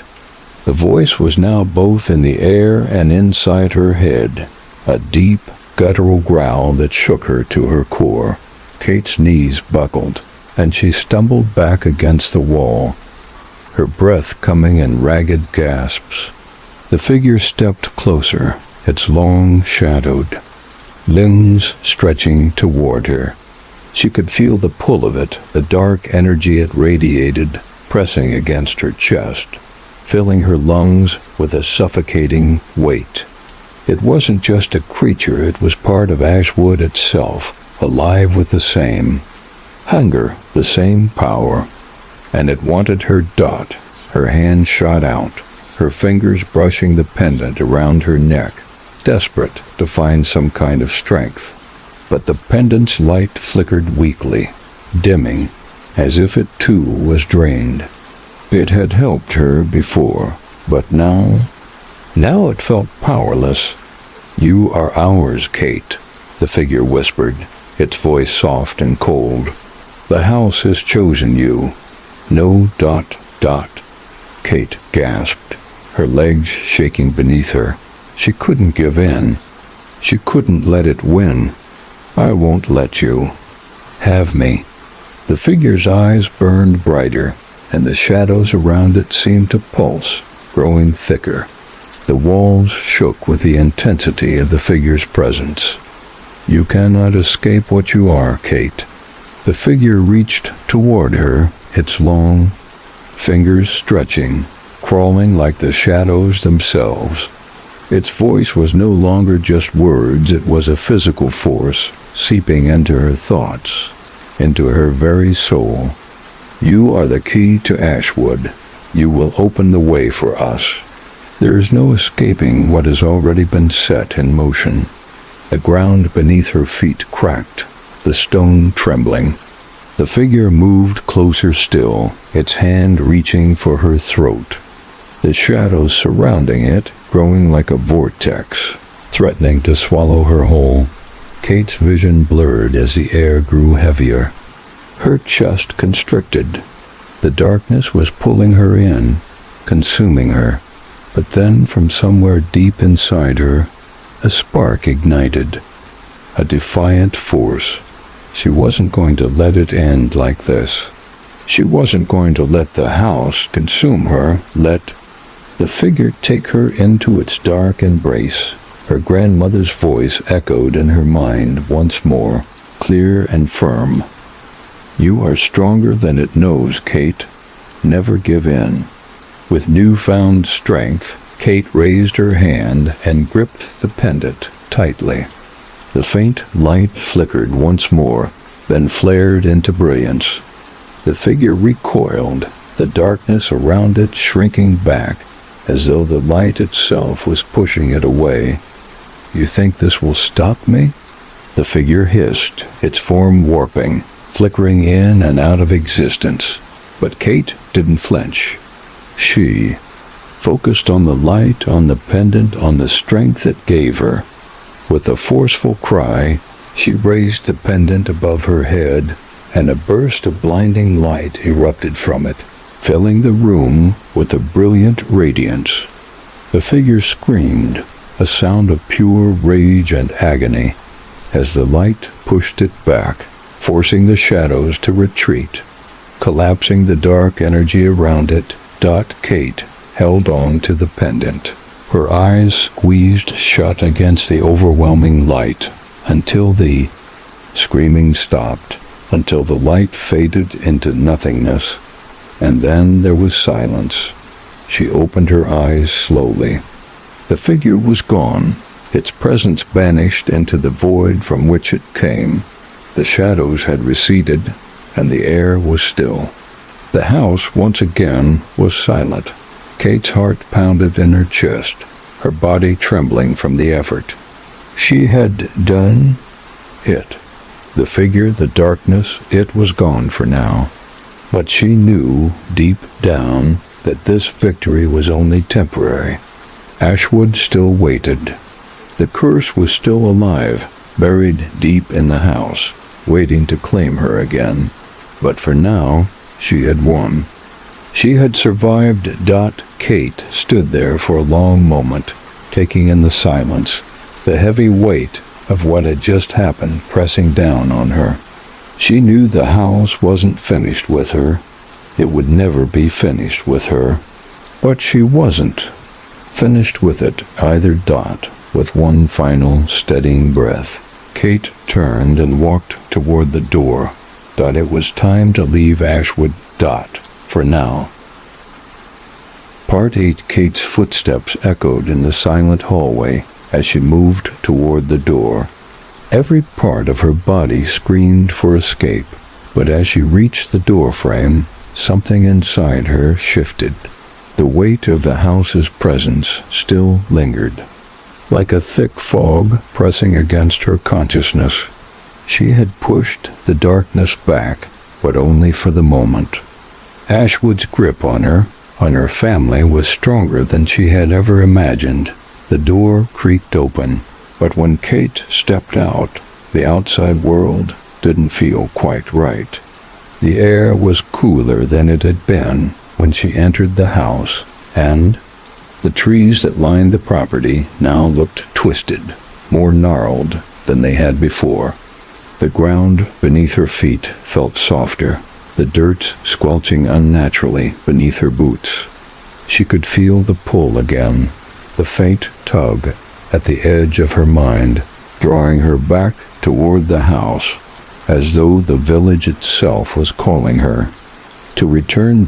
Kate shook her head and took a deep breath, forcing herself to focus. The whispers were quieter now, but they hadn't stopped. It wasn't the house itself. Not exactly, it was the village. Ashwood. The name echoed in her mind, its weight growing with every thought. She could feel it, hear it in the distance. Even now, when she should have been free, it was reaching. For her, trying to pull her back, the sun had set, the moon just beginning to rise above the horizon, casting a pale light over the forest. The eerie quiet of the night wrapped itself around her, and the pressure on her chest seemed to intensify. But she didn't turn back. She couldn't. No matter how hard it called to her, she had to leave. She moved toward the gate, her steps quickening, her heart thumping louder as she neared the exit. The trees seemed to watch her as she passed, their branches twisting in the wind, and Kate could feel the eyes of Ashwood on her, waiting for her to falter, but as she reached the gate, something stopped her. A shadow moved in the corner of her vision, something just outside the perimeter of the clearing. Kate turned, her breath catching in her throat. At first, she thought it was a trick of the light, the shadows of the trees playing tricks on her mind. But no, this was real. The figure stood at the edge of the forest, its form just barely visible in the dim light. The same dark figure that had haunted her in the house, its red eyes burning with an unnatural glow. No, Kate whispered under her breath, her heart skipping a beat. She had fought so hard to escape it, to break free. She had to leave. She had to run. The figure stepped forward, its body gliding across the ground, its presence pulling at her. She felt the familiar pull in her chest again, stronger now, almost suffocating. The figure was real, and it was here, standing just a few yards away, watching her. Kate's breath came in ragged gasps as she tried to back away, but her legs felt like lead. The figure's eyes never left hers, its movements slow, deliberate as it closed the distance between them. She felt her pulse racing, fear clawing at her, but she forced herself to stand firm. "You can't run, Kate." The voice, cold and deep, rumbled from the figure, its tone dripping with malice. "You belong to Ashwood now.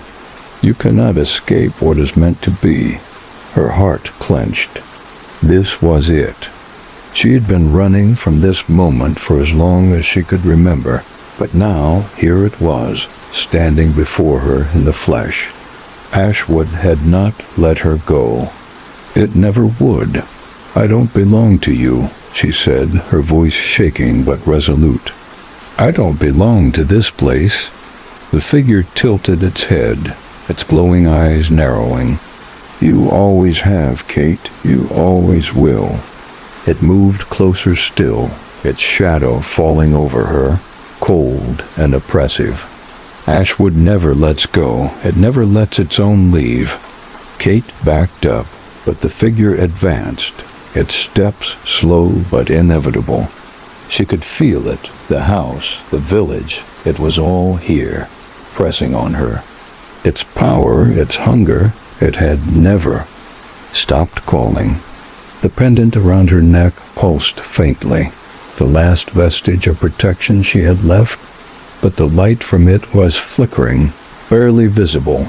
The figure was almost upon her now, its cold breath reaching her skin, its presence overwhelming. Kate's chest tightened as the air grew heavier still. The figure reached out a long, twisted hand, fingers thin and sharp, and she felt her own body start to move against her will, drawn toward it. But then, in the distance, she heard something, a sound. It was faint at first, like the whisper of wind through the trees, but it grew clearer, more distinct. It was a voice, a familiar voice. Kate. Her heart skipped a beat. It was her grandmother's voice. The figure stopped moving, its head jerking toward the sound, its glowing eyes narrowing in irritation. Kate, her heart hammering in her chest, looked back toward the sound of the voice. It was coming from the forest further away, but unmistakable. Her grandmother's voice calling to her. She didn't know how, didn't know why, but she felt a sudden surge of warmth flood through her. It was a warmth she had long since lost. The darkness around her seemed to retreat slightly, as if the force of the voice was pushing it back, making way for the light. "Kate, come to me." It was a command, a plea, a final call from her grandmother. With a sudden surge of energy, Kate broke free from the figure's grasp. She ran toward the voice, toward the light that beckoned her from the trees, her legs moving faster than they ever had before. The darkness behind her writhed and twisted, but she kept her eyes fixed ahead. As she ran, she could hear the figure's enraged screech, its voice growing distant, fading into the wind. But the pull, the hunger, remained. She wasn't free yet, not completely, but the voice, her grandmother's voice, was her strength, her guide. It pushed her forward, and she ran faster than she thought possible, the forest stretching out before her like a tunnel of light and shadows. Every step she took, the figure's grip on her loosened. With every breath, the shadows receded. She didn't know how long she ran, or how far, but she kept going, her mind focused on the voice, on the light, on the promise of freedom. Finally, she burst through the trees, and into a clearing, her chest heaving, her body trembling from the effort. But the voice was gone. The figure was gone. She stood in the clearing, breathless, heart pounding in her chest. And then she realized the house, the village, it was still there, but it wasn't coming for her anymore. She had broken its hold. For now, Kate knew, deep within her, that Ashwood's call would never stop. The village would always try to pull her back, but she had survived. She had fought. And no matter how many times it tried to claim her, no matter how many times it called her name, she would never go back. She was free. For now, and Ashwood, it could wait. It would always wait.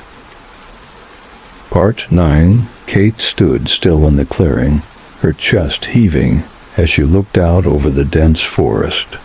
The moonlight, now clearer than it had been before, bathed the trees in a ghostly glow, casting long, sharp shadows across the ground. She had escaped, for now. She had run. The figure, the whispers, the darkness, they were all behind her, fading in the distance as she made her way into the unknown. But even as the house of Ashwood seemed to retreat, its memory clung to her like a weight. The darkness hadn't truly been vanquished. It had only been driven back temporarily. The house, the land, the curse, it was a part of her now, woven into the fabric of her existence. She couldn't simply walk away from it. It's not over, she thought, her throat tightening as she spoke the truth aloud. She didn't know how long she'd been walking, but the forest had shifted around her. The trees had stopped their eerie, twisting. The wind had died down, leaving only the sounds of her own breathing and the occasional rustle of distant creatures. It felt peaceful. For a moment, she allowed herself to believe she was free. Her legs ached, her body sore from running, but she refused to stop. She couldn't stay in one place for too long, not until she was certain she was far away from Ashwood, not until she was sure that it couldn't reach her again. She had to keep moving. A low murmur broke the quiet, and Kate's heart froze in her chest. It wasn't the wind. The voice wasn't the whispers either. It was something new, a soft, almost imperceptible sound, like the wind stirring leaves, but there was something about it that made her blood run cold. Kate. The voice was a whisper, but it wasn't in her head. It was coming from the trees her right side, just beyond her vision. She froze, her body tense. For a moment, she thought she might have imagined it. The exhaustion, the fear, it could have been a trick of her mind. But then she heard it again. Kate. The voice was unmistakable. It was deep, familiar, but twisted in a way that made it unrecognizable. The tone was hollow and distorted, as if something unnatural was speaking through it. Her breath caught in her throat, and she instinctively took a step back, looking around her. There was nothing but trees in every direction, their bark dark, and knotted like the twisted roots of the curse she had left behind. She tried to shake it off, but the pull was already there. The voice, though distant, seemed to draw her in like a thread tied around her chest, pulling her toward something. No, she thought. This is it. It's back. The darkness. The house. The pull. It was never going to stop. She would never be able to outrun it. Her heart pounded harder, and her hand reached for the pendant still clasped around her neck, a faint glow of warmth still emanating from it. She felt its power, the strength it gave her, but she could feel its light flickering, growing weaker. The house had already stripped much of her energy, and the figure had drained her more than she realized. Kate. This time, the voice was closer, almost right behind her. She spun around, her heart thundering in her chest, expecting to see the figure, the shadow that had chased her through Ashwood's halls. But there was nothing. Just the dark, towering trees, swaying ever so slightly, their branches reaching toward the sky. And yet, she knew she wasn't alone. The air had thickened again, and the oppressive sensation of being watched returned with a force that made her body freeze. It was as though the entire forest had come alive with the weight of the house, and it was waiting for her to surrender, to give in, and that's when she saw it. A figure emerged from the shadows of the trees. Its outline was blurry, almost distorted, but Kate could make out its shape, tall, hunched, the same glowing red eyes she had seen before in Ashwood. It stepped forward, moving like smoke, sliding through the space between the trees as though it were made of nothing but shadow. Kate's breath caught in her throat, and her body screamed for her to run, but she was paralyzed. She could feel the figure's presence like it was everywhere, suffocating her, pulling her into its grip. "You think you can escape, Kate?" The figure's voice rasped, and the sound of it sent a chill racing up her spine. The words were sharp, like knives. "You can never escape Ashwood. You will always belong to it." The whispers returned, louder this time, as if the very forest itself were alive with the voice of the curse. Kate couldn't think, couldn't move. The pressure around her chest was unbearable. She was trapped. She had always been trapped. There was no escape from this place, from the curse that had followed her into every corner of her life. The figure took another step forward, its dark limbs impossibly long, stretching toward her. Its eyes glowed brighter, a sickly red that burned through the night. It reached for her, its fingers stretching like tendrils, and Kate could feel the shadows creeping toward her, closing in. "You are the key," the figure whispered. "Ashwood is alive. It is in you." Kate shook her head violently, her body trembling with fear, but her mind was clearer than ever. The pendant around her neck pulsed with light, still fighting, still pushing against the curse that tried to take her. "I will not belong to you," she gasped, her voice barely more than a whisper, but it was enough to force her to move. With a strength she didn't know she had, she threw herself backward, away from the figure. The world around her seemed to explode. The trees shook, the ground trembled beneath her feet, and the darkness intensified as if trying to swallow her whole. She stumbled back, her legs shaking, but her mind remained focused. The figure let out an angry screech, a horrible, inhuman sound that filled the air, shaking the very ground beneath her. "You will come back," it hissed. "You will come back to us." But Kate didn't look back. She ran. She didn't know where she was going, but she ran, the sound of her footsteps pounding through the forest, the air too thick to breathe, the trees closing in on her like the walls of Ashwood itself. The whispers grew louder, the figure's voice echoing in her mind, but she didn't stop. She couldn't. The curse, the house, it all still wanted her. But for now, Kate refused to go back. She refused to let the darkness swallow her. She didn't know how long she had been running when she finally collapsed, her legs giving way under her. She was gasping for breath, the pain in her chest too much to bear. But she was still outside, the reach of the house still free, if only for a moment. Her eyes closed as exhaustion overtook her, and the forest around her fell silent. For now, she had escaped, but the whispers never stopped. Part 10. The air was thick with the scent of damp earth and the weight of 1,000 unsaid things. Kate lay on the forest floor, her body aching from the frantic run, the adrenaline slowly fading from her bloodstream.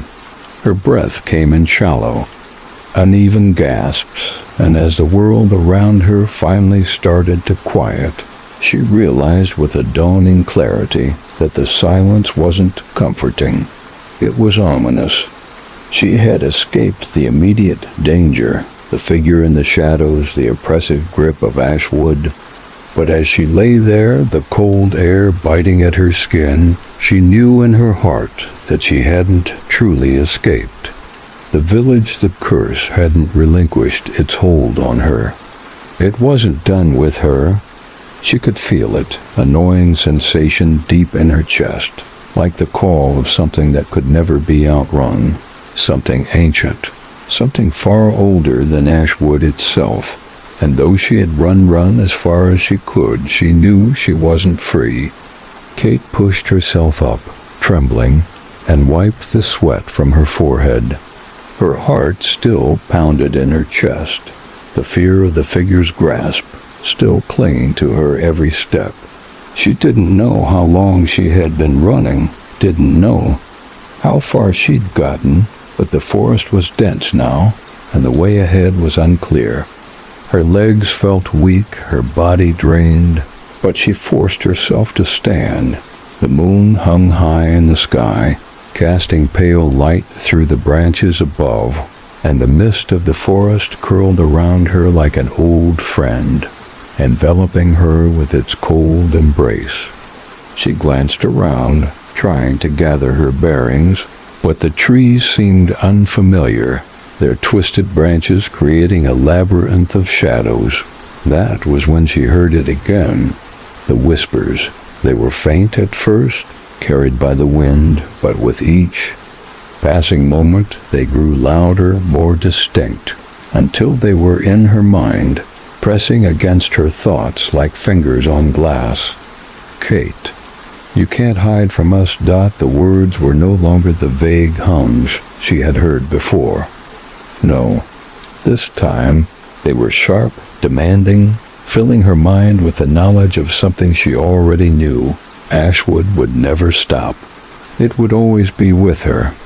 No, she whispered aloud, her voice trembling as she fought to stay grounded, to retain control. I won't go back. I won't let it take me. But the whispers continued, the pull stronger now. They weren't just words, they were a compulsion, a force that ran deeper than anything Kate could fight. It was inside her now. The darkness, the village, it had seeped into her soul the moment she had opened that damned book. Kate stumbled back, her hands shaking as she gripped her pendant, the only thing that had given her strength before. The dim light flickered, casting weak rays in the fog, but even that small warmth seemed to be flickering, losing its power. She couldn't rely on the pendant anymore. She had already used it all. She had already pushed it beyond its limits. The whispers, now more distinct, filled the air around her. You cannot resist us, Kate. You are ours. Kate's breath hitched, and she felt the world tilt as if the earth itself had turned against her. Her vision blurred and she swayed unsteady on her feet. Every instinct screamed for her to run, to flee from the force that was closing in around her. But where would she go? The whispers were everywhere. The village, the house, the curse, it was all here now, inside her. You are the key, the voice hissed, each word sinking into her skin like poison. You always were. Kate could feel the weight of the figure's words in her chest. It wasn't a choice. She hadn't opened the door for herself. She had opened it because the house had made her. It had always been part of her, and she part of it. The darkness pressed in on her, suffocating her, until it was impossible to separate herself from it. She had run, but she had never truly escaped. The house Ashwood was alive, and it had been alive with her, for her, all this time. She was tied to it, her blood, her legacy.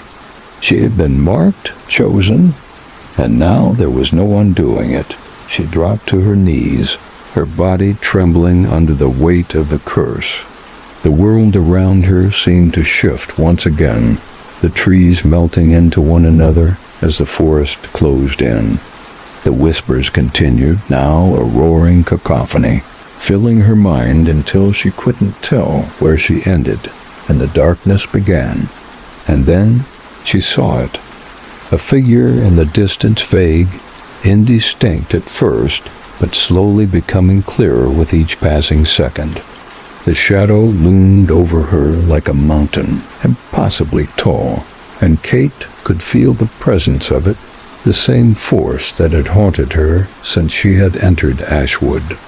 It was here now, standing in the clearing, waiting. It was no longer just the house that was alive. It was Ashwood, and it was breathing in time with her, her breath caught in her throat.